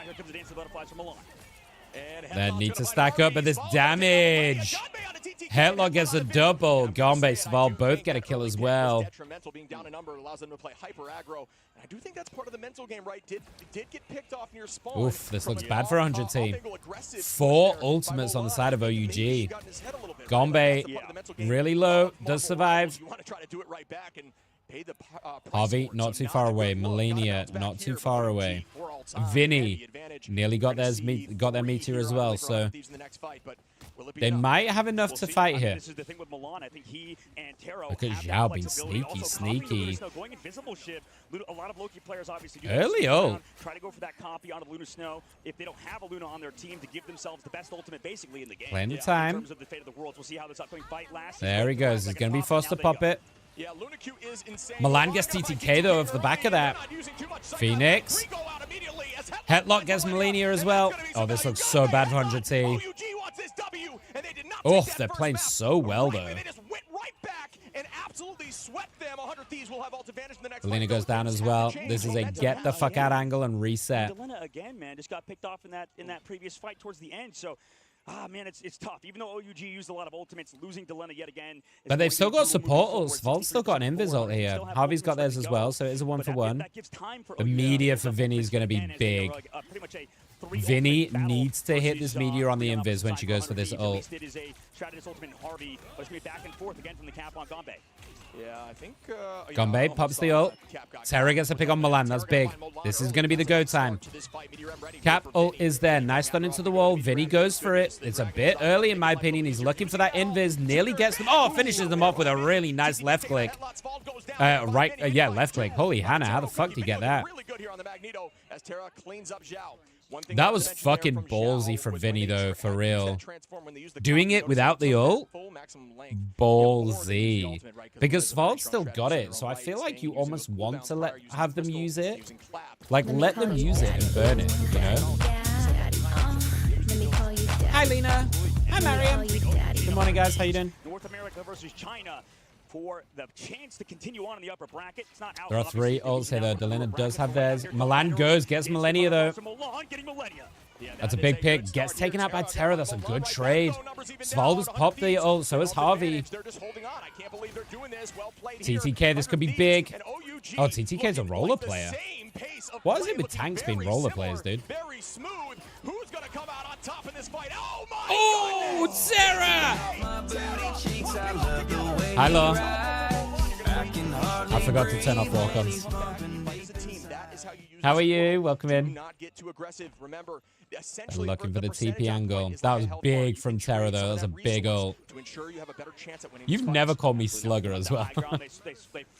Modern Slugger. Here we go. This is all to play for map 1. 99%. It's all or nothing. The ult advantage heavily in OUG's favor right now. Millennia really needs this support ult, but they're going to die. 92%. Watch out for Millennia here on the Luna. They need it desperately. Here we go. Insta-pops. Insta-pops. Can Headlock get it? Oh, he fights him! How the fuck do you fight that in the middle of 20 people? Oh, that's it. Okay, Delena's still in it, but like as soon as this invis goes down, it's done. I don't think they can TP in time either.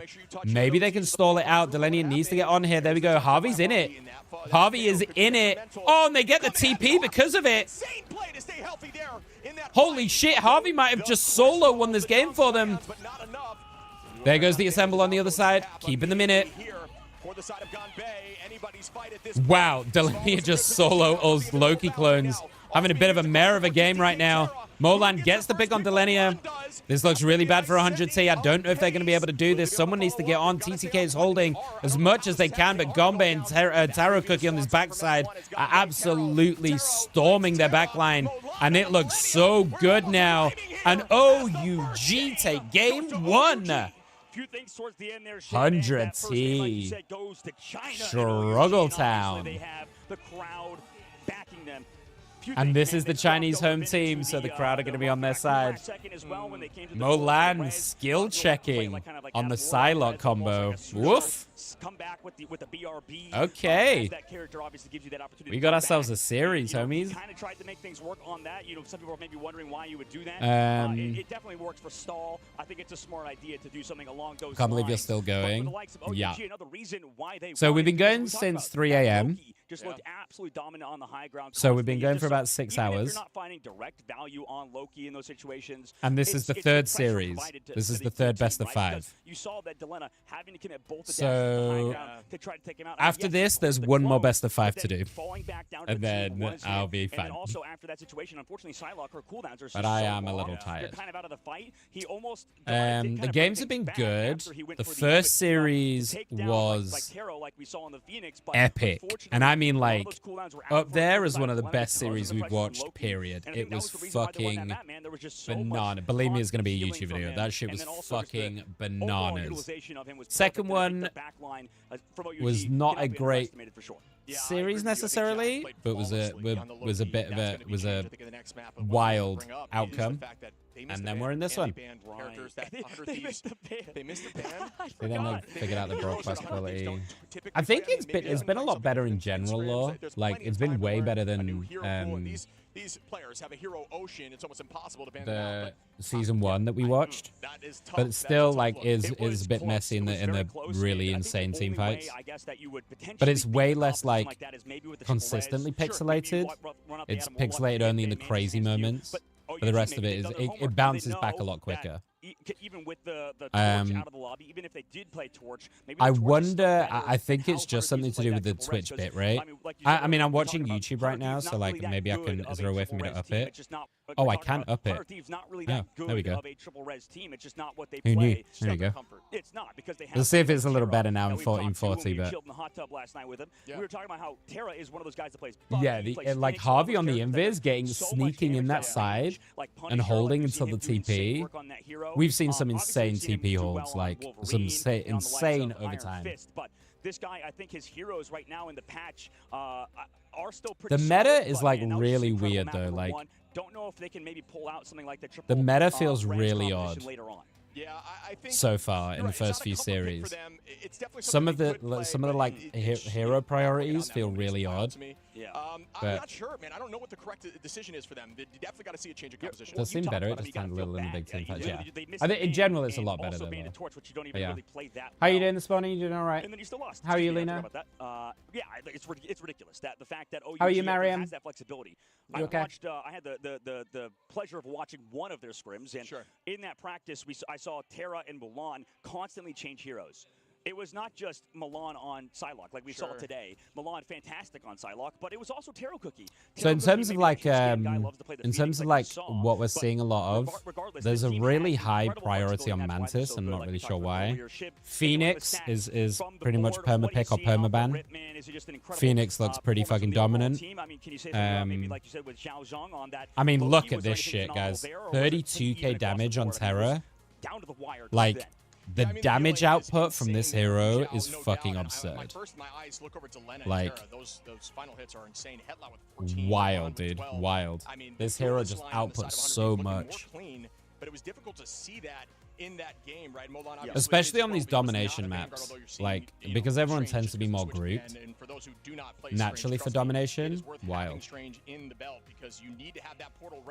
At any given moment. So Headlock played really well. 53k damage block. There on the Magneto with 27 KOs. Well, you talked about how the combination between Phoenix and I'm okay, just EP. Magneto is just so brutal, right? I mean, do you want to talk about that again? Oh my god, yeah, 9 a.m. Holy shit. Just with, I guess we don't have to talk about it too much, but okay, I'm gonna quickly pee while this is happening, guys, and I'm gonna quickly just grab some.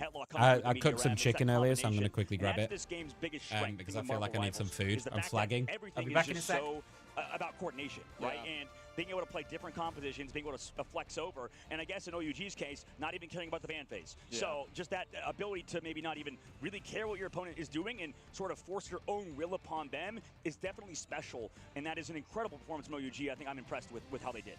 Yeah, I do think they utilized that combination of Hetlot with Taro Cookie using that Phoenix ult to follow up with the Meteor M. Yeah. Like you talked about so well. I mean, that was great stuff there. I loved seeing that. But that was wild. I mean, it was just so consistent. Ganbei played great. We saw some Cap play. Taro and Milan, I showed them a lot of love. But, I mean, final hits are very important. They just didn't look like they were getting as much. I do think there was that 1v1 there with Delena that kind of got into Delena's head, made some mistakes in that map. Maybe that changes things. If they had point earlier, I'm not quite sure, as it did give OUG some percentage on point. But Delena played lights out outside of that, at least in the final hit front. But those picks, you know, stats don't tell the whole story, right? No. I mean, those fights lost. Although the stats are great, could have been the reason for the loss, and that's why it's so difficult to base a game, you know, as you look back and ladder off of stats, right? You have to go back and watch the story. You have to see how things shook out, because if you lose a fight, all that matters is the point, and that's why Triple Res, even though it doesn't always have the best stats, can win round. Absolutely. And as somebody, unfortunately, when we take back a look at 100 Thieves on that map, it's tough to call out individual players, because I think, like we saw when everybody talks about this game, it is a very team-oriented game. It's never one player that's the problem. It's always something happens, or, you know, the overall cohesion of the team is just not there, and that's the reason why maybe sometimes somebody gets picked or whatever may happen. Sometimes you're playing a little too aggressive. Maybe you thought something different would kind of happen. Maybe Delena, when he got picked off on that third round, maybe he just kind of went far forward thinking his team would back him up. So it's very easy to kind of get ahead. You know, the comms. Exactly. You know, and, you know, unfortunately, like, Delena just had a tough round for sure, tough map in general. And, you know, that doesn't come as necessarily a diss. Like, it's been, I guess, his stats were lights out. So he was clearly a good player, right? Like, it's just, that's the difficult part. It's like we're saying, like, those mistakes could have lost him the game. It's that simple. And the biggest thing, I think, when we take back a look at the game is that if we ever say, for example, if I ever, because I do this a lot. No, it's a good point out. I like this. Well, no, whenever I, you know, maybe say a player is bad or performing or underperforming or something along those lines, I don't mean it in a toxic way, because considering every single player here that is competing at Ignite, competing in the qualifiers, competing in the stages outside of this, that have competed over the course of the entire game, way better than I am. Yeah. And we're 100%. You're in Eternity. I'm constantly top of 100 in that range. We're both high-ranked players. Exactly. Could never reach this level. Yeah. Different level, for sure. And when we talk about Delena, I think saying he's not that good on Psylocke, that's not a slight per se necessarily, in that he's just the hero pool. It's very hard to reach its full potential, like we were talking about earlier. Delena, absolutely phenomenal. Namor, one of the best in the world. How can you get to that level on every single hero? It is not possible, except for a special few, like we saw with Milan on the opposite side, who was flexing very well. Same thing with Taro, obviously, we'll see as the match goes on. As, you know, win the entire series. I'm gonna today is a best leave the cam off for a minute while I just eat a little bit. Because we have more maps to work with, I think we'll see a lot more in-depth. Can somebody explain to me, like, what this Battlefield hype is? But the flexibility is going to show throughout an entire best out of I never really got into Battlefield, so I don't know, like what everyone is. Why everyone's like insanely into it. Huge mistakes means playing bad. I see what I'm you're saying. gonna show you what I've got. Absolutely, 100%. The thing I want to bring up is there's also the factor of just having a bad map. I cooked up some like chicken Loki and Yakitori. Like on domination specific map, right? We talk about how those mistakes, it gets in your head. We had that maybe that I don't know if you can see it very well. Trying to do it right back and losing value. Those two mistakes being a bad play, but it's come on, camera. Kind of almost takes away from how good you've done the whole map because for sure. You know how it is. It's tricky. It's a tricky I left it a little bit too long in the air fryer, so it is a little bit. No, I will say. I mean, listen, I expect to be flamed a lot. Let's say, considering as a player, I hated every single caster. So let's say overcooked. It's normal. It's normal for players to obviously not like get slighted by a certain thing or something like that. I know Guru watching the stream. I never played the Battlefield. So totally normal. And I think on that games, too, is it just? It wasn't the fact that it's the reason why maybe to kind of. Is it just like one of these mass, like 100 people shitfest kind of things? Yeah. That is a big reason why Delena was having a hard time, right? He was constantly having to deal with Loki clones and stuff, and the whole team was, right? The pressure that was provided from the Loki player, from Zhao, on the opposite side was absolutely amazing. I mean, that was phenomenal Loki play. Sorry, Rogue. It just worked so well on that map, and it's tough that the 100 Thieves let that through in the ban phase. Yeah, and as we're heading into the ban phase, speaking of, do you think if it ain't broke, don't fix it here for OUG? No, what's Bill? Maybe I don't know if I know that. Phoenix or maybe I don't know genre, and the new one looks pretty good. We'll see. I don't know. I mean, like maybe it's just free beta this weekend. Yeah, oh, I see, Laura. Okay, I got it. What kind of like? I assume by the name Battlefield that it's just like it's one of these mass battle style things, you know? Every single team so far, if they have the like Delta Force kind of thing. Warlock available, if they have Ultron available, play triple strategist. And the fact that you're not playing it feels a little bit like a mistake to me. The fact that even if you can't show it for a map shows that you don't have a lot of confidence. American style diners, I feel, can like. There's never a middle ground. They're either fucking terrible or they're incredible.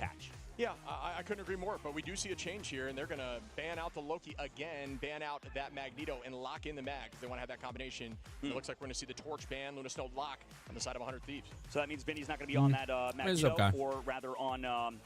Yeah, I wish I had something else the Emma is definitely unique, with this chicken, but I haven't cooked anything right that's now. Just something that didn't happen before for the side of 100 Thieves. Having TTK mainly play the Magneto because he's so phenomenal at it. Now going over to the Emma Frost, having easier time with it. Now for 100 Thieves, maybe taking out some more similar heroes, getting rid of that Luna Snow. And the fact that, like you said it, now they get to ban that Mag first. We see some different bans, I'm sure, going to come out from OUG towards the very end. And I mean, it's kind of worked in their favor. Now they've hidden one of their bans on the previous map as we move over to this next map on not Hall of the Jalia, on Bird of the Jaw. So Mag ban into Mag save.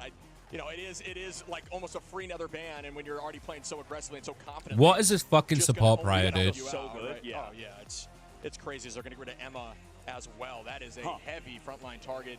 Getting rid of some of the strongest. It's matched right back. Oh no, excuse me. 100 T banned 3 supports.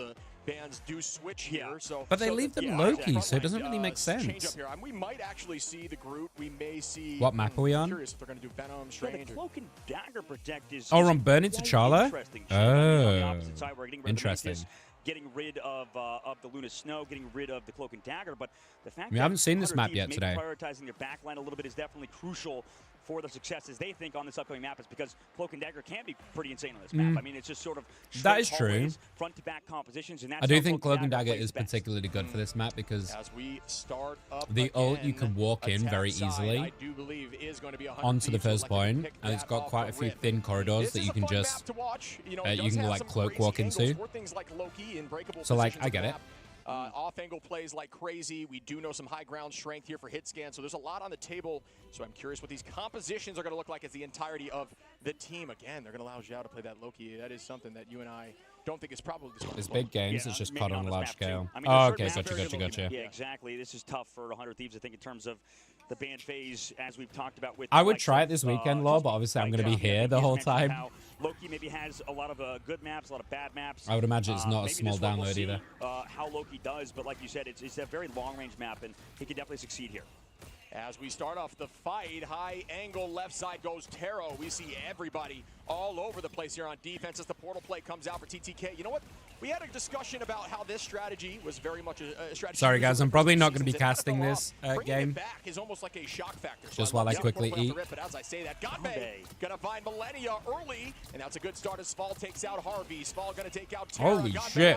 Taro onto Delena, and TTK Holy falls him over. What a sweep there for OUG. Yeah, that was clean, man, and we don't talk Dude, about OUG looks so good. Behind the scenes, we've heard a lot about how good he is one of the best Captain America players in the world. At this point, Ganbei, we might as well call him Captain China. I mean, just absolutely phenomenal play. Just goes dive, doing it himself sometimes. Dude, Captain China is crazy. I'm not even that familiar with because I don't even Captain China is fucking crazy work. What do you mean? Yeah, for those who maybe don't know, there is a sprint setting where you're on auto sprint every time you move forward, and if you actually melee, use that sprint by walking forward and melee. Again, you can actually walk in between each melee attack. It'll reduce the amount of time that you have to use for each attack. So you try to build up that shield throw, you get shield throw, and it enables a whole nother set of plays, but not enough time to walk through all of that. I'm sure there's plenty of guides out there. You want to be a Cap player, and trust me. Oh, this is such an impressive high ground. Molan, and their numbers are up here on attack, and that's a good start. You want to see number up, and now you play aggro, but Zhao going to have that all in. The copy. Ooh, Delena snuck in, though. Keeping some damage out now. Delena going to hold the high side, does have the dance of that butterfly. Taro going to drop Terra once again as out we go with the eye of Agamotto. Needs to be a big Agamotto. Eyes are right back, and yes, not gonna. Oh, they do get the kills. That's big. On the headline as TTK gets some value there with the eye, which is not. Oh, they needed that. They needed that. No, you're also big from 100 well Ganbei back on the point, waiting for the teleport to come through from headlock, so they still want to win this. Oh, Delena is getting aggro, though. We've seen this before. Delena's able to take it out, but the portal okay, it goes well for him this time. I believe from headlock as he comes back through and gets that Loki back in the fight, so shit, this one's going to be a long one. Oh, shit, that's the TP. We begin again. The portal is there. Out goes the invisible boundary. The dance floor is matched, and they see the Phoenix land in. Doesn't seem like it gets too much. Big go from Vinny. Though may have been a nice combination as we see Delena. Terra. Zhao falls. Terra again on the headlock. Well played again with this Phoenix. That melee on Phoenix. Okay, they secure it. Incredibly impactful. And they burn the TP. That's big. Canceled that as well with the flight. So you'll see that rotation. It looks like they're almost doing a flip in the sky, kind of like a kick. It's called yakitori chicken. When you see that, just know that they're meleeing for days, and typically that will happen on a strategist ultimate because you can apply that passive very quickly. Yeah, and this is the difficulty with losing Jello. It's literally chicken covered in soy sauce. That's it. He was a guy keeping your point alive. I needed something healthy. Just fall back on the point, kind of keeping everybody as one of those like things in a pack, you know. They do all the seasoning and shit for you, so I just well done cooked it earlier. Threw it in the air fryer earlier for a little too long because I didn't want to eat anything like too heavy, like while I've got a stream for a long time, because it will just make me tired. You know, if I eat something like really heavy, like bread or something, it's just gonna make me sleepy. So I needed something that wasn't as heavy. So just chicken. Soon to be Spald. Whoever gets that strat out quickly, or whoever can find a strat in this fight, will have the advantage. It's all about, as we see the eternal bond early on. Do they find value through it? Sometimes big ult dump. The meteor M does not land just yet with the Phoenix. Oh my god, they just fucking throw everything, and they survive. Going to use that dance of the Cutterfly, but they are stacking. It doesn't matter. Taro goes down. Vinny gonna clean up. That's big. And Delena, just a ton How did he get those kills? Holy shit. I thought they stacked that pretty well, but still got the kills. Diversify that damage a bit. If your team is coordinated, that burst of damage in and of itself is enough to find value. And at this level of play, that is how you play Psylocke. Absolutely. But this series, this match right now between 9-3s and OUG is a little bit messy, I think, on both sides. The fact that so many ultimates are committed and not able to find elimination through cycling ultimates to combine them is definitely a tough look. But we'll see how it continues in this upcoming fight as 100 Thieves have an advantage and continue on in the street phase towards the end of the guys, if I'm ill, you know what? I'm loving this video on Cap. It's looking very clean. Blame the chicken. Gonna use that Fate of both worlds, and once again, folks, Millennia, a flex player willing to play strategist for this team if need be, and it is working at this map. If I suddenly leave for half an hour because I'll shit myself, you'll know why. The tackle of Olan with the last stand. Again, we see, oh my god, I thought it was going to be a pick, but it does not. They will try to clean up. The strategists are doing a little dance there, and at this point, they will stagger. Interesting Wolverine change. The invisible boundary. Obviously works with the Phoenix, right? The team up is insane. Does it hold on? Down goes Milan. Good pick, though. As Delena finds this fight. TTK looking for the ult. He wanted it with the 100 charge. Oh, what a push! Oh my goodness. Fucking insane push, actually. And then Taro on the other side. Yo, this team is no fucking joke. They didn't need to force it that fast. Dude, this team is OUG is no fucking joke. 100T are in trouble. TTK over the high ground came up on that skin. I wonder if the skin's a little bit louder than other skins too. When that Doctor Strange, you know, the new skin that came out with him, and you know, changes sort of some of the sound effects. But he's floating up top, and Sval very well aware of that. Pushed them away, keeping them afloat in the streets phase of the map. That'd be such a shitty reason to lose. We'll see how Inner Thieves does. I mean, they have ultimates because right your now, skin is louder. Backline, I think they are phenomenal. This is some of the best strategist play we've ever seen. Yeah, it was a great call on the last map. I really do think they always get slept on in ladder. You know, yeah, dude, these two supports look like they're not being pressured at all. Like, so patient, and they do have ults again for OUG heavily up in ult advantage. That's a tackle from Olan again. Jesus. And you just see that decision to just pop it immediately was so fast. It was fucking instant. Yo, this team is no joke. I mean, they're against the Invisible Woman on the opposite side. Olan is not against it. That's the reason this is kind of working. Unfortunately for 100 Thieves, they need to swap somebody over to that hero. Oh, Portal coming out. Milan trying to kidnap. Can't get it, actually, so he gets it off. And they're going to come back through the point in overtime. Yeah, I don't think how does he miss that? Is a Strange standing still? How do you miss that? Gonna find Molan early, and that's a good start here for 100 Thieves, who are really looking to get this second. That could be. It's a very difficult point to push through. The combination. That could be super costly though. That headlock gets it. Just an absolute savage. Always finding that combo. Out we go with the eye. It does land on a few, but can they follow up? I don't see much now. I mean, it's OT. They gotta go. Sval gets TTK. Oh, this is bad. 100T done. Okay, they can stall it with the cloak ult for sure. Is it enough time for them to get back in? They do get Sval. That's big. They need to get these supports out. They have to. And Terra's going to try and move it forward. There goes Delina. Big pick on Gombe. Milan going to try and touch. Oh, Terra's playing so fucking clean. Okay, Delina, I see you. Okay. Okay.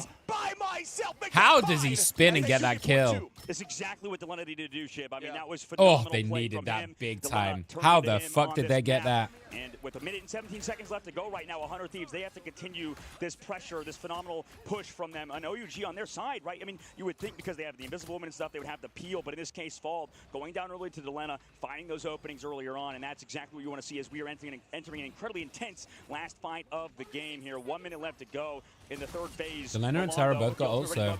Oh, Terra's just going to fucking pop it. Opposite side, Terra comes down with an ultimate in a moment just to live. Is that to save herself from the Wolvie, I guess?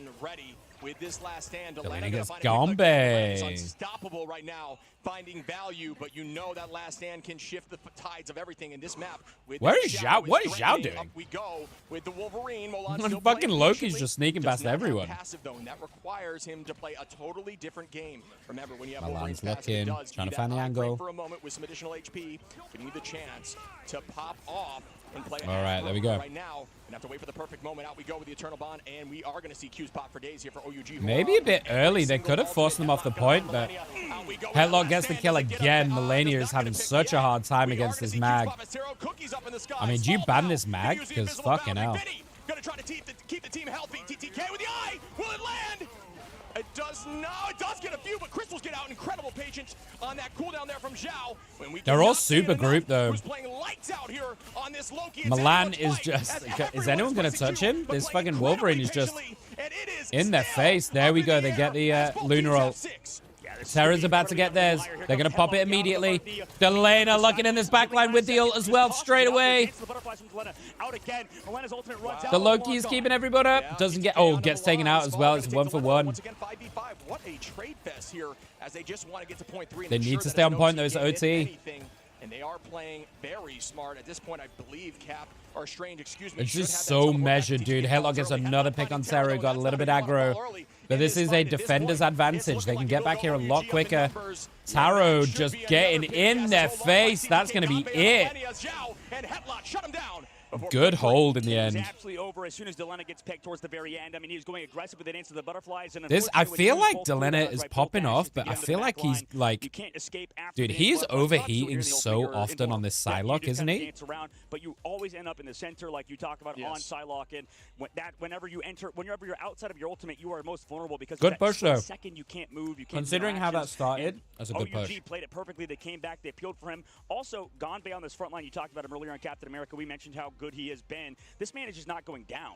He's constantly stalling the cart, constantly hiding. You saw in that third phase when the smokes was up on the map, or the smokes were up on the map. Melania needs to try and find a way to not get picked off by this mag. Because that Luna is just in the mist and having such a hard time. Until Vinny would try to poke him out on the backside, but he's just stalling the whole time. And all right, nearly done, chat. Nearly done. Play from OUG that could sort of help them in the long run of this map, as they did get quite far.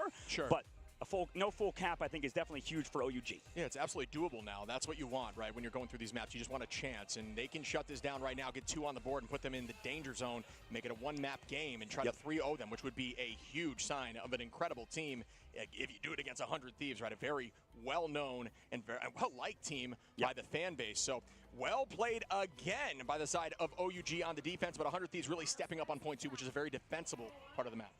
Now, on the defensive hold, we'll see how 100 Thieves does. I mean, having Deletta now over to Phoenix is definitely unique. I think that's a change-up they want for Terra to be on the Wolverine, so the flexibility now showing its face as OUG with the portal, and also the Punisher giving him a damage boost from Milan is interesting, too. Yeah, I think that is a good change, and it goes to show you Deletta can really flex any hits. Get Deletta on a 1 immediately, though, the portal play. That's damn, that was an early hit. Aggro portal play. At that point, I guess you just reset and change. Well, Terra was crazy. He jumped through the portal on the knowing the portal was going to come, knowing the kidnap was coming. He was ready to dash on through, bring him back through his own portal, and take out Dr. Strange. That was so clean. That is crazy. I love to see it. Terra, you know, you got to have the conversation. He probably likely. Wait, TTK's a roller player? One of the two, you know. I did not know that. In the game, it's almost flawless when it comes to that hero. Typically, see a hard target ban on Wolverine, but the recent patch making it a little more playable. Oh shit! I just broken my footrest. Wolverine player that's not even at this LAN is like a demon over on Z10. Sure. In the okay, I'll deal with that in a minute. Not here, unfortunately, 100 Thieves though now doing solid so far on this whole 1 minute off the clock. But OUG, you know, we've seen them rebound before. And we start again in the second fight. Remember, it's never over, and you know, you don't lose confidence. That's the key. You got to stay confident in these fights, and we know how good OUG can be. 100 Thieves, though, definitely Delenia with the ult. here in these moments. Good ult here. Harvey drops the cloak. Trying to combo it out. TTK gets a kill, has an ult as well. Vinny gets a nice pick as well. This looks like a solid hold. TTK gets the finish as well on the cloak. Huge hold. In that fight, a lot of the time you see ults match back. Oh, they did commit a few more towards the end there, and that's not huge great. Hold. But still should be likely up a little bit in this next fight for at least for a few moments. Well, unfortunately, as much as we'd like to praise OUG's backline, this fight was not it for them, right? Losing both strategists. Also, maybe we should do some standing. That really sets them back so far unless some sort of pick happens and comes through. I mean, Taro so far on the Punisher, I don't know if it's been the play throughout the whole map. I mean, we haven't seen too much Punisher throughout the tournament so far. So the fact that we're seeing it now, I think, in this map is definitely unique. But right now, 100 Thieves and how they're playing, it's just too clean, too sneaky, because Terra is never even going to be found. A lot of these fights, he's even holding onto his passive still, not making sure to take advantage of the fact that he's extra over health and then the shields. Yeah, you know, the only downside to Punisher is the hitbox size. A lot of ults being popped here. Durham goes off. Does it land? It does not. Headlock did not combine there, as we did not see the play. They do not have that Phoenix out at this moment. Terra, Harvey, Vinny, all playing in the back together. Great retake and great call on the drop back. Ooh, wow, the tackle did not come out. It might have been a clone there, but it did look, or at least at the last second with the swap. Yeah, and here we go. Final Taro. On a Terra, Millennia goes down from Gonbei. And that is a good start for this fight. Oh, TTK is looking dead. I didn't see the Punisher switch. Sorry, I was fucking with my footrest. And that should be enough. We will see a portal back. Okay, looks like they're gonna get at least percentage. The Cap's trying to stall. Nice stall from Vinny. It might be enough to get the TP back on. TTK is going to TP them back in. One more contest. They could full hold here. 56 seconds left. It's going to have to be quick, though, so he's going to have to touch. There we go. Terra with the immediate kidnap, though. Delena trying to find it. But man, Zhao with another. Oh, they swapped. Zhao swapped into the Punisher and used the Punio. Yo, I love a little DPS copy from the low-key. Insanely smart, because one of the biggest counters here to Phoenix. That's solid. I love that. End song is a Punisher. We don't see that very often at this level. It's almost always support. That's cool. And that was an incredibly smart play. And typically in ladder, when you see your Loki's copying duelists, we love a DPS copy. But honestly, at this moment, they are stoked. Absolutely. And I think right now, OUG's backline we talked about earlier. Okay, I'm locked in, chat. Here we go. I've had food. We're standing up. We're locked in. Oh! Too late now. Oh no.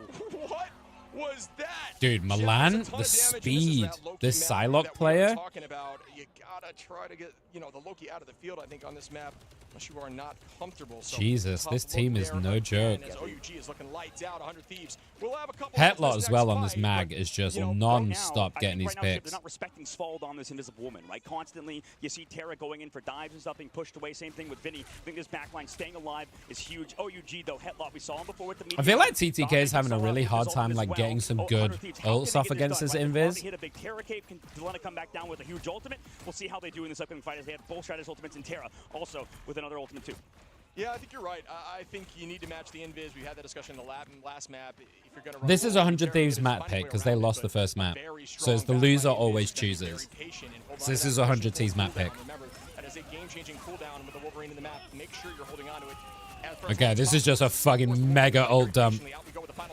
Really good hold though against that punny ult. That may have been an oversight or maybe necessary to keep up from the final judgment. 100T have quite a bit to play with as well here. Delena, Harvey, and Terra. TTK about to have another ult as well. Milan. Building up that ult. Gonna drop it. Oh, clutch cloak ult. Fucking clutch cloak ult. They were all gonna die there if not. Harvey with the split-second timing on that one. TTK looking. Tara gets Delena though, that's bad. It's a huge Agamotto though.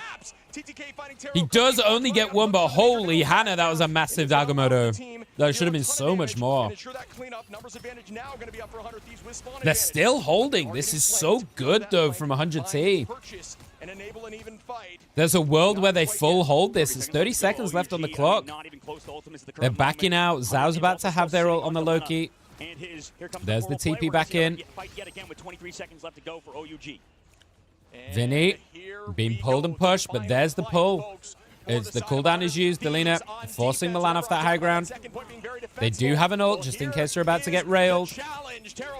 Here we go. Pops it early. Gets taken out though. Gombe gets a pick on Harvey. That's huge. Oh, Molan's looking. As soon as this Luna ult goes out, look at this timing. There's the cap ult though. That's huge. That keeps them in it. Gombe gets Melania as well though. These supports have both gone down. Milan. And that should be it for this point. Can they keep holding? I'm not sure. The last stand is how much left have they got in the tank? The Invis timing. Svalde, you are a fucking demon. TTK on the back line. Dude, these strategists are fucking unkillable. How do you kill these supports, man? They're fucking unkillable. But I do think still OUG is winning this. Absolutely right now. Copy comes back out through Zhao Zhang holding on to the ultimate. Vinny did such a good job to stall though. 2 meters. They're going to have to give it, I think. Harvey gives it a good go. Oh, is that even a TP expended as well? Oh. Of the map, but regardless, that was so smart. There's a few things there, Ship, that happened in that last fight to sort of rein things back in. Svalde, recap it. I mean, dude, what happened Svalde was the reason why they won that demon. fight was we saw Terra come through with the ultimate. And he was waiting for Svalde to come through with the invisible boundary. Sure. But Svalde, knowing that, was just holding on to the invisible boundary the whole time because Melania gets the revenge on Gombe though. That's big. Then they used tackle him out with the ultimate, and then kind of come through on those eliminations. But because Svalde was playing so patiently, coming through back with that invisible boundary, as soon as Terra popped his, these guys are locked the fuck in. And Svalde, I think, has been phenomenal so far. But OUG, they need to close out. 50 seconds left to go. 100 Thieves. Building up some ults. Here we go. Headlock gets a pick on Terra. That's huge. Gombe popping the ult. Svalde's going to have theirs in time. It's 5%. Melania pops theirs. Damage boost. Gets Svalde before they can get the ult. They don't even have it. They're going to try to take this space and shove them into the spawn door and just force them to. They're going to have to reset 30 seconds. They are going to have ults to come back in with, so Harvey's probably going to have theirs though. 5%. 7%. Vinny could stall it if they need it. Milan. And Taro, it's all about value now. Who gets this first pick? Gombe looking around the flank, looking for this backside. Harvey does have the ult. TTK also got theirs. Milan! Holy shit, did he just get 3 with that? By Milan in the ultimate 100 Thieves. This is what I was worried about. He goes both Terra and TTK. In these last second situations, as sometimes they can falter. And there's still 4 ults to play with. Yeah, I mean, and they committed Harvey. Tara gets the pick as well. This looks real bad for 100T. I think you got to give it. You've got plenty of room to work with. They're in OT. Like, give it. Play the next fight. Terra on Iron Fist. Only committing Molan in that fight when you still had 4 up, when it was, in OT. Both support ults. This is going to be a shit fest, guys. Strap in. This is going to be an extended shit fest to finish this game out. If OUG win this, they go 2-0. Milan gets picked. Huge. Forcing out a Stratus ultimate at least might happen, but no. Now how the fuck does Milan stay alive in that? Nobody's gonna go down. Harvey needs the bullets with total bond in this fight. Agamotto. But no follow-up because of the Doesn't seem to be any follow-up to that. Everything's getting dumped. The freedom charge. Milan gets big on Delena. Is this going to be it? Gunbay now with the cap charge is going to keep the team up. Terra trying to in the backside, though, Terra was taking on everybody else, gets taken out, but Milan is just unfucking killable on this Wolverine. Someone's got a touch. There we go. There's the cloak ult to keep them in it. They're still holding on. Can the team get back here? Terra is now going to be on Iron Fist. They've got to push him back. It's OT. Oh, they C9! They C9! Are you kidding me? They didn't touch. Oh, 100T win it by a C9. Oh, that's the third one we've seen today. What's up, Roxas? How are you? That's the third C9 that we've seen today. MVP indeed, because he just distracted him. I see, dude. This is the fucking C9 day, dude. What is happening? Exact thing happened to me. Sentinels did it twice. They C9'd on 2 separate games. They all got off the cart. Vinny caps it so quickly. Holy shit. I think OUG are going to be mad about that one. They're going to be mad about that one. That was all theirs. Same thing. I had a teammate called Urso. They had the advantage in that fight as well. They were looking so good. Similar to Vinny. Distracted the entire team of a team called Shock. All got off the payload. We won the map because of it. We moved forward in the upper bracket. Similar situation right here. You saw Vinny go into the back line, gets pushed away from Svald, but because everybody was looking towards him, because everybody trying to make plays, nobody was playing objective, and they got off the cart. Oh, man. I mean, great defense there by 100 Thieves, but you cannot play the cap shuffle only when Wolverine is on the field or when Invis is on the field, especially when it's in a sliver of OT. And that's all that was. I mean, it was technically, like you're saying, it was a misplay, but I think they had faith. He claimed that he was on point. Unfortunately, that tackle was game-winning there by, it wasn't even Terra. What a crazy ending, dude. Yeah, yeah. I don't even feel like we got to see the Iron Fist, really, at all. 1-1 on a game okay, we got a series, homies. Was going towards the side of China. Absolutely, absolutely. We got a series. Again, it said 100 Thieves up 2-0, but no, it's 1-1, right, for sure, 100%. Yeah. So that's insane that the fact that 100 Thieves have been able to, win on that map based on just getting time off the board, and it did feel. So this is going to be OUG's map pick. Fight, but this is because I obviously don't know the team, so I don't know what they're going to want to play. Came out last second. Both Stratus ultimates were already used on the opposite side, and because this game is so built around Stratus, I mean, because Stratus ultimates is this really weird for you guys to have me on at like fucking 9:30 in the morning? And just kind of find him on the backside. Right now in my head, sort of it's like midnight because I've been awake for that long. Him, making sure they tackle that eternal bond, because there were situations this time zone shit is kind of fucking me up. Those eternal bonds, get kind of countered by how OUG played, taking people out of it. CTK being pulled in by Svald didn't happen in that last fight, and because of it, 100 Thieves win. Holy moly! I mean, the cap shuffle. You got to show love to the cap shuffle. Man, some of these games are spicy. I mean, alone, when you're in those positions, folks, I talk about the auto sprint. Yeah, they're all best of fives. Yeah, they're all best of fives. With cap, you constantly are just frog over the point, trying to hold it on for as long as possible. So we're guaranteed at least 2 more games in this series because it's 1-1. And that is almost just at that point. And then we got 1 more best of 5. After this, and it won them the game. So 1 more best of 5 guaranteed. That's the most interesting thing I think about pro play that people are realizing, which is going to be for sure. When we watch these guys, I mean, Reject and Ground Zero Gaming. I mean, their tanks are peeling so hard sometimes. Apparently, Reject have not lost the series, right in the highest level so of this game because of the I don't know much about Ground Zero Gaming either, but apparently they've not lost the series. And peel for whenever ultimates are happening. Yeah. Same thing So happens we'll with see. Magneto.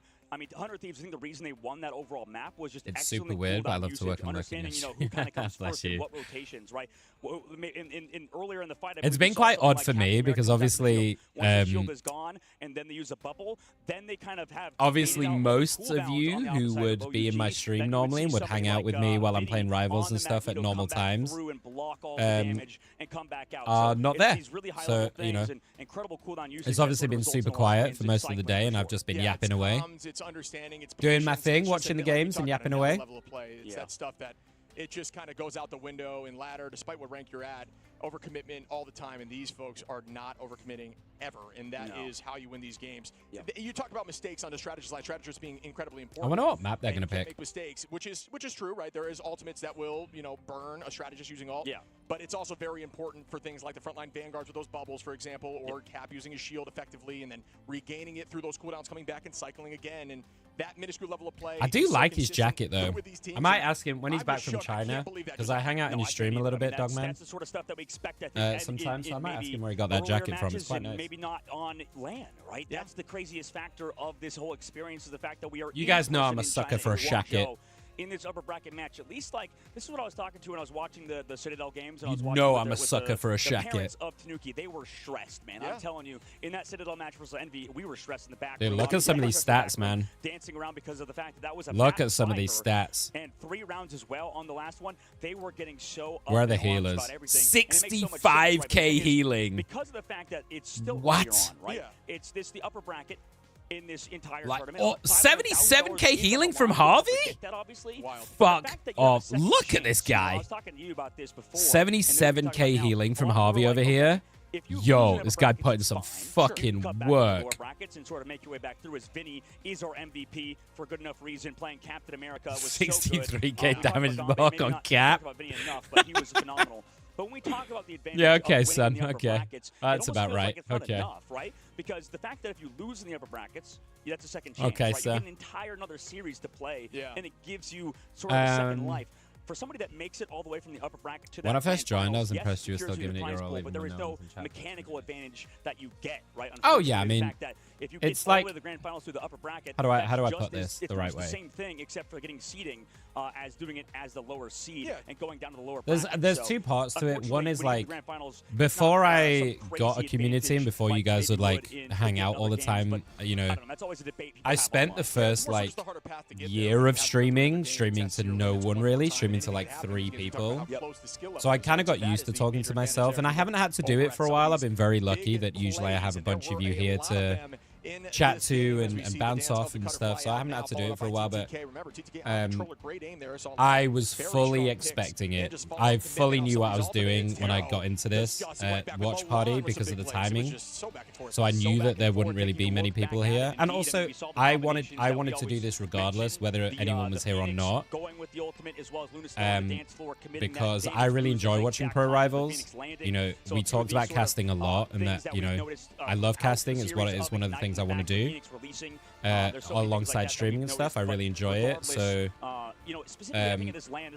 I would be doing this anyway, so I might as well do it and to have people come and enjoy it with me if they want to, you know. We've noticed the flexibility of Milan. So like even for the next few days, I don't really expect many people to be here at like 3 in the morning, you know, because the timing is really fucking weird. But I super appreciate all of you that are. You know, if you are enjoying it, I really do appreciate it a lot. Incredible Loki player, and I love how 100 Thieves were able to take that W, even though Loki was still on the field. I think it's going to change up their mental a little bit, and maybe, you know, not require them to, because I do think this is a very Loki positive map. I think it's a great map for Loki. Right. Have they shown the venue crowd much? No, not at all. Like, not even once, Lena. I have no idea how big the crowd is. They have not shown it once on stream. I do think it was just, you know, I'm assuming it's because it's quite quiet. Like, from the applause and stuff, it sounded really quiet, especially early on. It's probably a bit more full now, because there's a Chinese team playing. But it doesn't sound insane. It doesn't sound like crazy fucking hype. Prioritizing strategists has been a big, I believe, sort of. The only reason I can think of is that it's not busy, or it's not a massive venue. Behind the scenes from Envy, right? Because that's the thing. I don't even know how big the venue is, dude. Right? This is something that they've not shown. This is the only thing they've shown right here. This desk in between is the only thing they've shown, or we see the players. That's it. Loki as much. I don't think it's as big of a problem because they haven't banned it yet. We'll see if it even changes, man. They didn't on Loki's strongest maps. They haven't touched it. So and it didn't seem to matter too much in that map, maybe. Yeah, see, and that goes back to the conversation we were saying before, where is that because of the... I can hear the crowd a little bit. I don't know if you guys can hear it. I can hear the crowd a little bit when crazy plays are made, but that's it. I'm not gonna, no denying that. It's more so streaming goes. I don't quite understand, obviously... Oh, yeah, listen, I've been doing this 5 years, so believe me, I know I've had many ups and downs in streaming. Many ups and downs. I've quit, well, I've nearly quit many times.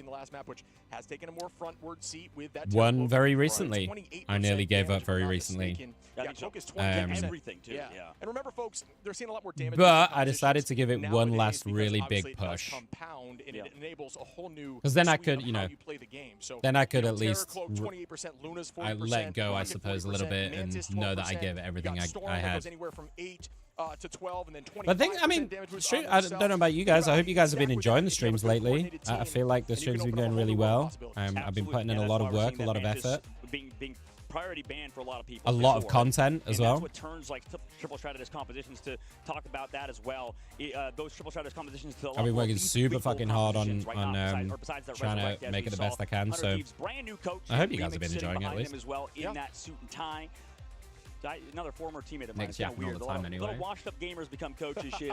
Well, wouldn't it be shit if I wasn't, Yanni? Wouldn't that just make me a bit of a shit streamer if I was just quiet all the time, you know? Like a coach to me, but yeah, I am a yapper. It seems like 100 Thieves love him. He's been great for them, Captain Puerto Rico, as they call him. So he's made those. This is the first LAN, well, and it is a bit odd that they've not shown the crowd. To be honest, I thought it was a little bit. I thought it was a little bit weird. Teachers that don't want to teach are sometimes the best. Yeah. But unless it's some weird like consent thing in China, I don't know, or like a weird. I can't imagine why. This is what we talk about. I talk about with Moxie. Sorry to cut you off, shit. No, you're good. A lot of the coaches. I don't know why I want my hood up right now, but I just do. It feels comfy. Potentially getting into coaching, getting into improving players in general, right? Whether that be in a different, like whether that be in collegiate scenes, whether that be kids trying to learn the game. Thank you. That's very kind. Because Marvel Rivals is an accessible. I mean, that's all streaming is really. And because of that, there's a lot of people trying to learn and improve. So people want to trying to get the right people that are going to enjoy your stream to find your stream. Sure. So it's like trying to find the people who are going to enjoy your type of content and bring those similar people together in a community that are going to enjoy what you do. And that's the hardest bit of it. It's just visibility and finding the right people. Because listen, I have some very dedicated haters, and there's a lot of people that fucking despise me, and they let me know it too. There's a lot of people that do not like the way that I do things, so, and that's normal, you know. It's just I don't give a shit about those people. If they don't like me, I'm not going to give them any time. The side of 100 Thieves locking in that Luna once again for Millennia. I do think that is something. Those two on the front will not change in this series. Yeah, that makes a lot of sense. I wonder if we'll see the first here we go. For that Luna Snow to throw off Millennia. So mag prio again from OUG. They're gonna make sure that they've got that mag. I don't think that's changed all that much in Mantis ban. Don't think anything too different. We're going to Spider Island. I don't know how much they know about Millennia. Yo, we have not seen this map at all. Caught them off guard because of the fact that Millennia. Really, I wonder how many strategists he plays at the current moment. Right, if you target those strategists, you could really remove a lot of his hero pool. Streamers and something else, right? Because I mean, I don't know about you, shit, but when I fill, I just play Luna Snow. Yeah. I'm not playing their stuff. Even if Cloak and Dagger is theoretically easy, it's like the hero much because as a duelist main, focused on that, right? Yeah, it's tough because there's also a lot of times I feel like I give off a really bad first impression to people, and I think when one of the hardest things to accept, I think, when you stream is that if you have a bad day or you're not feeling great, or like maybe you're you're raging, or you're frustrated or something, there's going to be a lot of people that then come by the stream and check you out, and they're going to be like, oh, this guy's a fucking penis, and then they're never going to give you another chance because they've got their first impression of you. There's a bunch of streams that I've done that too. They're like, I've watched their stream, or like I see a TikTok of theirs and I'm like, this guy's a cunt, and I never want to go back, you know? And I'm sure there's a bunch of them that would really love what I do if they stuck around a bit longer. There's a really great example, a really good friend now, Maddie, who pops in all the time. She hates, we hate each other's games. She plays like survival, cozy games and stuff. She hates Rivals. And she was about to unfollow me, and she has a rule where she was like, she told me this the other day, and she has a rule where she was like, I like to sit in their stream before I unfollow to make sure I've done the right thing. And she was like, I actually hung out in your stream properly, and she was like, I loved your vibe, so I stayed. So if everyone gave me that chance, I feel like maybe a lot more people would stick around. But you can't control those things, so no point worrying about them. Anyway, let's lock in. So we're going to crazy, crazy strats that we have not seen yet today. Iron Man, Ultron, Adam? It does make sense on this map. Like, you know, this is a very good map for height, as you can see, right? This is so oppressive. I fucking hate this when I'm playing into it. Honestly, I think Iron Man might be like slowly becoming one of my most hated heroes to play into. It's such a pussy way to play the game. I fucking hate it. And we do see them walking them back towards the spawn door. And see, this is the tough part against doing this triple strat edits with specifically the Ultron, right? It's like it's a good way to hold though. Like seriously, this is so hard to deal with this 100T. Like, but you sort of create like this. I do like the Star-Lord as an answer. I've talked about this before. I do like the Star-Lord answer into Ultron, but so if you pressure one, you're focused by the other, and we saw that for Delena. Oh, and he goes down again to blocked. Did Delena just like get down Mr. President that to stop the Luna getting killed? I think he might have done. He might have just got in the way. I did not know TTK was a roller player, honestly. There's the res. Bring back Gombe. Vinny gets a nice kill. But the res immediately. This is why Adam's so oppressive, dude. Terra gets the kill. That's a big kill on Ultron, though. That's a lot of their sustained damage. Huge from Vinny, though. Oh, huge from Vinny. Holy shit balls. Dude, Groot has looked incredible today, by the way. Can we talk about that? Groot has looked incredible. Always so strong with the damage boost, and now they're swapping off of it, right? They're going Xiaozhan going over to that Luna Snow. Have you ever tried playing support? Go Anyone in Time Man I fucking despise. On this map particularly, because they just play from this like crazy ass height. You're never gonna get them. They play around all of these little nooks and crannies, and they just spam their fucking left click at you. And it's so irritating. Now over back to Captain America. My leg's starting to hurt, so we're going to dip back down, chat. Yeah, which is, you know, in ladder, maybe not worth always one tricking. I do understand it because it's not team play, and you can get away with it a little more effectively, but switching is definitely, you know, when you manage it properly, that's a ballsy Star-Lord ult. Effective way to play the game if you are struggling as a team, but getting ahead of it early like this is a great sign of a coordinated, strong team. That's a ballsy Star-Lord ult. Keep holding that height, try to get that legend once more. Did not find too much value off the rip. We do have Mulan with that tackle is threatening near that off map. That's so close. Emma plays very strong oh my god, how is that Phoenix alive? What the fuck? Oh my god, Terra lived for so long. Tara's got such a good angle though. It's such a good fucking angle though. Oh my goodness. Oh, just missed. Yep, Terra, we talked about flexibility of this team. Milan. I saw it. I saw it. It was such a good angle to go get around that rock and ult. Butterflies gets the job done. 100 Thieves holding on to their ultimates to the upcoming. Dude, I think 100T are in trouble in this series for real. Is interestingly enough on the Wolverine to counter Gonbei as well, and I wonder how much Delena sort of played it similar to how Cal plays Wolverine sometimes. Usually it's Delena to be. I don't mind Iron Man in my games because usually on the Wolverine, but it's a matter of sort of the situation at hand. Terra's going to be on that Phoenix instead of him. It's when it's like an Iron Man Ultron, an Invis or some shit, and he's just been pocketed like a motherfucker. So like you try hit scans to try and deal with him. It doesn't matter. You just don't have the damage to get through. Like, oh my god! I thought that was everybody off. Dude, that was such a good attempt though on the push. Svold nearly got like 3 people off that map right there. Oh, sorry, chat. Just owning and taking that space, oh, being what a just distraction. happened? Milan with the 3 is going to sweep up TTK and Lena and Vinny. That was a really awkward timing for a blackout. Sorry. What a play there from Milan, and coming into this fight, we'll see how 100 Thieves want to play. They do have the Captain America ultimate ready to go. Delena as well. Yeah, it's so hard to support into it, isn't it, Yanni? Unless you got a really good mag who can bubble you, knowing that it's coming, that kind of thing. On the back line from Vinny, maybe force out these this early meteor M. We'll see and what Delena moving on to the right Wolvie as well. They can combine maybe Terra and Delena on this in this upcoming fight as OUG. Oh, Tara just got railed. Yeah, and that's a great right click. The freeze with the KO on Taro. And now they want Molan. Molan's gone down. This looks really good. Vinny's going to get in his face. Yeah, this is a rundown from 100T. Looking very good on this match. Nice, they needed that. It can be sometimes really difficult to get this last corner push.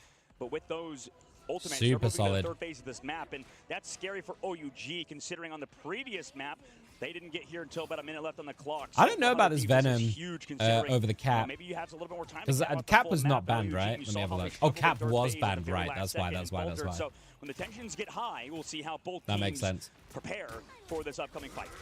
Up we go with the last stand. Didn't look incredible with the tackle back after. Good idea. Great push off there. Looked like a cat trying to fucking claw at curtains right there. Oh, Milan's feeling it. He knows who he wants as well. He wants Terra. Who's very close to that all, but no, does not work. Terra going to buy time in the sky, wait for the optimal. Oh, I think he wanted Gombe, and then Gombe decided to dip out. We talk about them taking that point with ult advantage, and that is a ton of value. When he's got the ult. You want to at least ensure the team committed a ton. There's a lot of ults here for OUG. He's going to look for it. Here he goes. Here we go. Whoa, 360. Does he just 360? Why is he 360? Oh, he's trying to bait it. I see. I was like, bro, trick shotting right now is not the play, dude. I see what he was doing. I get it. How does he get that kill? What? TTK playing around with the Venom. TTK gonna walk back and try to help with the Venom, but no, Svald gonna drop to Lena. Taro Cookie onto Terra, and that's gonna be a reset. Yeah, space created there by Headlock, who is now going over to the yeah, it's gonna be a little difficult. They gotta back this out now. You've got the ult advantage. Terra's about to get theirs though. Should be huge. TTK as well. Sign seduction available. We'll see if Harvey. Yeah, I was like, he's been a savior for this team. He did it. For those of you who still maybe a little confused, he did it because he was trying to let the Luna walk in thinking that they were safe because he's not aiming at him, because you can see where the Iron Man aims, and then he just tries to fucking 360 and bait them. But you still got one more fight reset as a team, and do not stagger now because that could end. Did that just say how delicious? 40 seconds on the clock for 100 Thieves. Ult from TTK. Oh, it was Venom. It makes sense. Harvey, too, Terra, Harvey about to get the ult. There we go. Delena switching back onto the Star-Lord, which I don't really mind into the Iron Man. It can be difficult, but you can burst him. Or at least make it more difficult. TTK backs them all off, but it's a really nice retreat, though, from OUG. And now they can walk back in. Point blank whiffs it. Oh, that's a big Groot ult. That's a huge Groot ult. How does he miss that Iron Man ult point blank in front of everybody? We need to see that in slow-mo. How the fuck did that do those type of things before? I mean, the grab out of the sky on the Emma Frost. This man really is one of the best Emma Frost players in the world. But like you said, Chip, last fight, territory Svald gonna have that ult for the card. We'll see if Millennia can build his ult in this upcoming fight. They do have the combination of He needs it really. Svald does have the invis though, so looks like they're holding that ready. And here we go, the spin to win from the... Terra gets a pick though, 2 for 1. And there it is, immediately the invis goes out. They're going to try and pick him off as well. He's getting low. Taro nails him. This looks really bad actually.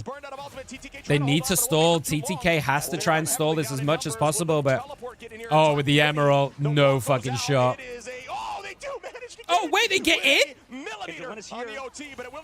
Oh my god, Millennia gets in with the ult. I don't know if it's going to be enough. Can anyone else get in? Because if they can't, Millennia is on their own, and here they come. Here come the reinforcements. But Taro over the top with the silo cult finishes it off. And oh my goodness. Close though, close. 106, man. So close. Jesus Christ. I mean, Milan there in that fight, you know. Oh, did Emma grab the Iron Man? Oh, I missed it. Half HP, and you would think, okay, maybe we have the fate of the world. I thought he just whiffed. Or not, rather, it looked like he got it off, though. Through all that damage, through that last stand. That would make more sense. But they just couldn't, right? I mean, the healing per second is still the highest in the game, I believe, for Luna Snow, right? Sure. But unfortunately, if you take that much damage earlier on, ooh, Milan and the what'd you do now? It's going to be too much even through that ultimate. So great work. So this is another map we do see triple tank on quite often at the spawn. So you hold that first corner around the little house in the beginning. It's just a visual bug. It's more so showing you the point right now. They've pushed through 2 points. So 2-0 on the side of 100 Thieves, who did not get to 3. But I wonder if they look for a triple tank to try and stall as much as, and then use like a strange TP to recontest. They typically don't run the 3-3 off the rip. A lot of teams use. That's what he's talking about, the 3-3. 3 tanks, 3 supports. To try to guarantee 3 fights on the beginning. Yeah. OUG very much keeping it traditional. Are not, did not elect to do that. It doesn't look like 100 Thieves are going to be doing that either, but I do think it's very viable in this meta to run that. Absolutely. It is incredibly viable, Shib, as, here we are going to continue on in the series. Okay, it is yeah, looks like they're going to keep it as is on the defense. Running down the hallways of the hotel. OUG. Taro going back onto the Ultron Iron Man comp. The thing, too, for even more peel for this backline. And Sval going back to the Adam as well for this first push. It's absolutely obscene. Good damage out now. Missiles ready. Does not. Oh, yeah, does use it for destruction purposes. Going to start peppering the back line. Build that ultimate very quickly. This kind of gets. I mean, this is on Terra a little bit, I think. Does escape. It's on Terra and Delena to try and deal with these flyers. But they already make it round this first corner. Like the pressure that these two put through just by being in the air. I just love the production value here. Off we go with an immediate set of damage. Terra Cookie going to drop low. Headlock going to find. Oh, headlock again. Just so much free space off the rip. Dude, I swear to God, Millennia, I think, has died to headlock more than anybody else in this series. This Luna cannot stay alive. Just getting absolutely fucking rolled by this mag. Unfortunately, as we're talking about, I mean, they're lacking a little bit of that damage output, I think. I feel like every time I've looked, it's been Headlock that's got the kill on her. Over to the Invisible Woman. Taro going to stick on to, actually going to swap over to the... Harvey nearly got an ult though already, 95. Way quicker than anybody else. Vanguard as well, Gombe over to that Wolverine, and 100 Thieves will see... TTK as well. TTK got an ult first. I don't know if we've seen too much triple duelist comps really work right now. Yeah, it's true. Especially on this map. Yeah, I don't know. Can they... What the... But, we'll find out here shortly as they... What the fuck did I just watch? With the one Vanguard, OUG. I mentioned playing traditional. This is very much... That Iron Man movement was ridiculous. There we go. Headlock again gets another pick. Dude, this Milan guy is pretty fucking wild. Oh, he's looking at a juicy ult right now. There goes the Lunar ult. He's going to look at a juicy ult right now. Here he goes. Oh, fucking gets him. How does he get him? The Emma shield was in front of him, no? Using it as almost a backboard to guarantee a KO. Terra going to hold and wait as long as possible. No way you're getting that off against an Iron Man. Does get that reset in HP, reset with the team, and a ton of damage out. TTK who tries to... Wow, this looks really solid. 4 minutes! Dude, OUG looks so good. This competition at the moment, OUG definitely proving me wrong as Gone Bay on that Wolverine, yes, went down that fight, but did use that last stand to create so much space. And the pressure there isn't like a weak link, I think, in this team that I've seen. Taro making some crazy plays, Milan making crazy plays. I mean, dude, these fucking strategists are insane. Svold might be, from what I've seen in these like few games, might be one of the best fucking strategists. Holy shit. The positioning is outrageous. If you're playing Vanguard so much and you get Wolverine for days, you need, if you can't beat them, join them. You need to get back there and do it right back to the enemy as Harvey is going to start building that ult. 71% charge right now. Ult advantage going to be dead even, but they are... TTK's got another ult though. Gonna pop it pretty much straight away. Milan getting out of dodge. Giving them the opportunity to dodge. Not giving the ping away. Tough for TTK to get around, and we did see you see Taro looking at the backside, along with the Venom. Jeff, and actually, I think that is a slept-on strategy. Absolutely, yeah. You're right. Just going in deep with that. Harvey using the ult. Does not want to give up this position. Milan's got it, though, and he's just going to go straight away. Does not land. Shield goes out. Out we go with the laser just to deal some raw damage. Keep the team moving forward. But you know That's a big ult wasted, actually. Good grouping. That's a really nice grouping. Terra does get Taro, though. And Delina pushing forward with it. Does have an ult, but I don't think you want to use it right now. You've already rooted them. You don't really need to use that for pressure. This is ballsy. Delina getting very over aggro again. He's got to dial it back, man. He's got to dial that aggression back a little bit, I think. He's getting caught out.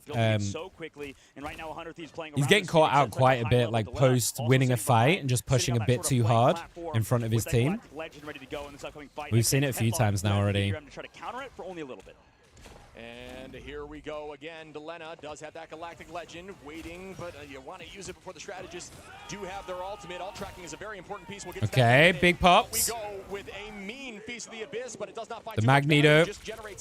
Save for the Star-Lord. Now using the Galactic Legend, understanding that they cannot match it quite just yet. Asphalt now has that invisible that does free up the supports, though. Mulan gonna buy Terra off map, but commit as well to make that's sure a 1-for-1, though. That's a tough look, but maybe worth the fight. Taro Cookie very close to ult to try to keep this in OUG's favor. Pushing up, but it is going to allow... There's the invis. Watch out here, though. Sval could get some good angles to push people off. Nice picks. Headlock gets Harvey. Zhao gets Melania. Oh, yeah, this is a wash. 1 minute on the clock, though. They have time to contest one more time. However, OUG somehow, they seem to find picks a lot of times through either. Sorry, guys, I'm starting to feel really tired right now, so I'm trying to... I think in Marvel Rivals, the it's catching up with me a lot. Picks against professional teams. 100 Thieves, though, should be good enough. It might be pill time. With the side of OUG, considering they have nothing. Not illegal. Drugs. Just Here FYI. Anyway. Again, the point ticking forward slowly. Mulan with that last stand, but it is matched heavily by Delena. Okay, last fight. In this next fight, and here we go with that Galactic Legend. He's got another one. No ults to stop it, but they are grouping together really nicely and hiding, but eventually the damage does come out, and that's really nice. Oh, that's really nice. 27 seconds. Oh, yeah, Delena's going to hold this. They know it as well. They know it. And we will not see. They have time. They got 20 seconds left on the clock. I mean, the biggest thing there, Shib, I feel like for 100 Thieves is that the fact that okay, they got time to touch, but it's going to be close. Someone's going to have to do a little sacrificial lamb here, I think. Or they're going to have to use a support ult to touch, which they're going to do. Zhao's going to do that. And there we go. They're going to use it to touch. Oh, Terra gets 2, though. Oh, that's huge from Terra. That's game. Oh, Terra with a triple to win it. Oh, Terra with a 4K. You fucking monster. And just like that, it's a 2-1. 100 Thieves going up 2-1 against the top team from China in OUG. And like we said, guys, okay, we expect 100 Thieves, I think, to kind of come out. Nobody predicted them. I think for the entire tournament. That's a good hold. That's where 100 Thieves does best, right, Shib? It just seems like consistently 100 Thieves are always a team that come back whenever they're doubted, right? Crazy work from 100 Thieves. The overall narrative of 100 Thieves this tournament so far is it's been a struggle, right? Having to come back in with Millennia over an XJP. We'll see how they do. I like the never mind. There's still one more map to go, but it's an impressive performance regardless so far. Absolutely. I do think 100 Thieves are starting to step back into their game. They looked sloppy there in the first map, honestly, and almost in the second map until they started finding their footing, but things have looked a lot cleaner. I think they're very strong. Top up pill time. They are clutching up on the more I think both Korean teams are out. Although their attack looked really actually, good I think both Asian teams are out. Going to a more traditional comp did not work for them. And yeah, Genji and Nova. When they were running I'm pretty sure Nova. No, Nova was China. I just think that 100 Thieves is just Genji. Oh, Reject. They're matching. Yeah, they're looking who we're seeing next. And then Ground Zero is the Oceania team. How hard things may be. So Nova has already gone out. They went out in the play-ins yesterday. And Genji went out as well. Genji didn't win a single map. happen there. So right now on both of They these got fucking railed. payload maps, it's not been easy exactly for the side of OUG to get things done. Maybe if we go back to that domination, yeah, they could find the the next before, because 100 one is from is going to be Reject and Ground Zero. Yeah, you know, domination, it's very much a anyone's game. I think that is the more I don't know anything about either of these teams, so that's going to be a surprise series for me, for sure. Can always win, right? We rarely But see 2-1 to 100T. On domination, and they're a team that has been dominating the tournament, at least so far. Yeah. Very close game today, though. That was a insane one to watch.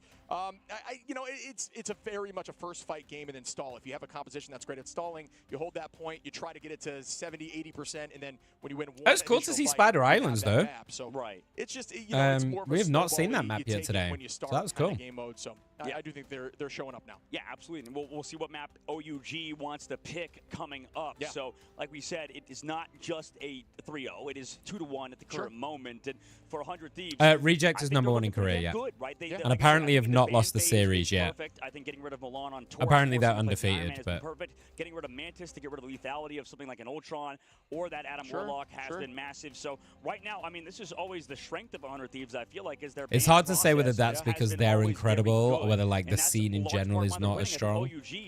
I don't really know much about the Asian scenes or the Oceania. I know the Oceania is much smaller. Initially, when I had that conversation, I it's why Americas have 3 teams, because Oceania.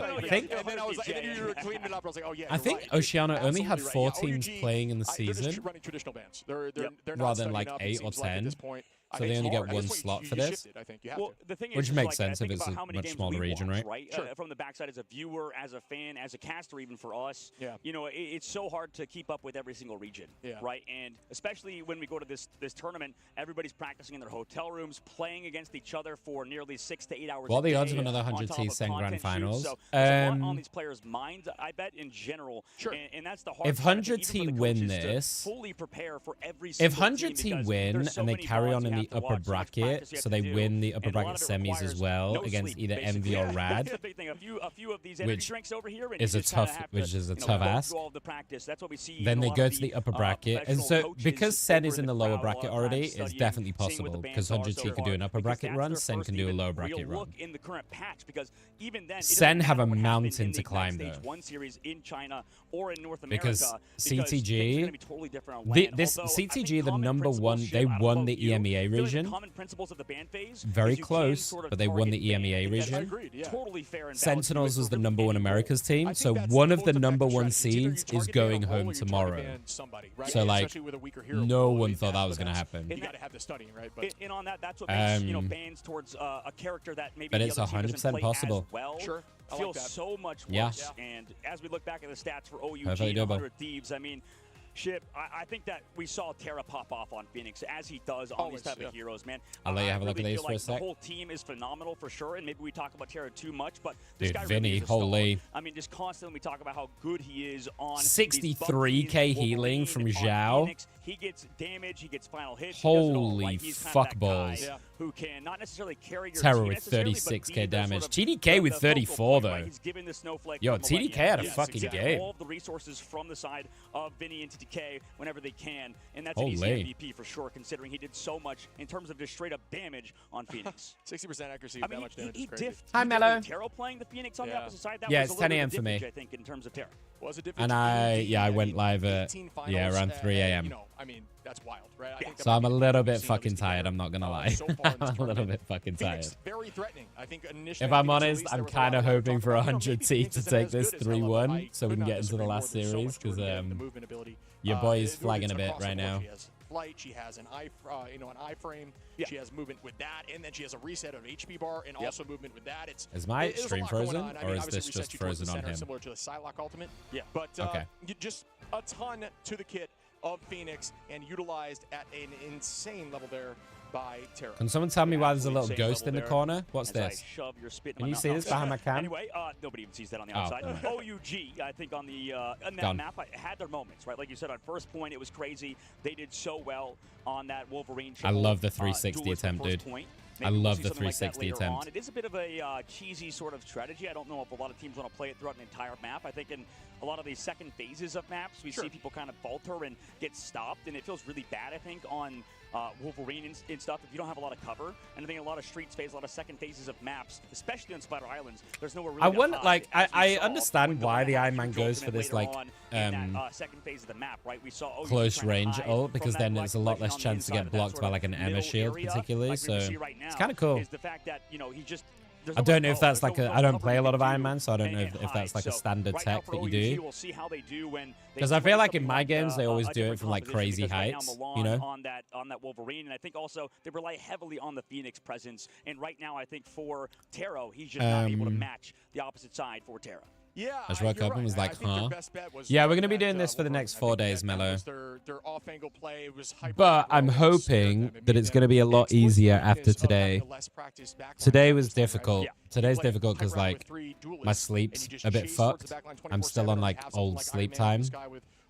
So I'm hoping that after today, I can just sleep throughout the whole day and essentially just do a 12-hour stream as normal, which is fine. I can do that if I've had the required amount of sleep and rest beforehand, you know? But I've currently been up for almost immediately outside of that initial barrier, like 13, 14 hours. The entire time until a minute left on the clock, and they had 4 minutes and 20 seconds. So it's hurting a little bit right sort now. of like, well, the reason why they might be losing is the Loki ban. As the accessory. Loki was removed in that last map, I believe, right? You sure? Them, they're not able to run it, and I without like that some of those Loki, I mean, characters it that look seems so like insanely lost strong in the so right much hands. backline presence. In She's in insane. general, right? She's insane. They rely heavily on Xiaolong I in love that playing Loki, right, to Psylocke. kinda keep everybody healthy, She's one of my to favorite always heroes go to for the play. copy on the best strategist in the game, Just which is because a lot of there's times like... Luna Snow. So that little bit of I think for wrinkle, me, in 100 Thieves I gameplay miss also helped them position tremendously on that like last quite map, a because lot. That was even better than the previous And I feel one. like So Psylocke is right a bit now, more it just seems like forgiving than a lot of 100 other Thieves is heroes not for only that, just- it because kinda I have comes all down to the I've got right. a It just couple feels of like get they're out of getting jail in the free ban cards. phase, of the game. So I like see that if about her. OUG adapt. We know that these Chinese teams And the I think a burst lot of them combos do are very adapt, but satisfying. sometimes it takes a series Like when to you kinda get go like a back and full learn combo off where you what get the exactly left problem click, was. double And I right think click, that left the click, and you difficulty is burst to scare someone. Torch, because there's a lot of good Torch teams at LAN. And we know It how is good Human Torch delicious. is right now. But we know also, Dude, I can't decide at least if I'm we hot do, or the cold. fact that 100 Thieves, I think, don't play the Torch to the level of other teams. So OUG, we'll see what they want to learn. I keep but like turning said, my it takes aircon like on, an and then it entire makes me really series, right? cold. Nova we saw in the So then I have to turn it play-ins. off. Similar thing. They didn't really adapt And then I get to the really next hot. series with Rad, which they still lost. I need to At least find they an made some ideal changes, and then they temperature. looked better in the second time around. Yeah, we haven't seen a single change yet. I couldn't agree more. Yeah, it's the ban phase, right? The lack of coach, lack of IGL, or lack of understanding of the team, and just keeping things traditional. That can work. As a blind in various console, so it's areas, hard. But it's Oh, just not yeah, something yeah, that'll yeah. work once everybody from the tops of their regions are coming in. You know what I mean? It's a whole new level of play. Everybody's so we talk good. we talk about the difference of I'd like ladder to and then pro hands play, her. but then you've got to talk about the difference of the Yeah. very best pro play. They are all different. 10 games. for effort. And the funny 10 thing for is, effort. if you play the Yeah. way that you play at the top pro play, it may not work against something. We'll give you that the one. skill level is going to be a totally different factor, but it may not work against something that's happening in ladder because it's just so obscure, right? Absolutely. Your mental is completely changed. The way you play the game is completely Hell's changed. Heaven It's a is going to whole be new map level number and 4. just game in general. So yeah, you gotta Hell's make some shifts. Heaven. You got to understand Okay. where you're at and what you need to do to win. And they're not. Do you know what I would We'll see if really they like wanna to see change on these Hell's things on Heaven that I think could be domination. The really next map good? we're going to, so it's the exact same setup Um, that we have back I would home love to in see a the, Hulk the Namor. Sage, We've not seen it all situation. So, day, yeah, we go and I think it could be a domination, really then cool map little 2 shit. You wanna spicy walk me pick. through it as I stumble across in terms of the overall Convergence maps. Convergence Convoy. So then back to Dom, and yeah, they are back to Dom now. I think we talk about how Dom is very much a first fight win potential. I mean, there are a lot of teams will Whack the come back aircon and make on power to wake you plays, up a especially bit, and when get your there nips could before cook less. 70%. Look it It's up. almost like you got to think of a clock. Actually, not a bad right? You idea. have that percentage gain, The only but problem you do is, not want them to like, get to where 70% the because aircon's then just that on my part is right panic here by mode. my window, And although I do think and strange portals, I the wanna have cold some air social blows features. directly on I think me. strange portals are more effective in domination. So because sometimes when you it are gives getting me a in front where headache if, like, convergence you know, when under like it's in a so cold close to spot the on my point, head the the team whole can stack time, easier and protect and then and it starts lock to in, give me a although you can headache. go to the other side But of yeah, portal, you a are lot of right. the time the portal is coming within milliseconds. Yeah. And you forcing to even walking around portal. I'm just is gonna being allow whiny, somebody to Lena, because I'm trickle in and tired. be in the danger I'm zone. just being It's whiny going to because I'm force you tired. to maybe not even get there in time, which I we've seen a get few like times in this this when I'm tournament. like I think super when you're in Dom, you have exhausted. the I autonomy to just place I anywhere, get so the very teams can't whiny. predict as well. you know? Yeah, absolutely. I think you're right. I get just very like, maybe not I this don't series, want but I to. think I it was don't want versus to. Envy series ship because we saw a lot of those role plays really matter. I mean, people portaling on domination at 60% on the board instead of maybe towards the end of the series, resulting in maybe a loss there for Rad at the very end, and that was probably one of the best examples, I think, of your point, Chip, going back to that series. I don't know what that translates to because I don't use control a bit. An involved situation, and now to sort of throw it back to you, Shib, on this. This is a map now that we're going to. I like to imagine as well as exactly trying to get us to play this game. This is going to be a scary map, I think, for Milan and The thing is, loads. I added it in, and like right now it's a bit silly because like obviously there's not the normal amount of people here. But there's a bunch of people that like go round stream specifically to play this game. And people really enjoy it, and it's not that invasive. It's just way more obvious when it's quiet, right? You know what I mean? Yep. So I think if they're I also don't know how to turn it off. Like, I don't know if there's a pause button or anything for it. As we take a look back at the team of 100 Thieves, Delena on the far side just chilling. Meanwhile, no smiles here on OUG's side, right? Locking in for this upcoming ban phase that will happen in just a moment. I love these. That's low-key adorable. What, me being whiny? Players too, just kind of locked in. You see the difference of opinion. You should tell my family that. They fucking hate it. Chilling on the backside, Millennia. I mean, Millennia, I wonder what it's like in his shoes. He used to drive my mum up the wall. Seems calm, cool, and collected right now, right? Yeah, he's locked in. I mean, he was a coach for this team. She tells me very regularly. She's like, "You are one of the worst patients." She was a nurse, by the way, for like 15 years before having kids and shit, and giving it up. And she was like, "You are by far one of the worst patients, and you weren't even one of mine. You're my kid. You're just such a bad patient." I was like, "I don't even care. I'm fine with that." I mean, there's probably a lot of pressure on his shoulders right now. Yeah, SGP is an absolutely disgusting strategist, but we talk about those give me the ball moments coming in here, and if you get this win against a team that has yet to lose in these tournaments, at least in the finals, granted, folks, they are not out of the tournament, so they have not lost yet. It's very much still on the table for OUG to bounce back and learn from their mistakes. For like dive champs and stuff, or like very mobile champs, I would suggest higher sense for sure. So it depends what heroes you like playing, because if you're playing like, oh yeah, absolutely. And speaking about primary locks, if you're gonna play like hit scans, you know, if you're playing things like Phoenix and stuff, you want a lower sense, right? 100 Thieves will not be able to play the Magneto, and the opposite side, 100 Thieves. They're gonna save the cap. They do not want to let them ban it. That's cool. I'm looking more at OUG's draft because we know but then they're probably giving up a Luna here. There's probably going to be a Luna save into Luna ban, I would have thought. Because if they save the cap, they're kind of leaving that open for a ban. So I would guess that 100T are now going to ban Luna. Or the Loki, but I would guess Luna. Given how good that's been for them. But for the Mantis in the triple res competitions, I'm curious how good they are. I think that cap save is going to invite a support just yet, but maybe we will focus draft now. Here, we do see a very consistent ban line again. So there's the Loki ban. And I just don't think. I mean, they have been banning out the Loki. Emma save. I like it. TTK is a monster on this. Yeah. Keeping that Luna in, and Millennia's been running Luna. I don't know if. So here's the question. Here's the question for 100. Why up morning mucker? You could make sure you knew that in a cow. It's just not happening. Well, here's the difference. Hey, buddy. Thank you so much for the tier 1. How are you? Emma Frost Protect always sort of baits, I think. Oh, they do let them have the Luna. Because Delena, I mean, they're going to ban the side, but they're going to leave open Torch. So 100T are going to let them have Torch, but they're taking away Psylocke from OUG, which I respect. The Psylocke has been pretty crazy. And the Captain America, that's smart. I didn't count. Doing so well. Nice little wave there from the I suffer from a condition affectionately named Motormap by my mother when I'm tired. If you have not, but now there's, like we said, a lot of pressure on that guy. He's all smells right now, but he's gonna have to pop off on side like with the Emma Frost team up. Hi, Liz. Come on in. How we doing?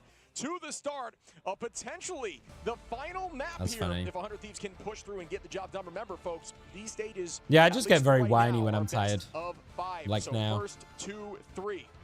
First to 3 coming up. As we all right, here we go. Into the map here right potential now, last see the compositions map. Run. I do think 100 Thieves once again. Wait, Torch was banned on both sides? Be on that jet, but that can't be right. A speed boost, and that will be switched right back to no, that's wrong. Is going to be playing. Ooh, did I mess that up? Instead of the cap, TTK clearly going to be running that Emma, which has found a ton of success throughout this tournament. Yeah, a lot of success indeed. I think Gonbei has been that man to play That's the not Captain right. America. And you can see, I mean, the Anyway. prioritization of Captain America. I don't know if I'm has being been, dumb. Anyway. a little bit more of an Asia region sort of thing. Oh, an right immediate now, kidnap. the pull, and Holy also shit. coming through with the Terra Cape. It's fucking flying on that Wolverine. And Taro gonna put some damage out, supply those passives, and it's not gonna be enough to drive them off to the off angle. They're still holding on firm here. A couple. 100 insane in his backside though.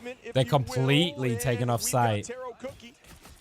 They've got the high ground as well. So in terms of comps here, nothing too out of the ordinary, really. Same Phoenixes that we've seen the whole time. Vinny gets a pick on Headlock. That's big. He's gonna find Elena, but numbers are still in 100 Thieves' favor. And it looks like 100T are going to get the first percentage. Oh, he was? Okay. What are you up to today, Liz? And that is big from Tower. How you dominate space. Absolutely, indeed. Now 100 Thieves built up those ultimates for the upcoming fight. Take point first, and that's huge considering OUG right. on domination. Oh, I'm gonna put my feet up for a little bit. Man. So we're gonna relax for a little bit, chat. And try not to fall asleep. Here we go. Here we go. Pressure, but Terra on Phoenix has been a nightmare for the side of OUG to deal with. I need to see more out of Terra Cookie, I think, at the moment, because right now Terra. Harvey with an ult, Terra with an ult as well. Svald about to get theirs. And we start again. Vinny gonna start. This is such a good Venom map though, like, so I really like this Venom pick here. So we will have colors everywhere. And here we go. Here comes the ult dump. Terra gets a double. It was so fucking close. That HP was so low. One more hit, and they do not get that off. But that's massive for 100T. They only use 2 ults for that as well. They've got 4 ults ready. No, they don't indeed. Melania, Delina, Vinny, and TTK all have theirs. But they are going to have 5 on OUG. All of them are really close. Tournament to cement themselves as the best team in the world. I woke up to a bunch of emo chicks grinding to pierce the veil. There's so much pressure on OUG. The last Chinese oh, is that the TikTok shit that's happening? In that yeah. Play-ins already are out, man. So I'm enjoying that trend. They have all the ultimates to work with, but so does probably playing some more Apex later. How's the new season? I've heard people are not happy with it, apparently. Far more available as Taro Cookie gets driven back. Down go all the cooldowns, but doesn't matter as Delena falls. Vinny goes down. Big picks. This is great for OUG. Oh my god, they might have overplayed their hand though. That is a lot of ults popped. But 97% for 100 Thieves. It is one fight territory. Okay, they do win the fight, but I feel like they may have overthrown their ults on that one. Because they're kind of fucked now. Svald is probably going to have theirs, but no one else is even remotely close. On the flip side, Terra's probably going to get theirs. Harvey's not too far away. Delina's probably not too far away. So if 100T are tracking this, they're probably going to try and pop immediately as soon as they've got them. So yeah, Terra's probably looking immediately if they're ult tracking right now. Okay, they're going to hold it. They should seriously go right now though. Svald is going to pop the ult. Terra, Harvey both pop theirs, but it's kind of a little too late, really. They kind of let the cloak get up there. Delena looking for that angle. There we go. They group up really nicely though with Melania over the top though. They do get the kills. Melania with the 3-piece. That's going to be it for 100T. First point. Oh, I want to see that from the Luna POV. Holy shit. They rocked it. I mean, what an insane performance from Melania in that first round, because finding those picks is not an easy task for a sub coming through. And man, 100 Thieves going up a round again. If they win it here, man, that puts them forward into that people are never happy. True. Semifinals see those on the 10 preds. Put them in the top 4, I believe. So that's huge. Yeah, we see Melania on other teams as a duelist. Hitscan duelist. Yeah, I am exhausted to be fair. Yeah, there's something about like being incredibly impactful in terms of something about the drop ships. I think. Oh, there's a shit ton of bugs. I think is what I saw. There's like a shit ton of bugs with like the new armory or something. Not armory. Is the hero pool deep enough? I do believe. What's the new crazy overpowered buffs that you get with like the unlimited ammo and shit like that? We'll see later on if Anybody wants to something, I don't know. Valenia, Anyway. I hate to call out stuff like that. Anyway. Maybe teams listening or something like that. I'm glad you're enjoying it. Could make adaptations like that. I know it's something like somebody team like 100 Thieves are excited for that as you hear. I will be in bed as soon as this is done. Ready to do this all again at 3 a.m. tomorrow. Over here in Mandarin as that sort of a chant like, let's go. You know, get the team's hype built up. And for OUG, my days feel so weird right now, I'll be honest. That was a pretty brutal round 1. Agreed, and here we go. Damage reduction. All right, here we go. Trying to make a play with the last in. Delena says, nope, that's not going to happen. It's Delena. Delena gets an early pick on Hetlot. And it's interesting that Hetlot's decided to go off the mag for the first time, choosing to go into the Emma instead. But that's probably because Mag's banned Nick. Man. Oh no, Mag's banned for 100T. Ignore me. And Harvey, that again, 100 Thieves getting this. Get your shit together, son. Oh, Vinny on the thing? That's fun. Taro. Oh, they've come mega swap now. OUG going for a winter Punisher? I do like putting Taro over to that Bucky, but they put Milan on the Star-Lord, putting him on the Punisher instead. That's probably why the things come out, right? But when you focus so much on Vinny, I'm curious what the rest of 100 Thieves does. Okay. Yeah, this feels like they've kind of overdone it to try and deal with Thing, because these two are really good into Thing, right? You can just walk up as the Punisher and shotgun him in the face, and there's not a lot he can do. Winter can also output damage and obviously can't hook him and stuff, but can still do a crazy amount of damage. Huge stun though from Vinny. Holy shit, did Vinny just stun like 4 of them? Because we saw Terra whiff the ult, and then there's just like 4 of them stood there completely still. That must have been Vinny. Holy shit. And look, Delena's hiding around the corner, feeling confident, does have that last stand like you said. If I was OUG, this would feel so and yeah, cool. there's the switch. So Taro moves over to the Punisher, so they still want to run the punny. But then they put Milan back on, and Gombe feels pressured to then go onto the Thing. And I guess that's the deal with Delena, right? Delena's been kind of ruining his shit. They know they can do it as they are taking on a team that is storied. If 100T win this point, which it looks really solid for them, bear in mind they win this series. So this is all or nothing for OUG. They have to go for it. There's the judge, jury, executioner. Taro does get Terra. That's a big pick. They are contesting, and they need this big time. All stalled. Vinny gets a pick in between there, though. Oh, no. This looks bad. This looks real bad for OUG. Someone needs to touch. Oh, and he stays on the point. He could have got off, but he's done. They need to touch right now.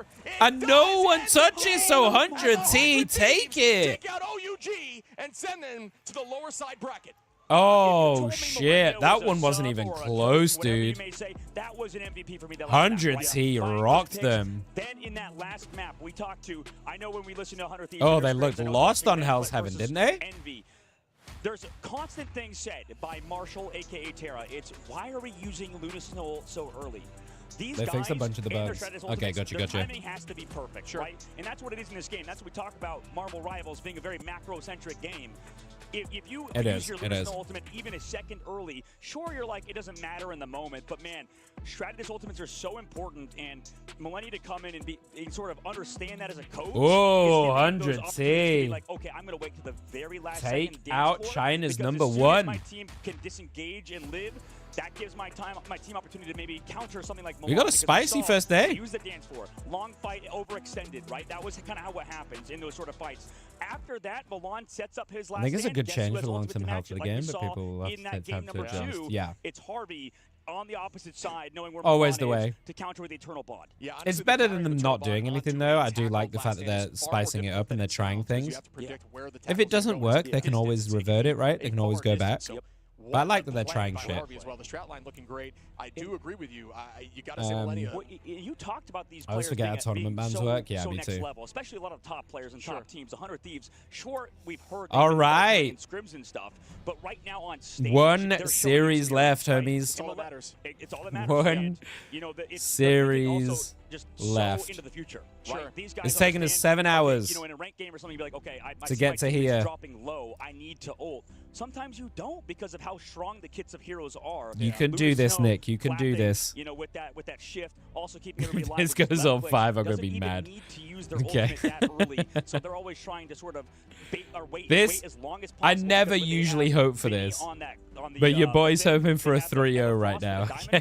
So because you have so much things like damage resist, very just from a personal standpoint, I'm hoping for a 3-0. And keep your tanks sort of healthy. So with that locked in, OUG go to the lower bracket. And the last game today is Reject versus Ground Zero Gaming. Ground Zero being the only team qualifying from Oceania. Reject being the undefeated #1 team of Asia.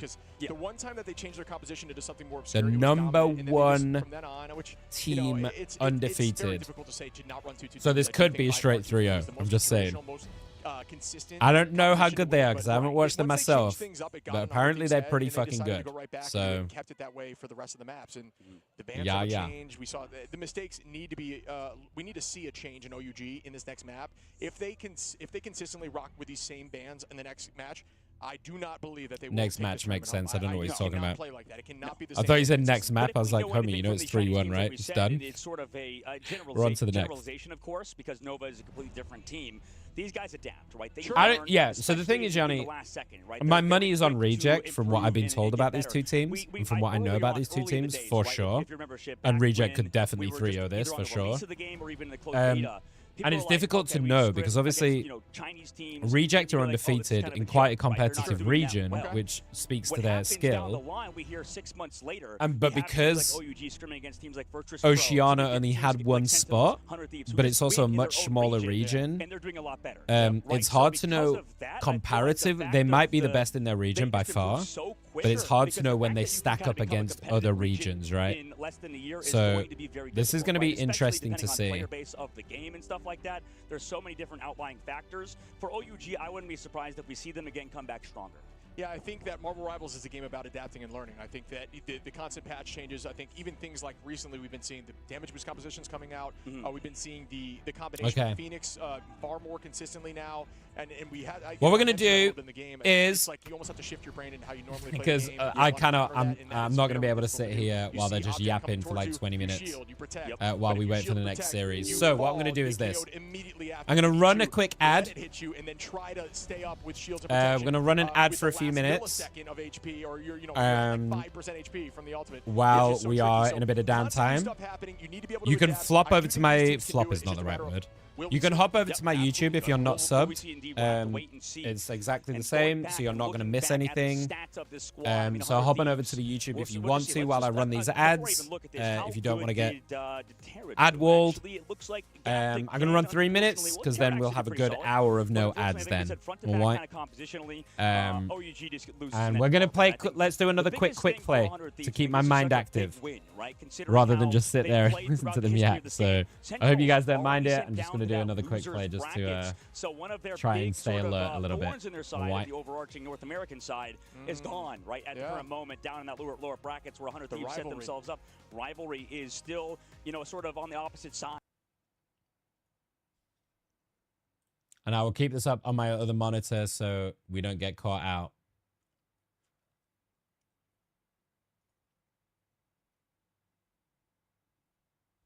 Lovely.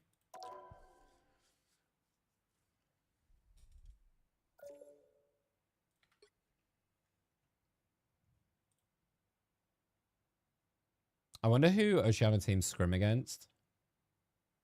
It's a good question, Yanni. Because that's something we don't actually know. Oh, I got to captain. Ooh, nice.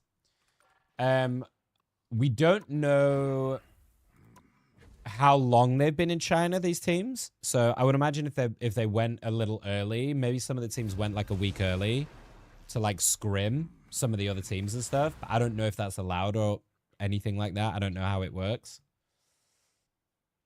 Otherwise, yeah, it's hard to know. Top-notch team to win this one. No ads for you. That's the advantage of being subbed.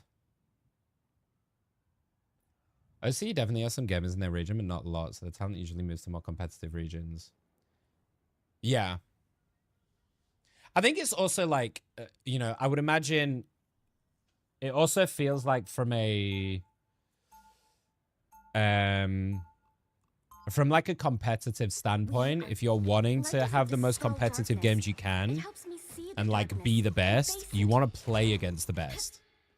So if you're the best in your region, that's amazing. But then you're going to get to a competition like this and you're going to be like, we're just fucking outclassed. So as an individual player, and you've got to think about what it takes to be a pro, right? For those of you that have watched the Knuten video and what we talked about, it was really clear from what he was saying as well. If you want to make it as a pro, you have to have that passion to be the best. So all of these players, they're not doing this for shits and giggles. They're doing this because they want to be the best players possible. And the only way to do that is to play against the best, isn't it? So that's why often they're going to move to the more competitive regions if there's stuff there for them, right? If the availability is there for them to join like a Western team, they're probably going to want to do it, right? Hi, Riz. How are you, my dear?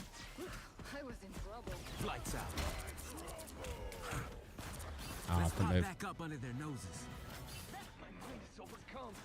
I'll patch you up. I got you guys.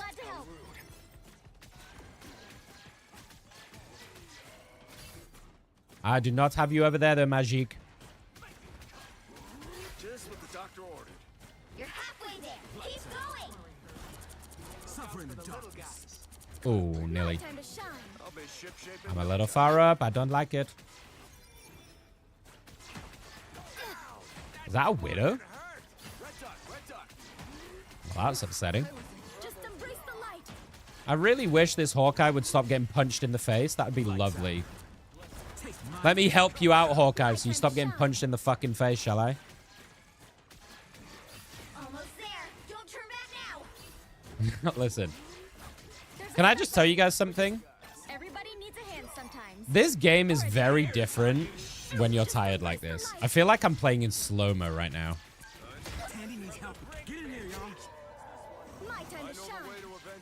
You know what I mean? I don't...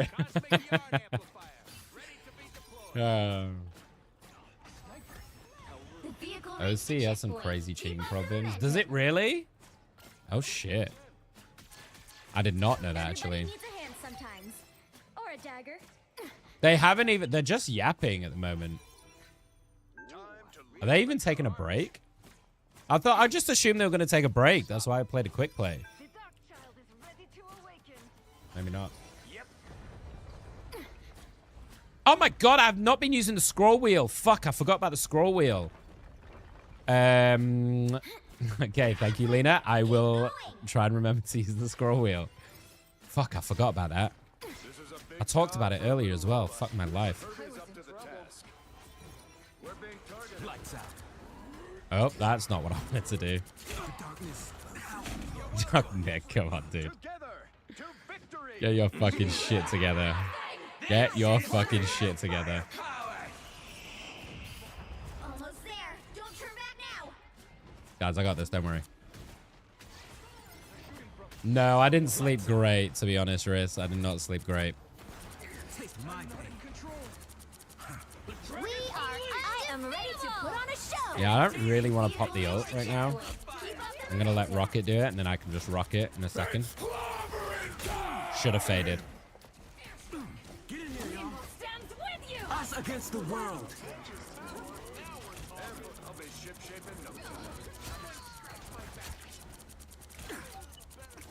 Oh, yeah. My time to shine. She alive in there? You alive in there? Nope. Okay, girl. Okay, girl. Nice try. It's all right. I'll go get the point, guys.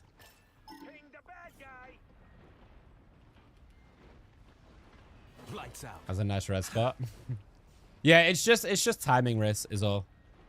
Cause like I started at 3 a.m. today, so I tried to sleep for as long as I could last night. Well, late into this evening. But I still woke up at like 9 at night after napping all afternoon. And you know when you have like short naps and it just feels a bit unsatisfying? When you're trying to have like a nice long sleep and you know you've got a long day. So I'll be fine after today. Hopefully I should sleep well. Oh, rude. Hopefully I should sleep nicely after tonight and ready for tomorrow.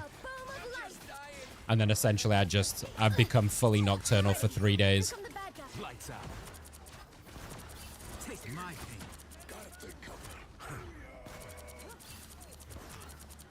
My time to shine. Just embrace I do need to get used to the scroll wheel for sure. Uh-oh. Uh-oh. Uh-oh. That was rude. Oh, no. The thing just right at my fucking face. Oh, shit, guys. I'm so sorry. We're missing an interview. I forgot about the interview. Shall I put it on in the background? That's just going to ruin your mental going into the next game. Sorry, guys. So your opponent for the next matchup is going to be either Reject I think we missed or it. Ground Zero. The question is, do you have a preference? And if so, which one is it? As I said, I mean, it's a tournament. You have to expect anything, so there's no... Can you guys hear that or no? You're ready to play whoever you have to be played, and you have to just bring your best every day. So there have been some strong statements from a couple of the other teams, including your fellow America's representatives in the form of Envy. So my question is, it's only fair if you also get your chance to speak to the audience at large, to the other Shit teams. talk. I mean, shit talk him. None of the beef is actually real. It's all, we're all friends, we're all messing around and all that.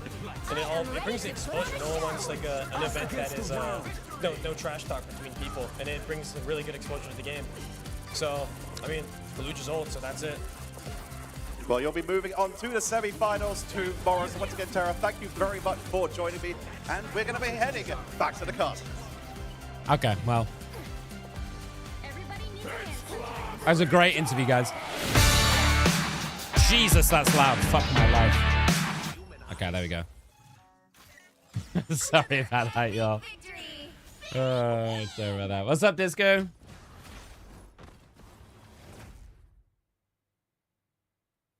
I can't believe Jeff got played. Yeah, I mean, Jeff's been played a couple of times by the same team, by Rad. And Fate has made it look fucking good, let me tell you. Fate has made it look real good. So fuck you all you Jeff haters. Why am I in Northern Virginia right now? Isn't it like 2 in the morning in Northern Virginia? Fuck it hell. Today's just the disaster zone. Right, we got 9 minutes. I think we can squeeze in another quickie.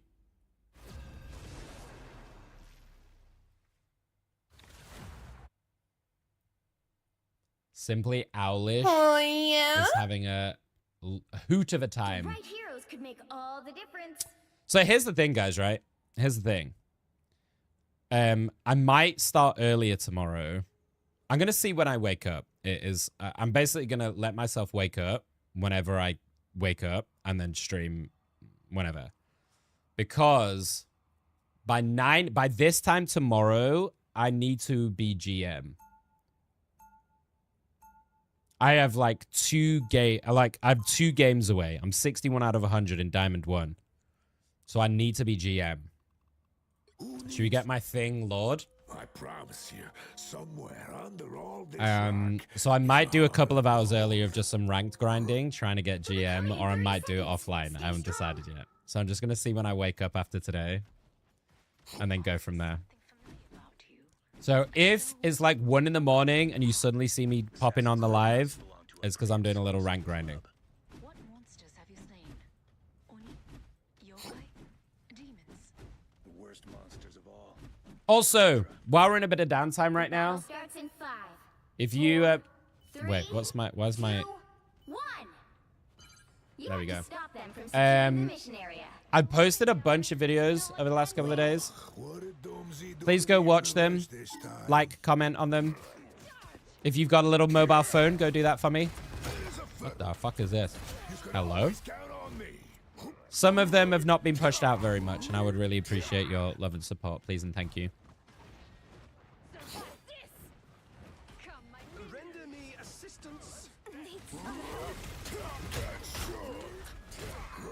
I'm 100 off Thing Lord, by the way. I'm 100 points off Thing Lord right now. So this is why we're going to be playing Thing for this quickie.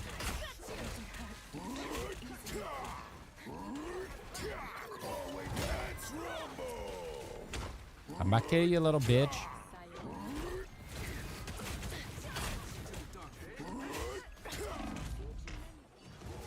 Oh shit, I'm dead.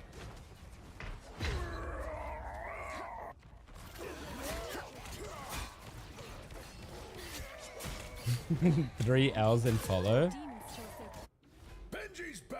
Oh, the Instagram one. Fuck. Shit. Liz, can you make me a quick note? And I'll fix it. I'll fix it in a minute.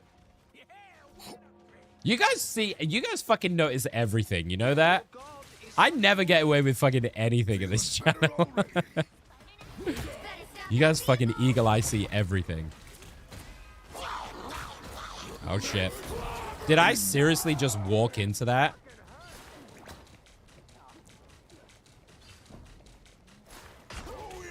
Did I seriously just leap straight into the middle of the Jeff ult? This is why I'm not playing comp right now, by the way. This is the exact reason I'm not playing comp right now.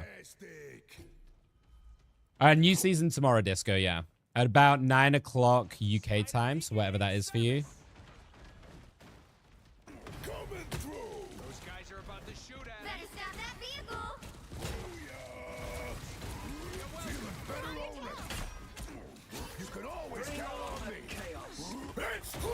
I want that fucking... Oh, you bitch-ass motherfucking cloak piece of shit.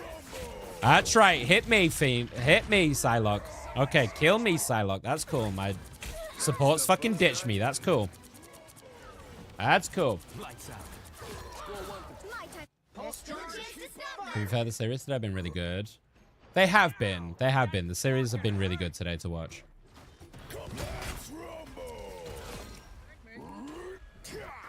I really enjoy watching, like, pro rivals at the moment. Like, even if I, like, can't hit this...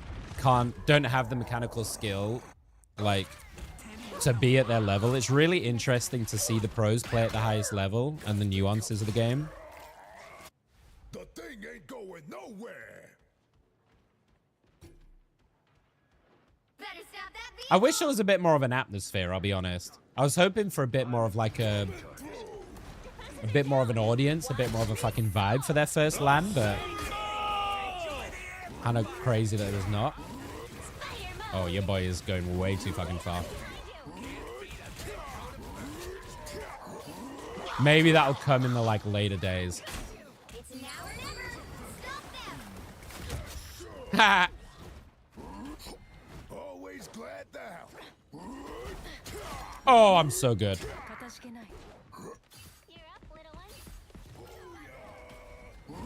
Surprise, motherfucker. Surprise, motherfucker. Surprise, motherfucker.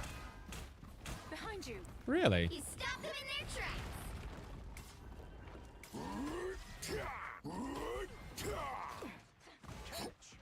I don't think that's a welcoming committee. Pulse charge. Fire. Feeling better already. I can just die. Oh, get wrecked. Watch this, chat.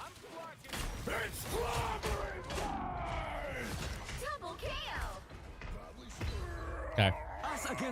Oh, big res. I should be a pro.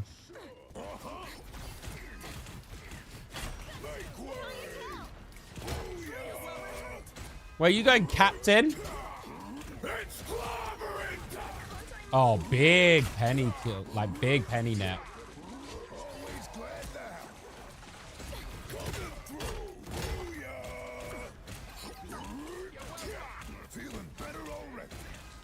Oh, I don't like this.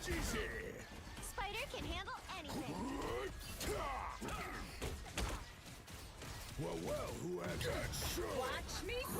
Back up we go. We're just gonna pop up. Here we go. There we go. We're just gonna pop. Watch this. We're gonna drop on them. No one expects the thing from height. This whole area is Hi, Charlie. Good morning. Those fingers don't grow on trees, you know. Take this. Look at the magic, dude. Oh! Guys, they did expect the thing, as it turns out. They actually were so fucking ready for the thing. Kind of wild behavior, honestly.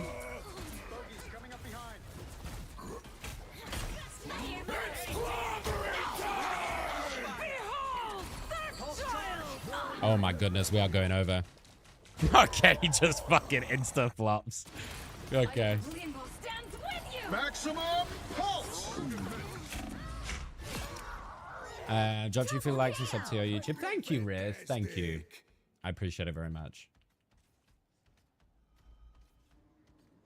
I do think, like, I'm not saying, you know, I'm not telling you guys to, like, you know, go and, like, sub and stuff, even though it's shit. I think there is genuinely really good content on there and really good stuff. So it's worth the sub, not just to appease me, but I think there is genuinely really good stuff in there.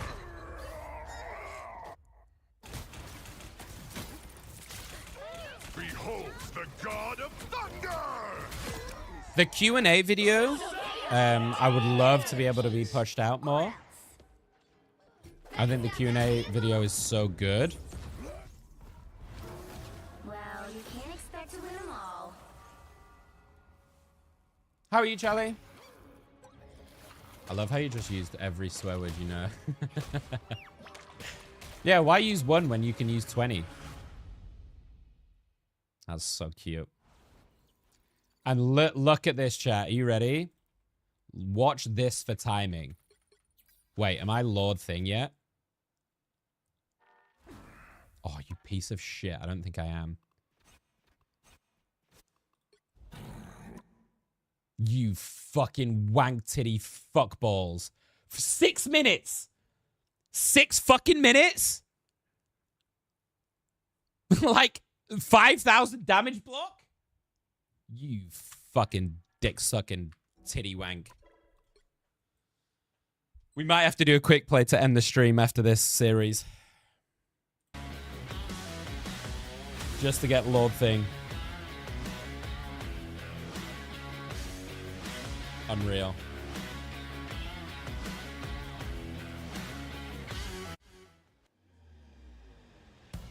It is time for our final match. Perfect timing. Our second day of play. It's like I planned it. Please join me in welcoming to the stage. All right, here we go. First team, Reject. I'm not really playing, Charlie. I'm mostly watching. We're just doing quick plays in between to keep my brain alive. Mocha. Gnome. That's such a good... These are such good names. Gnome, Gargoyle, Piggy. Dude, these names are fucking dope, man. I already love this team. What? Bro, this might be the team with the best set of names in the fucking tournament. What? Dude, every single one of those was sick. What? I love it.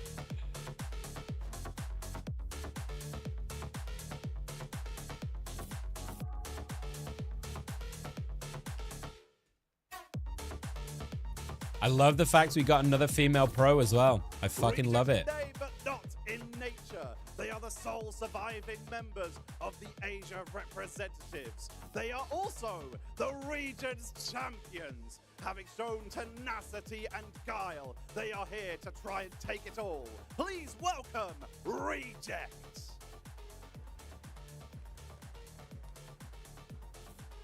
Yeah, I agree, Picasso. I agree. It depends how tired I am after this series. We'll see. I'm hanging on by a thread right now, y'all. Do you know what would be really good right now?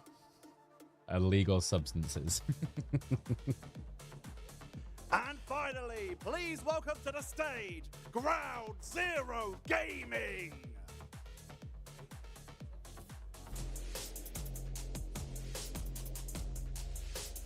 Do it.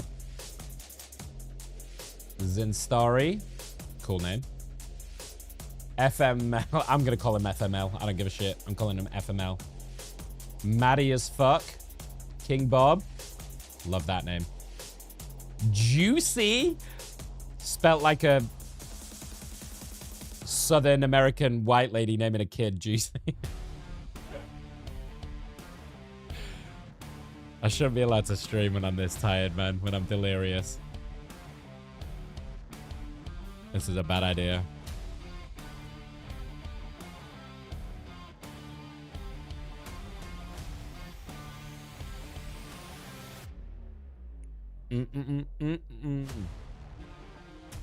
In a region with only one spot, the competition is all the fiercer. Only that one guy's spot, tall. Holy only shit. One chance, but Ground Zero were unperturbed. They earned their Also loving the flare pants. Like, if you're gonna be comfy, be fucking comfy. That's the shit right there. and should be feared. Please welcome Ground Zero Gaming. I instantly root for any team with female players. Fuck yeah. I'm so, like, we have had this conversation so many times about, like, female representation in pro gaming. And I fully understand why they don't, because the fucking gatekeeping is insanity. But like, I say this to you guys all the time. I don't really understand the separation. I love stuff like Game Changers, by the way. I think is incredible. Having a safe space for women in gaming is an incredible thing. We don't have a ton of experience watching. We do not, and that's why it's time but to kind of come back. There is no physical reason why women are worse at gaming than men. Literally zero. But for some reason, there's just this insane gatekeeping, like for females to be pros, and it's fucking dumb as shit. And the way I always put it is, maybe less delicately, but you don't fucking control the mouse and the keyboard with your dick or your vagina, do you? A lot of regions had shakeups and different So what does things it matter? happened. Same thing with I believe the esports. So I would love, there's no reason for that to be separated for me. So like, seeing blended teams like this is fucking spectacular, and I want to see so much more of it. But I also understand why women don't, because the hate that they get, and they're like, you know, similarly to any online thing, you know, the gay gaming and the sexism is so fucking horrendous. And they know that if they're going to be a pro player, they have to deal with so much more shit. And it's so sad that that's the reality of esports at the moment. But the more people that stand up, oh, absolutely. I mean, and the more people that when we're at the mid-season, push through it, seems like nothing is easy. And like make it to this level, it's not as easy the better we're gonna be. And I think it's so fucking good for the health of gaming in general. Right now, and this is also reject the last hope of Korea, basically, guys. Like, Gen G is already out of the tournament, so are Nova. We have a lot of these Asia regions, I think, are starting to sort of realize the prominence. Alrighty. Oh, the jacket's off, by the way. I mean, there's a lot of good teams from the West. And jacket's off, shirt only. Here we go. The top Asian talent is probably a little bit spread out, right? Sure. That's the difficulty when your region is Treat not yourself as big after you in terms get of player Thing count, Lord. right? You can sort of. Do you know what I've got, Lena? Those pieces, but sometimes those pieces. I just are not talked about not eating like Okay, shit, I absolutely right? respect Do you know what that. I've got though? I think, you know, these teams. I have from my two understanding, are running treats a for little more myself. Unique compositions. They like that damage boost comp that we had been seeing. Because so, I knew that I was going to there's struggle a potential to little see bit Mantis in this Cloak first being day. banned. So I bought know myself that, 2 you know, treats. they're not afraid to run Right? Zor off. We've seen 3 and 3 for the side. Obviously, I'm going to have a big fat spliff. But that's not my treat. That's like a daily thing. I bought myself 2 food treats. Right? Twisters. Twisters ice cream. Do you guys know Twisters? Oh, yeah. We talked about, we wanted to see something unique. I wanted to see the thing. I don't know if this is a UK thing. You wanted to see Jeff, and it happened in the exact same day. So, yeah. I Dude, mean, these things are the fucking tits, I don't man. know. Yeah, exactly. We got to think of more things that I want to see. These things are the fucking You tits. got Thor. Yeah. I got Penny Parker. Oh, they're so good. Job done. And that's interesting that we haven't They're seen too much so of those fucking two good. things. Like I love Thor, them. It's harder, I think, in the current patch.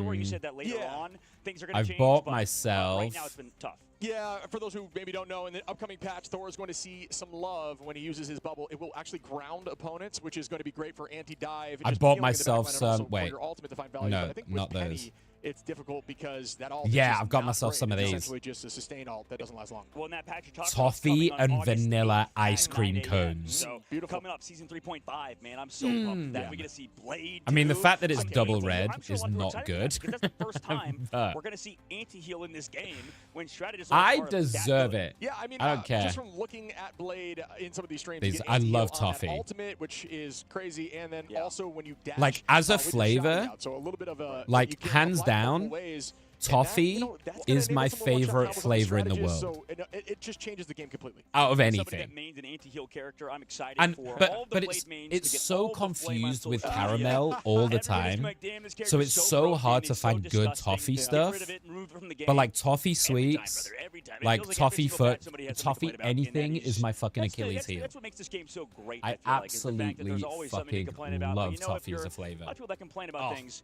usually don't have a lot going wrong in their life, especially if they're complaining about video game patches. So, you know, Sorry, I just got it's a really good situation excited to be in, about is what I'm trying to say. Yeah, and things constantly change, right? Like, for example, I would not Thornade be of surprised if I had an Ben's the most erection meta, right and now. We're going to see that change. We're going to see, Okay. you know, a Warlock with the no, I'll work no on longer it. I'll having work on that it. Guardian's Revival composition is, and then now he's going to have a team up with Luna. How that many enables her to makes be this have a different anti-dive. name in each country? Just the stuff changing consistently Ah. at that amount, at that level. Yeah, Is could going we to get shift up together how in the there in game a is week and a played and half? how the bans are structured. I mean, even from this tournament, from when we saw Ignite Stage 1, the bans have been vastly different. It was Mag Emma guaranteed every game.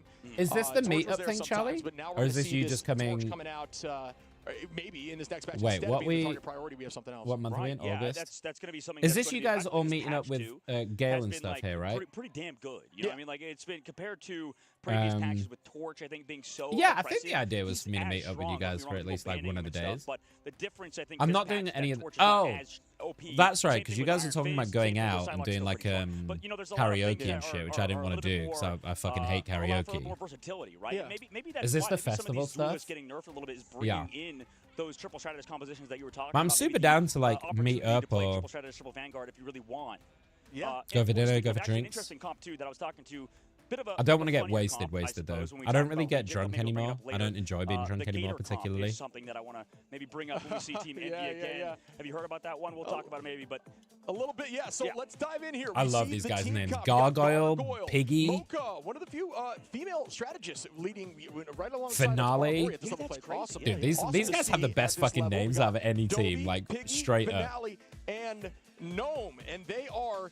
I fucking love this team already, just from their They're known names. as being another one of those, chill vibe teams. They want to keep their calm, cool composure. I'd rather I have do a think chill that's day. super Yeah, I'd important be super down for comms, that, and Charlie. also Yeah, just yeah. for when you panic switch, you know what I mean? That is no longer an issue. You discuss as I a think team and you adapt. I think you Luna adapt, wanted to meet excuse up. me, to the situation as we look over to ground zero. I remember we talked about it a while Ground ago, Zero, I so mean, it's, yeah, I'm down. Starry, Maddie, you got King Bob. It's the Nami, weekend, and then right? Whip, and then also FMCL. Because Liger was talking about these guys, how good they are. Yeah, I with the definitely won't be Oceania streaming on the region. It weekend has anyway. been, So a very tight race, I think, to see who's going to actually qualify for this tournament. I know Ground Zero had to beat out multiple teams twice in a row. So yeah, I don't know this team either of definitely these has to teams, take by the the way. So continuum I'm gonna learn about these considering teams at the how same time there's you a lot of guys good are. talent from Australia. One that didn't make it. We talked about Demon earlier, and I'm sure we're gonna learn a lot about these guys today when we watch Ground Zero play against one of the best Korean teams in Reject. And speaking of these guys, But from the way that these guys are talking about Reject, and the way that the other analysts and stuff have talked about Reject as a team, I would expect Reject to kind of walk this. This team is very much open. I would expect them to walk this. It sounds like they're pretty fucking dominant. And then there's someone that tries to lead into the discussion around alt combinations, and that is actually going to be with Zen and Zen Starry. Hi, Sylvian. Is going to be the one who kind of coordinates those. I'm very tired, but we're hanging in for the last this last series. We're hanging in there. That's when you hear like maybe 23rd. and everybody matches because they make sure they're all on it, right? Like it forces you as a team to be cohesive and locked in. Yeah, I think the difference in this Oh, game so like is that 3 Saturdays time? It's very interesting because, like you said, an IGL is definitely very crucial. Yeah, it can be. If you have somebody that talks as much as... So it's in like 2 I hate weeks bringing them up so much, but that's on just Saturday? the person that we talked to. Yeah, that's all good. And trust me, because we know how that guy yaps a lot, right? And I love Trust as well. He talks a lot. Sure. And but do you guys want to know something really fucking shit? Other players. right? When you have somebody that talks While that we're waiting much, to get into this you first don't have to game. do as much. You just don't have to say as much, and that lets you One of the things I did today when I woke up before going back to bed is I sorted out a bunch of doctor stuff, right? I have some things that I need the doctor to look at, okay? I don't know if I want to tell you what they are, but I have some certain things that I need the doctor to look at. I was making doctor's appointments and stuff. That's how you bring value to a team. That's how. For those of you that have been with me a while, you will know that I have had a skin condition on my hands for about 3 or 4 years now. And that I've basically been living my life in gloves for the last 3 or 4 years. Because what the autoimmune disease does is it makes my hands get covered in blisters. You can see some of the scarring here from previous blisters. Was getting kicked from a team because they didn't talk enough, right? That's kind of what happens. It's actually a lot better right now, but it was super uncomfortable. And I've been waiting for like 10 months for an allergy test because they were like, we think you're allergic to something that's causing it. So I've been living my life in gloves and getting all like non-allergenic fucking hand soap and, well, I haven't been able to use hand soap for years. But I've got this like special dermatological one and shit. And I've been waiting for an allergy test for 10 months, right? And it's what's called a patch test. So they put like 20 patches on your back with a test of a bunch of different chemicals and see what happens. It's basically just fucking potluck and see what happens. I found out today, I'm calling them, that the doctor fucked up the referral and I should have been seen within 3 weeks of making that appointment 10 months ago. But they didn't put it through as urgent, they put it through as standard, so I went on a standard waiting list. That makes sense. I've heard some horror stories. So I've been waiting for 10 months for no fucking reason. For not only my hands, but 3 different referrals that I've been waiting on for 10 months. And he fucked all of them. So when I called them today and was like, how much longer is it going to be? Like, I've been waiting so long now. And I was like, can I just get an ETA? And they were like, yeah, so I mean, the standard referrals, I was like, excuse me, what? So I spent like 2 hours this afternoon trying to sort it all out, and hopefully I can get seen in the next week or 2. But I was just like, you know, it's just one of those things that you're like, there's no point getting upset about it because I can't change it. But man, I could have had this problem dealt with like 10 fucking months ago. Leads a lot of those sort of things. Yeah, anyway. I mean, and we're going to get down the line here shortly. This team. That was my little whinge to you all. They're known for being. I think the one thing, like I talked just about, very annoying. Cool and collected, but Finale is one of the strongest Psylocks in the game. He is disgusting. I believe they have told me. But one of the should I tell you guys this? This might be a bit TMI. You know, a point that is going to be contested over time, but Finale, I'm excited to see that Psylocke. I'm not going to tell you. I wonder if they've done their homework, the ice cream talk made me want to go get ice cream at 4 in the morning, and I look like shit. Very traditional 1 and 2 there. I don't know where you're based, Selenite, but Uber Eats, question mark? Deliveroo, question mark? Incredibly good, right? I don't know what it's called in America. DoorDash? His question mark? In terms of his actual mechanical skill, he's always somebody to worry about as well. And on the opposite side, I believe, you know, as I'm coming up here on, I believe, is that Dobie? Okay, Dobie as well, another phenomenal player, right? And these guys are me with my so good at working together test. as a unit, right? Just making sure that they're. Wait, where are you, Sylvian? You're like this region is known you're for UK, right? Very strong strategist play, and Dobie's definitely a large part as to why. And like we said, like you talked about with Aramori earlier, we have Mocha as well, one of the only other girl gamers in the entire tournament. So that's kind of a big deal, I feel like, for the Marvel Rivals scene, because we have so many talented young female players. Yes, I think, when that's what I'm talking about. Aramori, Mocha, we need more of this representation. Fuck awesome yeah. To see her stepping up, and she is very much an advocate. Okay, Sylvian, I'm about to change your life. I'm curious if on this team, Mocha's a similar story. I'm about to change your life. I know that, like, you know, males like us, we dominate the space, right? There's like 80% of us, right, or 90% or whatever. Not that many girl gamers just in games, and it's hard to talk for sure. Like, I can't imagine what that's like to kind of just have to communicate when, you know, sometimes, you know, there's a lot of mean people on the internet, honestly, and you're trying to talk and then something bad happens. But what role do you think is the You're most... going to go to that website. Would you rather have your IGL be? I'm very curious about that. In the UK, for ADHD, we have something called the right to choose, which is how I got my diagnosis. And basically what it means, you'll see from the website, I'll click on it quickly to show you guys very quick right now. This is for any of you in the UK, by the way, if you're looking to get an ADHD diagnosis. That sort of stuff. Sure. That's a part of it, right? It will show you here the wait list for all of these different places, right? I was with Care ADHD. This is who I went with to get my diagnosis, and I was seen within 4 weeks. The right to choose is a basic right in the UK for mental health services, particularly ADHD. And it's exactly what it says on the tin. It's that you can choose where you get your treatments and diagnosis from. So there's a bunch of like private companies that work within the NHS, but separate to try and minimize the ADHD waiting list because they're so fucking long. And the NHS just can't get through them. So go on there, call Care ADHD right now. That's the one I went with. They're super good. You can call them and get yourself on that waiting list. And you will get seen. I think it just said 6 to 8 weeks. You'll get seen within a few months. You have an assessment. They assess you. Then what they do is they start your treatment. So they will start your medication if you need medication and you're diagnosed, which is what they did with me. And once your treatment is stable, they then hand you back to the GP and you do what's called a shared care agreement. So you and the Care ADHD and your GP agree that that's the treatment course and they will provide the prescriptions. And I'm just like, it's the most strange conversation ever with that guy. But we got Matty F on these strategists as well. So there you go. I promise you don't have to wait. But man, right now in general, if it's just for ADHD, I promise you don't have to wait. Because that's how I got mine. I was in exactly the same place as you. I was on a wait list for 2 years before I found out about right to choose. Someone did to me exactly what I just did for you. They told me about it and I looked it up and I was like, holy shit. And I did it earlier this year. I think it was about January, February. I found out about it this year. And I called Care ADHD up that day. And I got really lucky because it turns out Care ADHD had just gone on the NHS wait list, gone on the NHS list as a provider that day. Like that day and the day before, they'd just been established as a provider for right to choose. So I was like first on the list. And I got seen within like 2 weeks.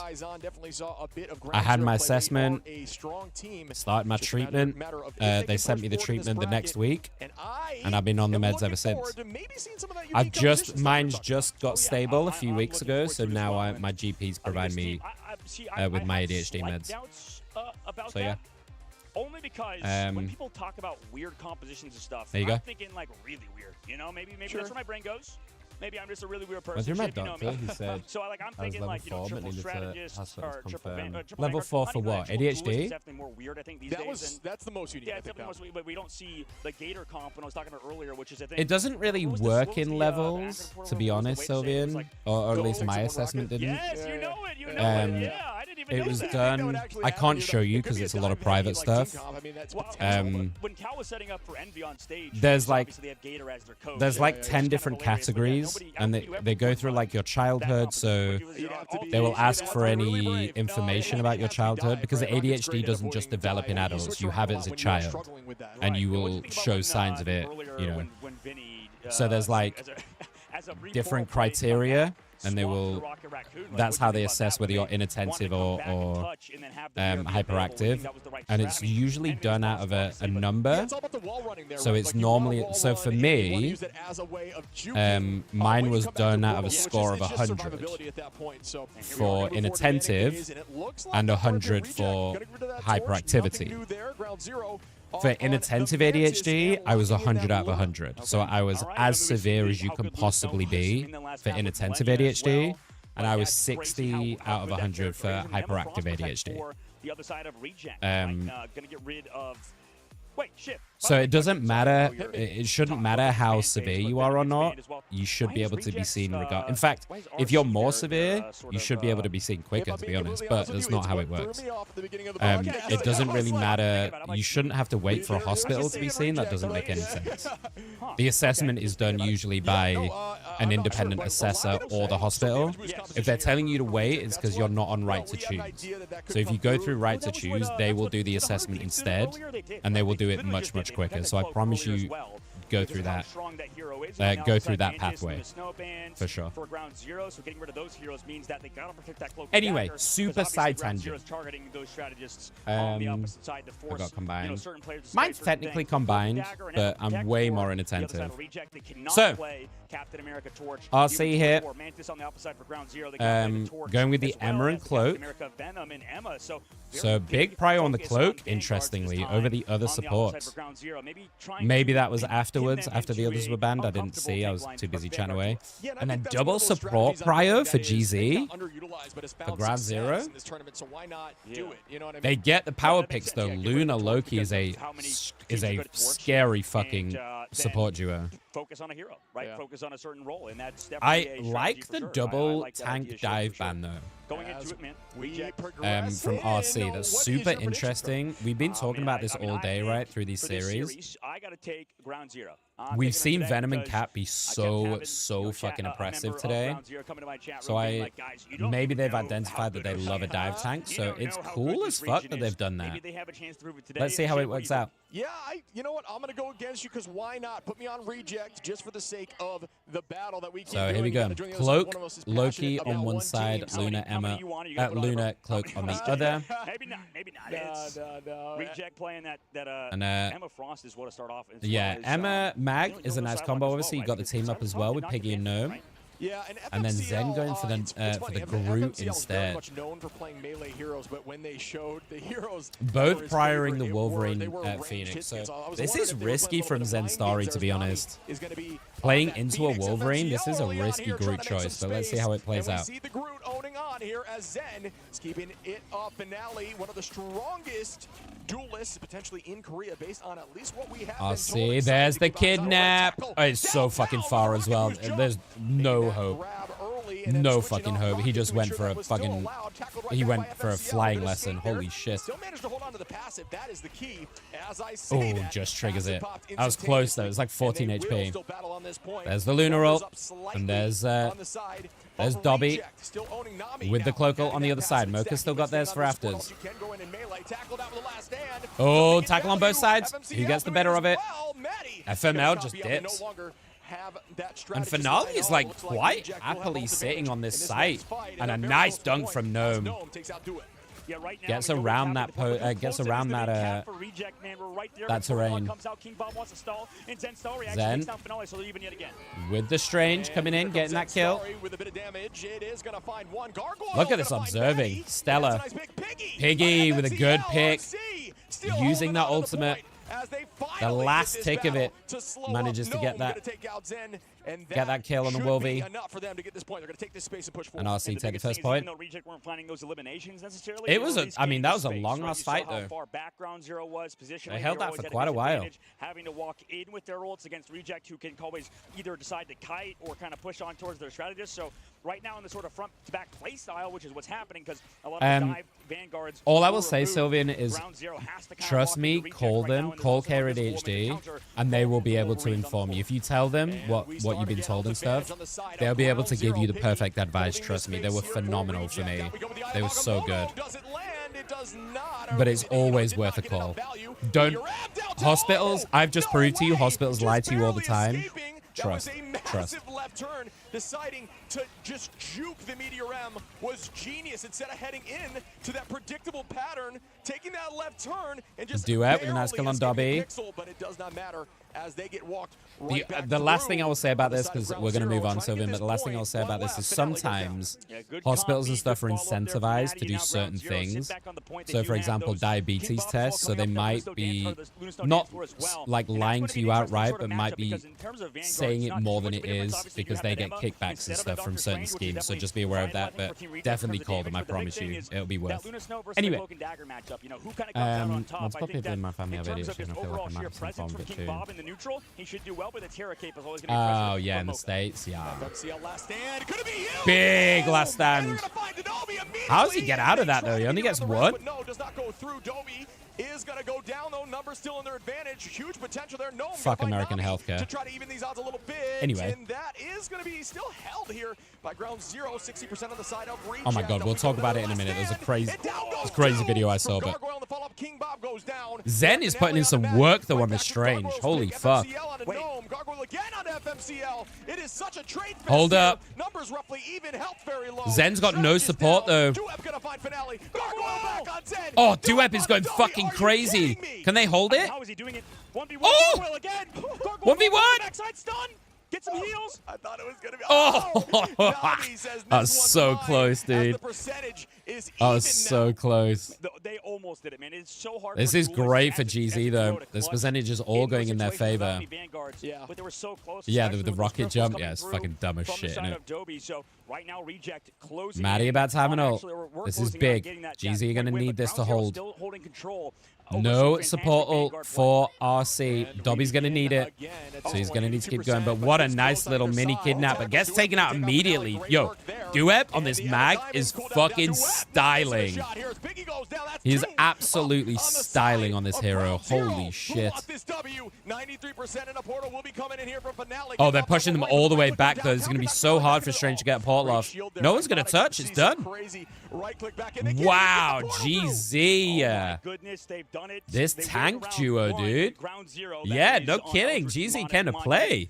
And Ground Zero, definitely a team to watch out for, man. I mean, that map one. This tank duo went crazy. I feel like that's probably their biggest strength, right? Just able to kind of bring themselves back into the series by constantly kind of coming back. All right, towards that not to point, start a whole whole conversation about American healthcare.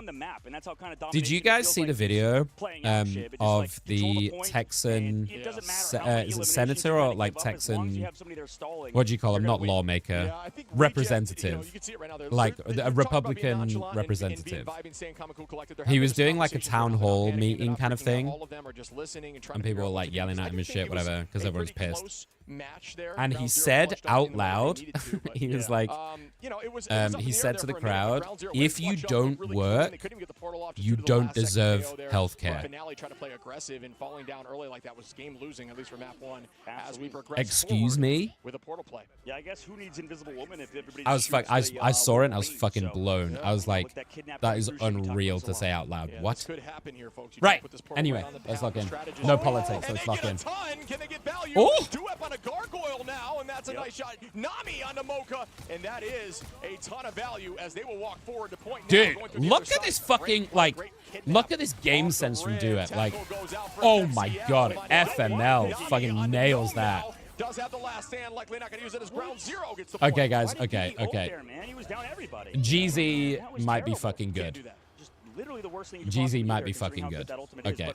This might be a fucking series. With the Doctor Strange portals, bro, it just seems like so good on the lane. Dude, Duep's awareness, like, I want to kind of keep the cam on him, honestly. This Mag's awareness of, like instantly, not wasting a single millisecond. Yeah, I think that goes to just the infinite value of Strange portals and what they can do. Strange, you know, you talk about using that portal to try to get back to point. It's a waste of a cooldown. Now the enemy can use that. I don't think you want to take that fight, Finale. Oh, that's a big take. It's close to the edge. This is going to be an ult dub. Here we go. Oh my god, how does he nail that? What? That was the tightest fucking corner. Oh, that's big from Zen as well. Nah, dude. Okay, nah, this tank duo look crazy. Reject are looking shell-shocked right now. Ground Zero. Unexpected team to be one of the top teams in the entire world, in specifically a okay, this tank duo is nuts. So for Ground Zero, they're looking damn good at the current moment. We'll see if they can keep it up, though. 60% on the board. They're going to need to do something here. So even if they were to win this one, because they're getting fucking nailed to the wall. Yeah, it's never over until it's oh, they found him. Goodness. They found him. Who's setting up for a play is disgusting. That is so much value as we are already at 70%. Now it is a guaranteed one-fight game. If they there's the fed out. FML does not give a shit. I was going to say if they reset. They've got a touch though. But they have ult advantage. Even in 5v6, you have to try to clutch up. Now this reaction. All right, Dobby's going to make their way in with the cloak ult. Carson, actually, I do. I'm Copied Cloco. I'm not sure what the answer is, because at 70%, it's almost a one-fight game anyway.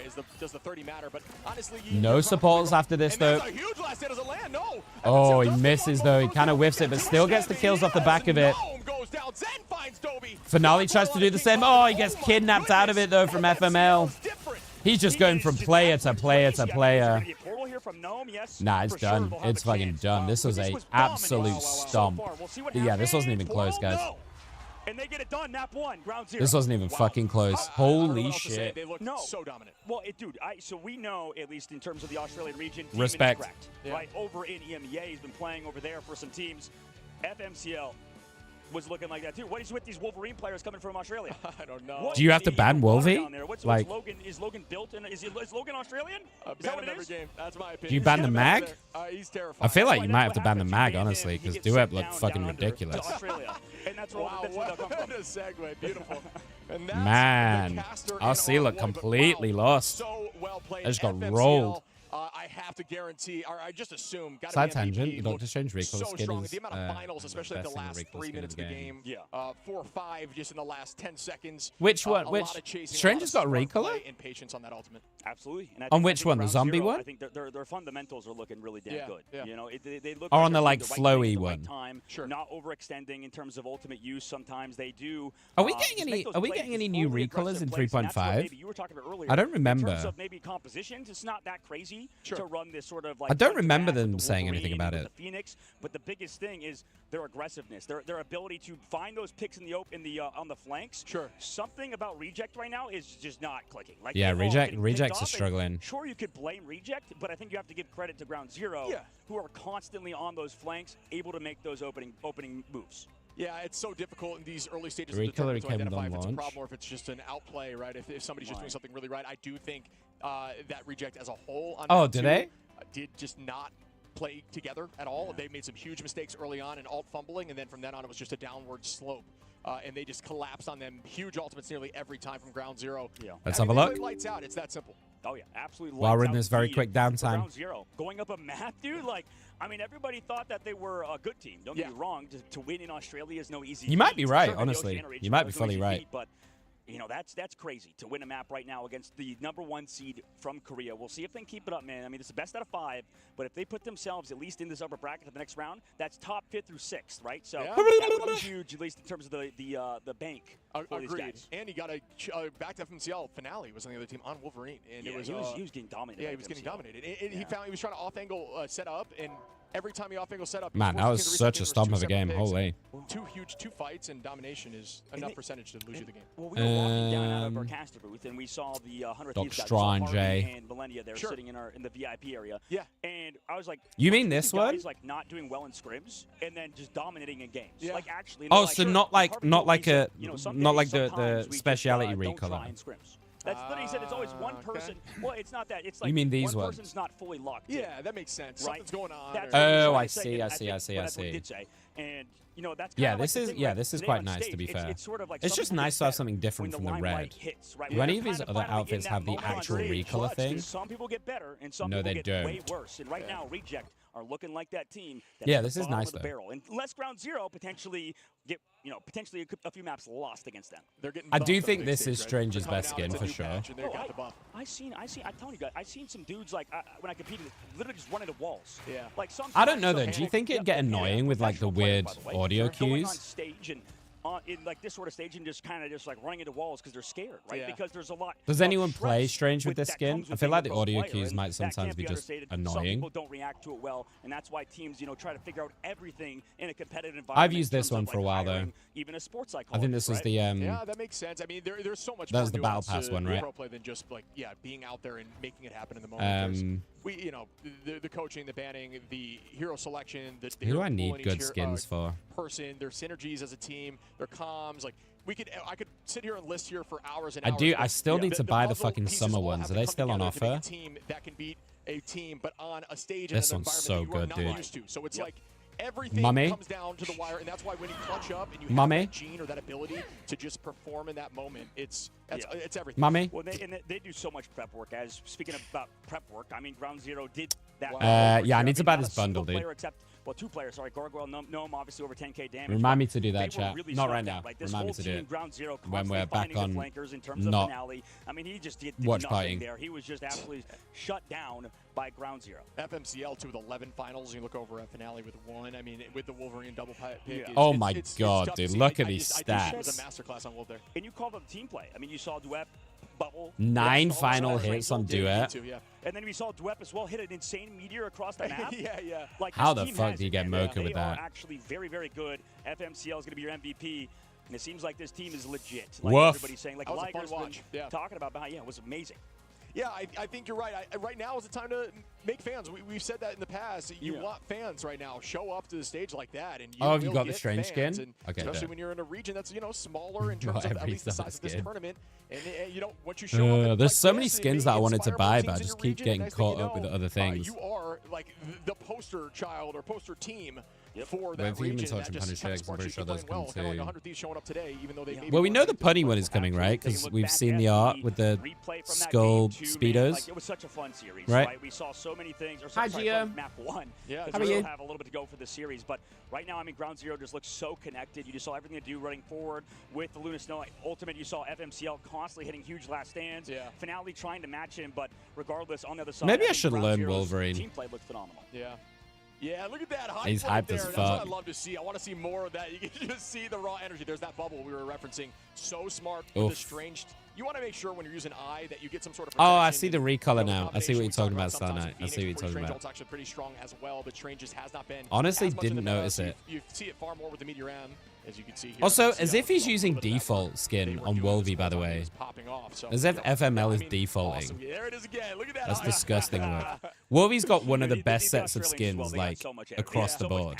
From the Oceania region. Yeah, I mean that's what, like, and I'm curious in your take on it. Sometimes teams have like pre-game rituals where they get excited, they'll get hyped. And do you have anything like that, or as a team, or is it more so everybody lock in, let's get in here and get going? Yeah, we kind of. Well, the thing is, I would guess we're on a mixed team, but yeah, generally, I guess every team is different, right? Sure. So we even heard with Envy, right, being a really competent team, just being super like, okay, we know we're gonna win. Yeah. Not really doing much, just everybody kind of doing their own thing. And then you have somebody like this team, and then like Citadel, where they're just kind of doing that thing that who brought it up earlier? Was it Moxie or was it I you feel talking about like clap and all that stuff with Sala and, I think that was Moxie. Yeah. Yeah, she was bringing up how the I don't. fact that Okay, think, what, this they might be like clap or whatever before super their matches, weird and they do, like, a sync take, thing. right? I think that's a little. sick. That's a little much. I mean, You know, like if you're like a super high energy hype team, like they're talking about this right now, right? So in those moments, you're like super like hyped. Do you think that's do you think that's detrimental because the adrenaline might make you like no, my pregame ritual was shake or something? at the very beginning. I don't know. I guess it's not as important for a game like Rivals, but less so than something like CS:GO or Valorant, where you have to have really steady aim and really steady hands a lot of the time. How hard it is, and it's annoying to kind of just constantly bring up all the time, but. But I would imagine it's also way more like underestimate, I think, how much pro gamers flip-floppy emotionally. Sort of like in chess, so I would imagine that burn, like, those like players and teams that get super hyped and super involved probably also get very emotionally tilted on the flip side. We might be burning some calories right now. We might be, dude. That's why my knees are breaking on me, just like my mother. She had knee surgery recently. Maybe I'm going to need it after. I always feel like in a team you want to balance as well. That cannot be understated. How like hard you it want is to some be a players who are professional player consistent because and calm and practice steady, 6 to and then 8 you hours want a day some on top hype of players to doing like content shoots right behind bring us. that heat, you All know. those amazing videos I'm just you gonna saw on top up Twitter my drink. took countless hours from not only our team over here at NetEase, but also the pro players' willingness to come out and just participate in those events. Because I mean, look, those videos were sick, right? Yeah, they were so sick. But that took a production lot. quality is crazy. It was amazing, but it also took a lot of energy to do those sort of things for the pro players that are all practicing a lot. Situations will pop up where, depending on how you sit and stuff like that, you could have, potential pinched nerves and stuff like that. There's a lot of health complications that does come with playing professional video games, so you need to kind of counteract those with healthy maneuvering and stuff. Sure. But to kind of answer the original question with pregame rituals, it was spent half the time in the bathroom. So, yes. The nervous poops, if you will. Yes. But you talked about those, just the amount of stuff that these teams have to deal with prior, and you also got to add the fact that these teams are constantly thinking about their match, right? So it adds this constant pressure and stress of something coming up that's not quite here yet. Speaking of like esports, like physios and stuff. I was talking to my hairdresser the other day when I went to get my hair did. map 1. And we were chatting away. He was obviously like, he was asking what I do and stuff, and I was talking about the stream and things like that. And we were talking about esports and stuff. And he was like, so one of his old clients used to be a rugby physio. My hairdresser used to be, he's a big guy. He used to be a hairdresser. Not a hairdresser. He used to be a rugby player.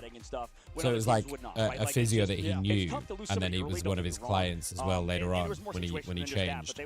But he was saying that he moved from being a rugby physio of like a top team, like an established rugby physio, which they get paid pretty well, to be fair.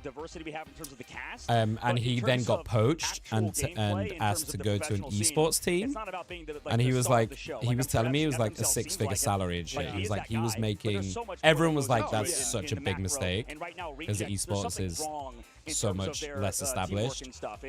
And he was like, no, I'm making so much fucking bank. And he's killing it, apparently.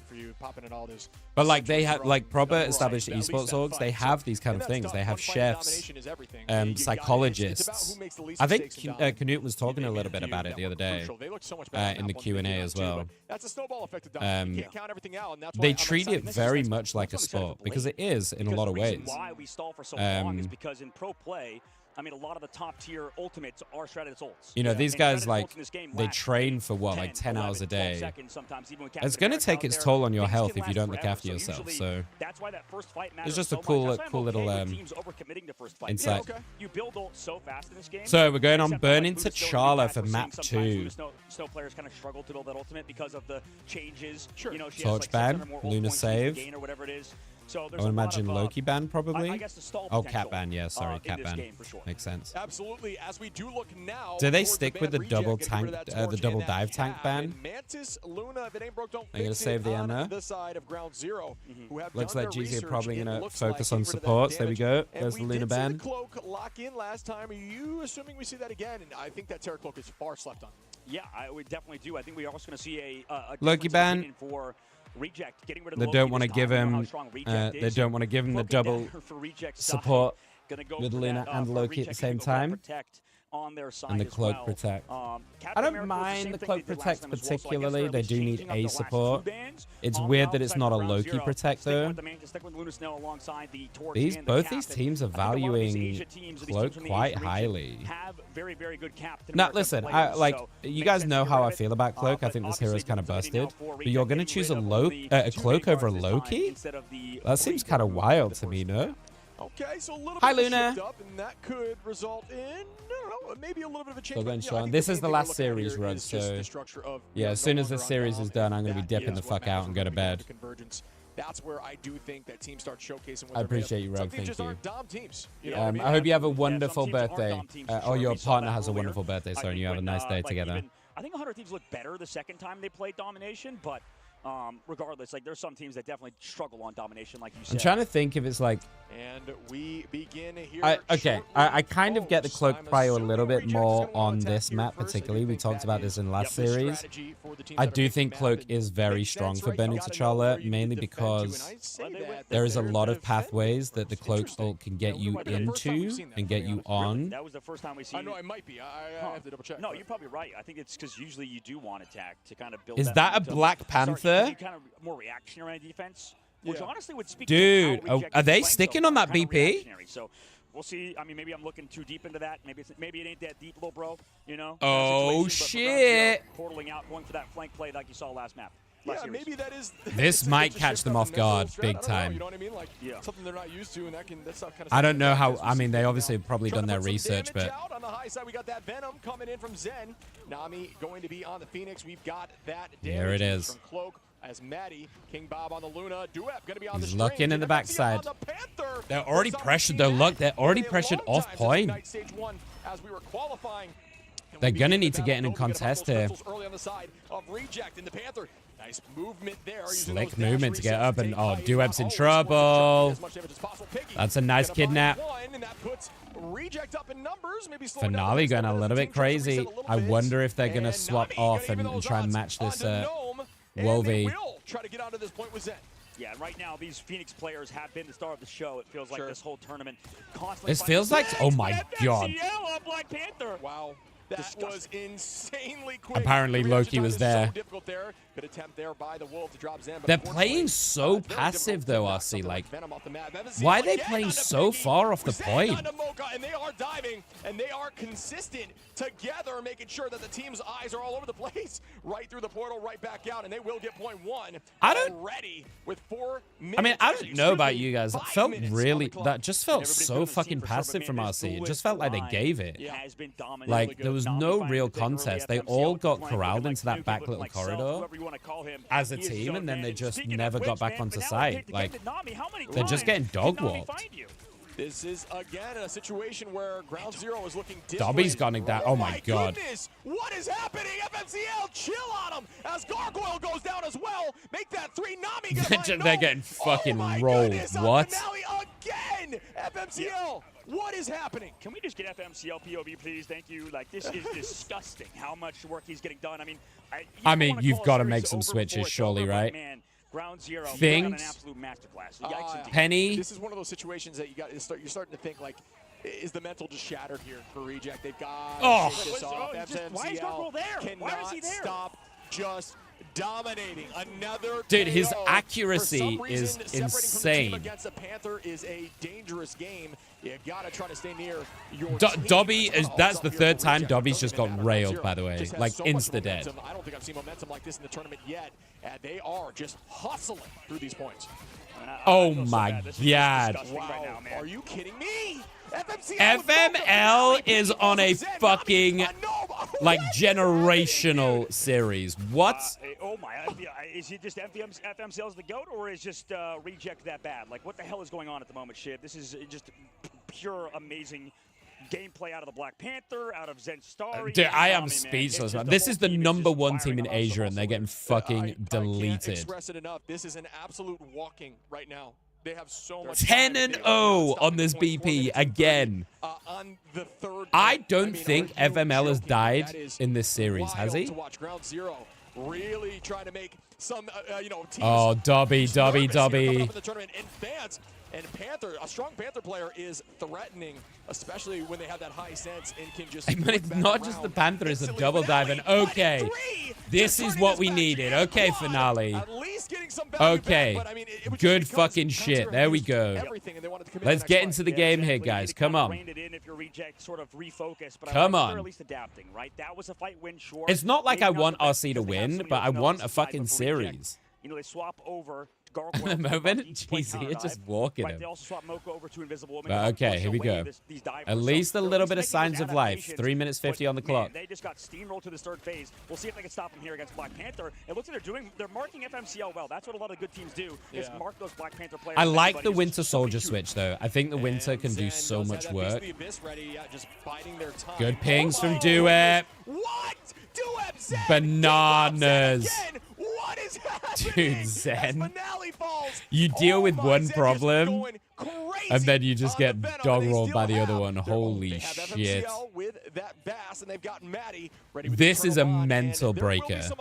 If you're RC right now, this is a mental domination. If they don't win this fight, they're mental. Oh, there we go. Gargoyle going to find FMCL, and there's going to be. They need something. They need a sign of life here, otherwise it's done. The series is over. Through these tournaments, so this could be the change they needed to slow this up, but maybe. Okay, Piggy. Yeah, finale, they'll find Nami, both of using the ult, not really getting anything though.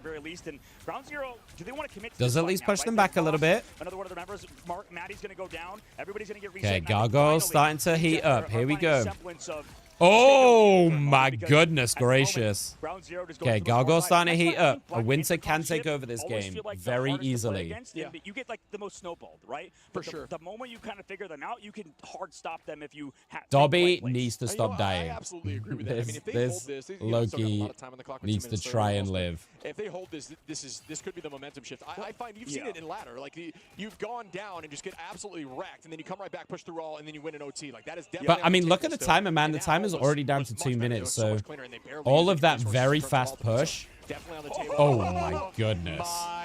goodness, FMCL is disgusting. This is actually T'Challa. He is built different again. Ready to utilize this ultimate. Crystals are gone. The cooldown's wasted. Another strategist all goes out. Here it goes. It is damage boost, but it did not do much.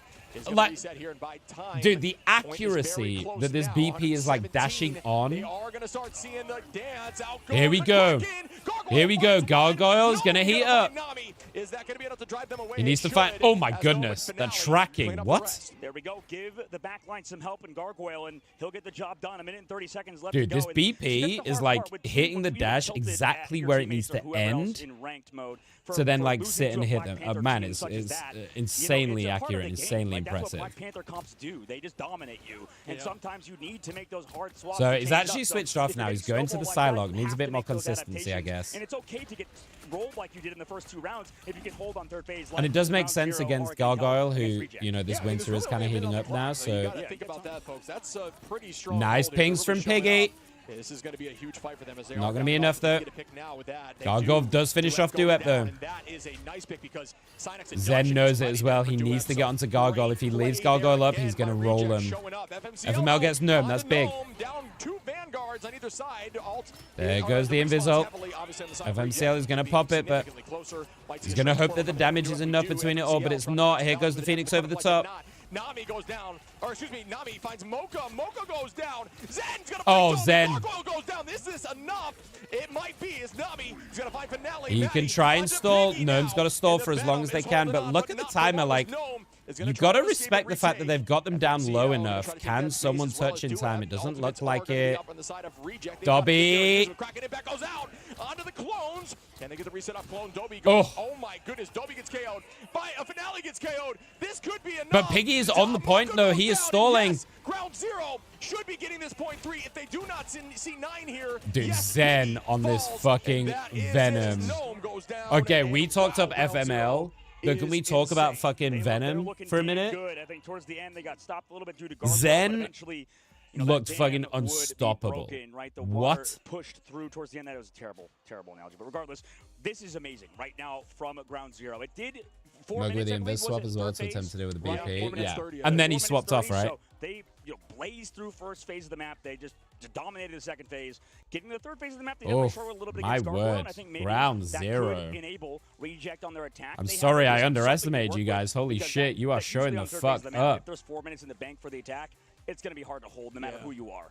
I feel like if I play BP on Magic, I just sit there and get deleted. But if I play support with the damage, I'm fine. And eventually, you're going to lose a fight. It's part of the nature of the game, or especially if you're well, you can make mistakes and that not happen. But if you're playing the game correctly and you're holding on to cooldown, Spider-Man seems fun, but like it's way too technical for me to like try and get into. So they looked a lot better there, but it was almost inevitable. We can definitely do like a learning Spider-Man stream or some shit though. I think that they can definitely push this thing through. Absolutely, for shits and giggles. Can. I think reject on their attack. We'll see kind of what happens, but for their team, I mean, man, they really kind of locked in with Gargoyle on that Bucky, and that's what we know him as, right? Yeah. Everybody before talks about how good so they did get the timer down, which is maybe a little bit of saving grace. So you can see exactly why. We'll see what changes, but we'll probably see that. If Arcee can have like a good push.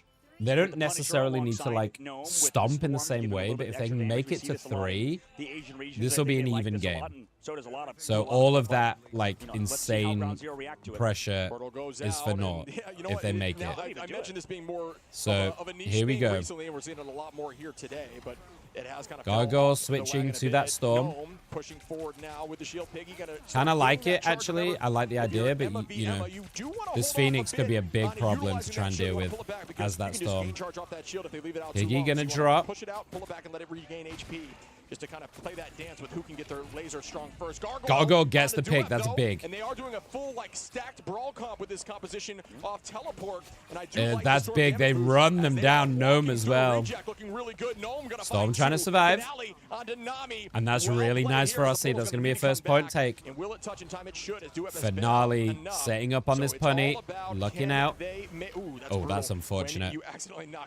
That's super fucking unfortunate actually that he gets taken out on that high ground. Storm there is giving that damage boost. Remember, it's I believe 12. Here comes the TP contest. Watch out for Venom on the top side. Finale gets Duet though again. getting picked off from this Punisher. Is working right now. Usually we see this like Storm Punisher competition kind of happens. Comes out on the front. Maddie stalling. Mocha on the flip side pops it as well. Oh, Dobby gets a double. What? Dobby just gets 3. All right, nice positioning there, Dobby. This is like we talked about previously. It's a very good Loki map, so allowing Loki through here. Where the fuck did that cloak go? Ground Zero unable to use Loki. Not sure if it was even in their decision making, but and 4 ults to play with as well. Gargoyle as well. Gnome. Finale, hey, this looks pretty fucking good, honestly. They got it figured out. Can they push through all 3? I would love to see this OT. I like it, but they're definitely doing something along the lines of, relying heavily this on. This might not be over. I'm not gonna say it's outdated, but it's definitely unique, right? I want to see what even happens if they win this map, but. Right now, at the moment, I actually don't mind the Punisher comp with the Storm for sure. A lot of damage, like you said. And they have a lot Are we on the right quality here? It kind of reminds me of like what we were seeing during Ignite. You know what I mean? There goes the Storm. Immediately counter dope. Oh, nice from Nami. With a nice trade, well done. Very good counter. Big from Nami. Don't know, you can actually burn Storm's power is in the fact that overheat. Mocha though gets the kill. Piggy pushing up with the Emma. But when you have Phoenix coming in and dropping on you, all that goes away in an instant, and that is ultimately a counter. So very well. So Finale does have the punny ult right now, but no support ult to sit on top of it. So Mocha is not quite ready with that cloak ult. So for those of you who don't know, this is something we saw a lot from punnies. Is you would wait for the cloak ult. He's not gonna. He's just gonna fucking go for it and be kept alive. Gets 1. The Venom is gonna try and sit on him. Oh, and they finally get him, but Gargoyle cleans house afterwards. Man, this is what you want to see. 5 minutes on. Oh my god. Anything you can do, I can do. Yeah, they just. This is a fucking mental fortitude. Look at this shit. Oh my goodness, dude. Can they get it done? Reject. 4 minutes, 50 seconds left to go. Now, wow. Looks like they are fucking woken up. Hold in with 5 minutes, make an adaptation.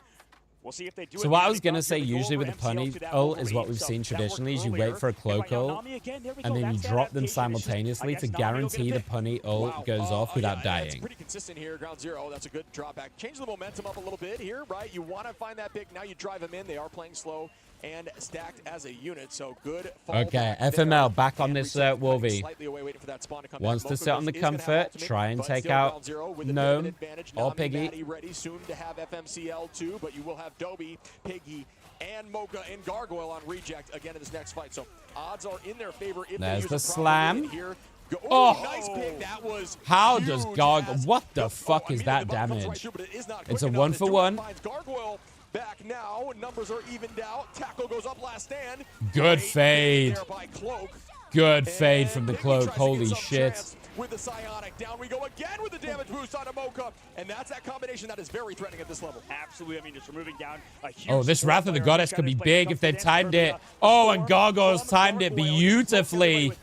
Wow. Removing the team right now from Ground Zero. Right at the end of that Lunar ult. Perfect. I mean, 3 minutes, 30 seconds left to go. They held for at least a little bit. Reject are looking damn good with his taunt, man. So funny how we had that conversation. I'm starting to get a sore throat, I think. You get stopped, and then you figure it out, and then you turn it right back at him, and it's exactly. Your boy's going to be taking some lozenges. See people in rank that, like, you have a lot of eliminations against you when you have triple. Yo, this damage from the Storm is, like, it is unreal, actually. They have so much damage. Yeah, exactly. Judge Jury Executioner. Oh, he gets the kill, though, before he goes down. They keep him up. Oh, Vinali's going to dog walk it in. 3 minutes still on. Oh, this is impressive from RC. 2:55 on the clock. Reject almost against all odds at this point. Holy shit. I mean, that was good. That was good. And you know what? Like, that's what we've seen out of other teams that are the number 1 seed. How? If you are able to kind of come back and if you are Ground Zero right now, maybe that's why they're still here. Like, it's flipped. Now on the flight home back to Korea. So it's flipped. Your mental is in the bin. You just fucking stomped them on the attack, and you're like, okay, we got held a little bit at the end, but we rolled that first couple of points. And then you just get stomped like that with nearly 3 minutes on the clock? Yeah, I mean, dive is great on attack. Obviously, it is oh my god! On defense too, but the storm switch was like, when you need to hold a point. Yeah, that was that doesn't find its so good. successful. Even the bunny, like, so it's tricky, but you know, and there's a conversation. The bunny just like running in with the shotgun during those ults, crazy good. They not only figured it out on the defense and held for almost 4 full minutes. Actually, so if you're going to assume that they're going to stay on the storm, they then switched comp up and didn't even utilize that as like a crutch. I would have thought the Phoenix would have done a little better in the storm, but it must have just played so well. Storm comp that we've only seen a few times with teams like Envy. Yeah, this guy doesn't look happy though. Yeah, no, that's a fucking resting bitch face. Dude, our minds are so in sync. Are we a symbiote? Like, you're like a symbiote that Which one of us is a symbiote? Yeah, exactly. Here we go. You never know. Oh my god. They're gonna match it. FML goes okay. Do move forward. Oh, okay. Oh, they're gonna go for a little turret here. I don't know. Oh, they're doing it. You're right. Oh, yeah. You talk about this all the time, right? I love the strange portal plays, especially on defense. If you're this is cool because also it builds up. Oh, look at that. 26% already. Didn't they nerf the amount of ult charge you get on Punisher in the turret?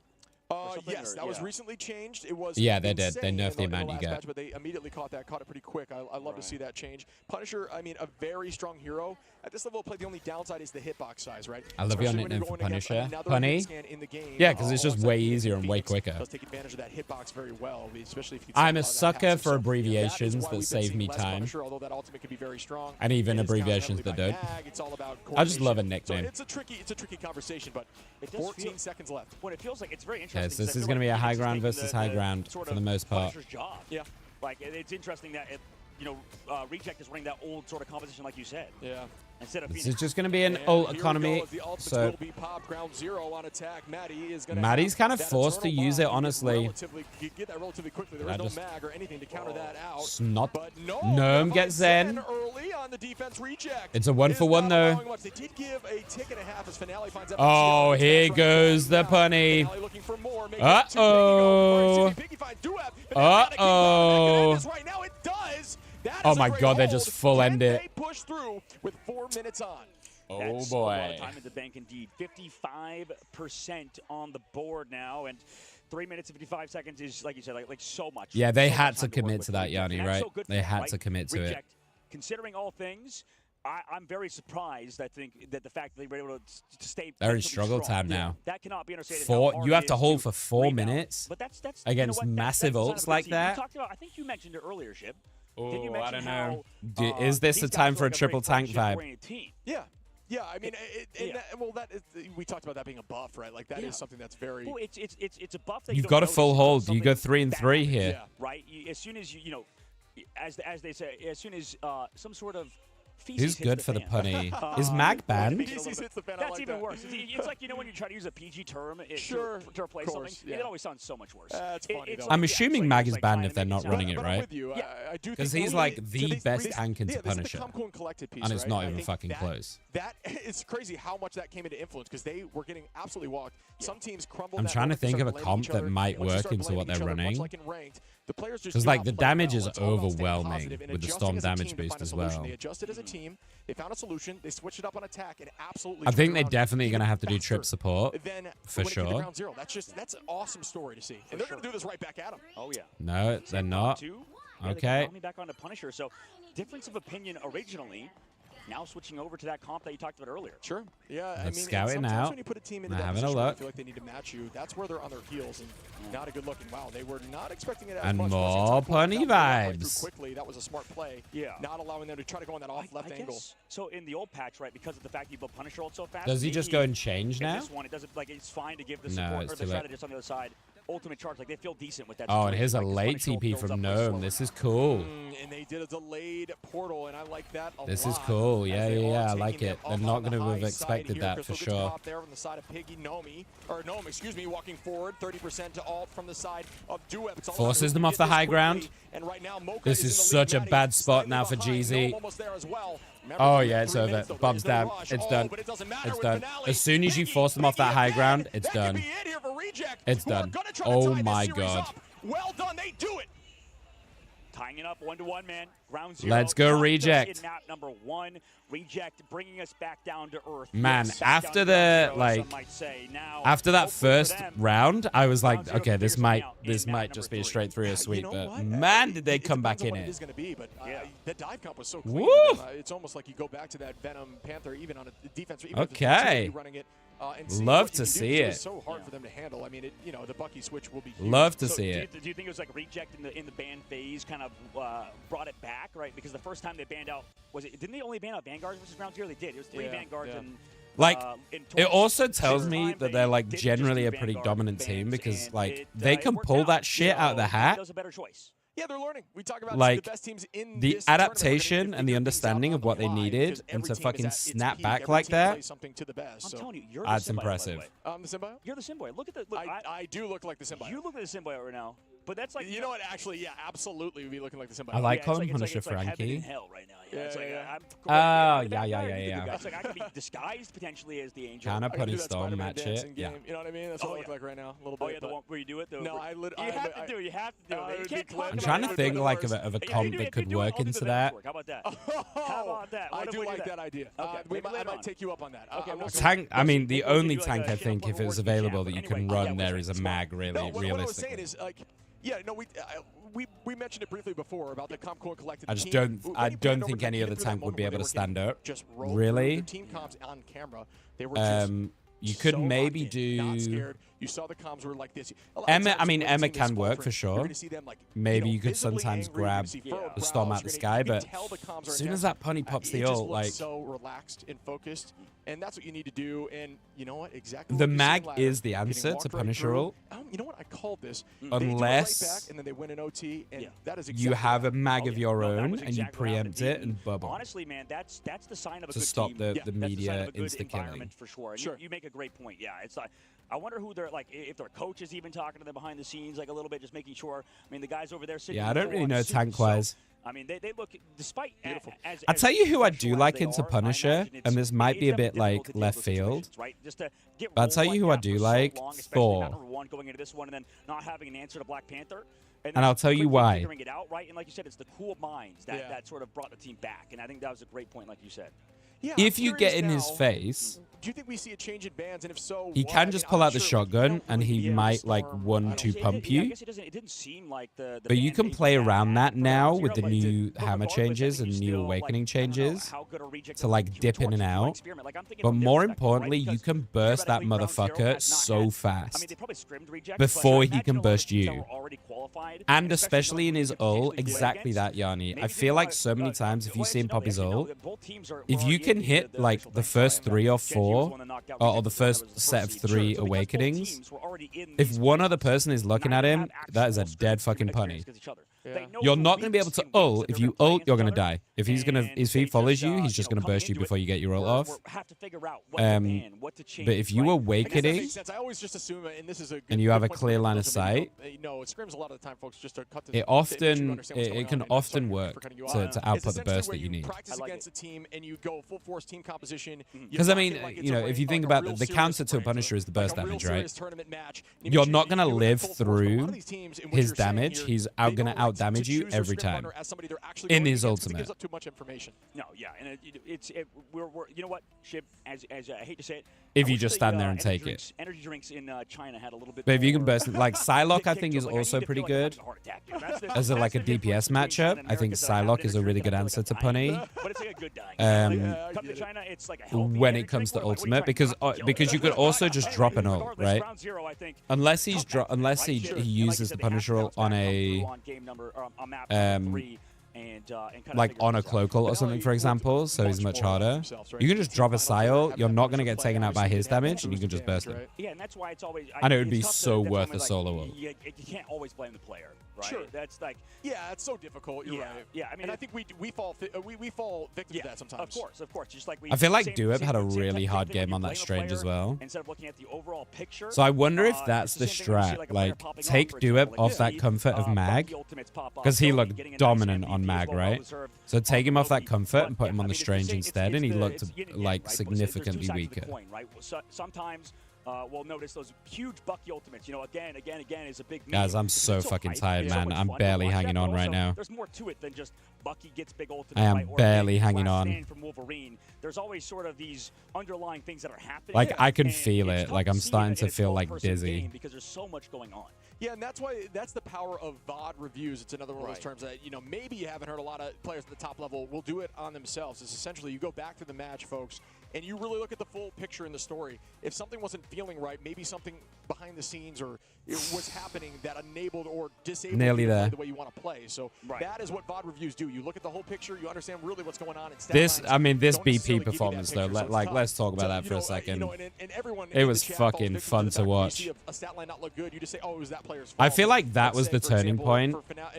Like Finale getting that triple kill was the first sign of life they had, and I feel like that was the turning point for them where they went, oh shit, wait, we can fight into this. Okay, we can do this. On the strategist, or they needed the duelist to keep eyes on, or have a bubble ready from Mag. That kind of stuff you didn't see in the moment made it feel like you weren't getting looked at, but at the end of the day, it was your problem. Also, Gargoyle, the switch to the Winter, bro. That Winter switch was spicy. Right? In different play style sort of things. The tracking was fucking insane on that Winter. A pretty good Punisher Storm team. Like that was a good map on Storm. The other team that we've seen play Storm to that level, to a high level like that recently, is another team like Envy. Yeah. Right? And it seems like we keep bringing up Envy a lot, but that's because just the Storm reference. Such good timing. Exactly. I'm sure there's a lot of really good players on Storm as well, as we'll see as the tournament progresses from China. Or from I'm gonna grab a lozenge. Sometimes okay to go back to that comfort pick. We've just finished game 2, Lena, and I am in Struggle Town. So many heroes. It's not always that a hero is bad. It's just that some people can't play that hero as good as you can, maybe. So it's okay to kind of go against the grain and figure out a different composition. Yeah, I'm with you. I mean, we did see some consistent picks there. We had, like, the Emma play. We saw some big Emma plays, but there wasn't anything major. I think Emma's role with Ultimate now is more of a setup than anything. Obviously, when you damage boost, it's kind of a different story. Yeah.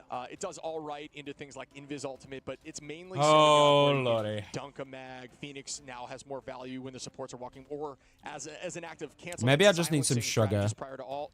And you know, that can happen when you see Loki ready to copy. That's the big brain play with Emma, is try to catch them silence right when they're about to copy, and it does mess them up. It screws them over a bit. So yeah, because that was an interesting discussion that I feel like I had with you. Because the sugar crush doesn't matter at this point, does it really? Good, you know, I was just like debating whether or not the Psionic Seduction was better than even some other Vanguard ults. You got to treat it like, think of it like a Luna switching to damage boost, right? 40%. Do you like Rush Twisted Squares?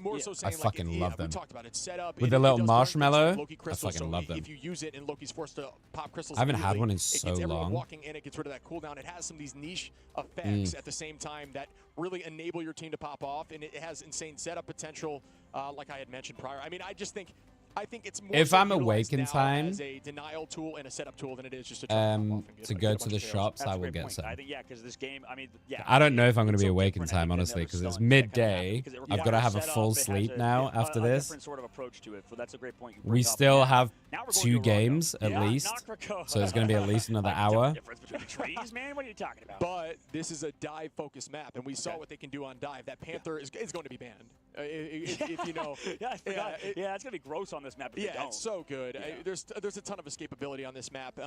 But in the portal plays, Nick's fussy as hell. That is true. I am. That's very true. But I do love Marshmallow. Which typically, if you're playing Panther, you may want to save a dash or your kick out, for example, just for Panther. But on this map, you can utilize those. Use that dash to go. I've got ice cream law, so like I've got sugar here. And have your, as Panther, you can climb walls, etc. Your passive ability. So it does enable a lot more of that kind of play. Yeah, and I want to see if they. I was saving it for later though. Earlier, right? Like maybe in the ban phase, we'll see if something is different. Oh, guys, whiny Nick's coming back out. I can feel him. I can feel him. He's in my chest right now. I can feel him coming up to the surface. Underrated aspect of this game, and I don't know. I guess that's what we talk about a lot, and maybe caramel we ones have a lot of chocolate drizzle. Rank that. I've come to the well too much. I do love caramel. That's a weird way to say that, but regardless, Ground Zero, they have to change the bans, right? Yeah. That's basically what it is, and sometimes even if you think the bans are okay, like because they're not bad bans. What map are we on? I didn't see. Yeah. I was too busy zonking the fuck out. In right now, I love the focus that I'm seeing. Like I said, chill, vibey, ready for action. We go here. Is this the start of a stomp? Like a totally different team, is this the start of Rejects stomping them now? This is now they've got their momentum going. A little bit more of a mental warfare game. You can see them less excited. I think whiny Nick. I could have chocolate. Yeah, a little more anxious for sure. I do have protein bars, so I could also just have a protein bar, and I wouldn't feel as guilty. the reason why they I don't know if come that's back what I in the need. last one is because they were so calm and talking about things and not overreacting. Because obviously, as casters, our job is to overreact. I mean, that's the entire point. So, you know, we're like, okay, finale's feeding. Okay, I love Piggy's that. As feeding, casters, our Gargoyle's job is to feeding. But overreact. realistically, at the end of the day, I mean, they're not right. It's always a team-oriented. All right, thing here we that go. happens behind the scenes in terms of, you know, Let's hope for a communication quick and stuff. one. So sometimes we overreact here for sure. I mean, that's normal. We see the Mantis ban and the Torch ban on both sides. Luna Snow got to get banned out there for Ground Zero as well, and the lock-in of Emma. Okay, Luna, honestly, Cryo, you know, I think Emma's Ground Zero. Strong. Obviously, the teams know that was very much an instant ban. Emma Almost Pryor the looks last like it's match, going but now is up. squeaking her way through. A lot of people Love to see valuing Luna that get cap locked in ban. for Ground No Zero as well. surprise. Kind of surprised that Ground Zero didn't save the cap, actually, that they chose to save the Luna. Will probably remain to be, just because how strong the character is, how much, you know, througugh it has in terms of your abilities, even though the ult Loki was ban? like in terms of the ult charge built up. So still a super strong character. You could tell. Okay, even there's when the Magneto, mag remember save. they nerfed, Magneto's ult charge too a few patches ago. So I yeah, wonder think, if they try and mag these ban away heroes, from if they have good ultimates, are going to RC. be in the meta no matter what. And obviously their base level stats is a big thing. So that's kind of, I feel like, you know, too many people. This talk about cloak later. Pryo is On the outside, super Ground Zero interesting. gonna be Like, protecting that mag and that Luna, like you mentioned, and then that Phoenix is getting banned on their side this time around for Araco. They don't want to have Luna was open that. for And by RC, by the way. Reject. And on the opposite side, no Like, ban on Rejects the could have bot had ban. Luna here, and they chose Cloak over Luna. I guess. I mean, they did figure out That's how to battle it, and I think that may crazy. be the conversation that they are having, right? And they do have an open ability here with Loki. Maybe to that's just protect a player little bit. They are comfort. attacking first for the side of Reject. I'm curious.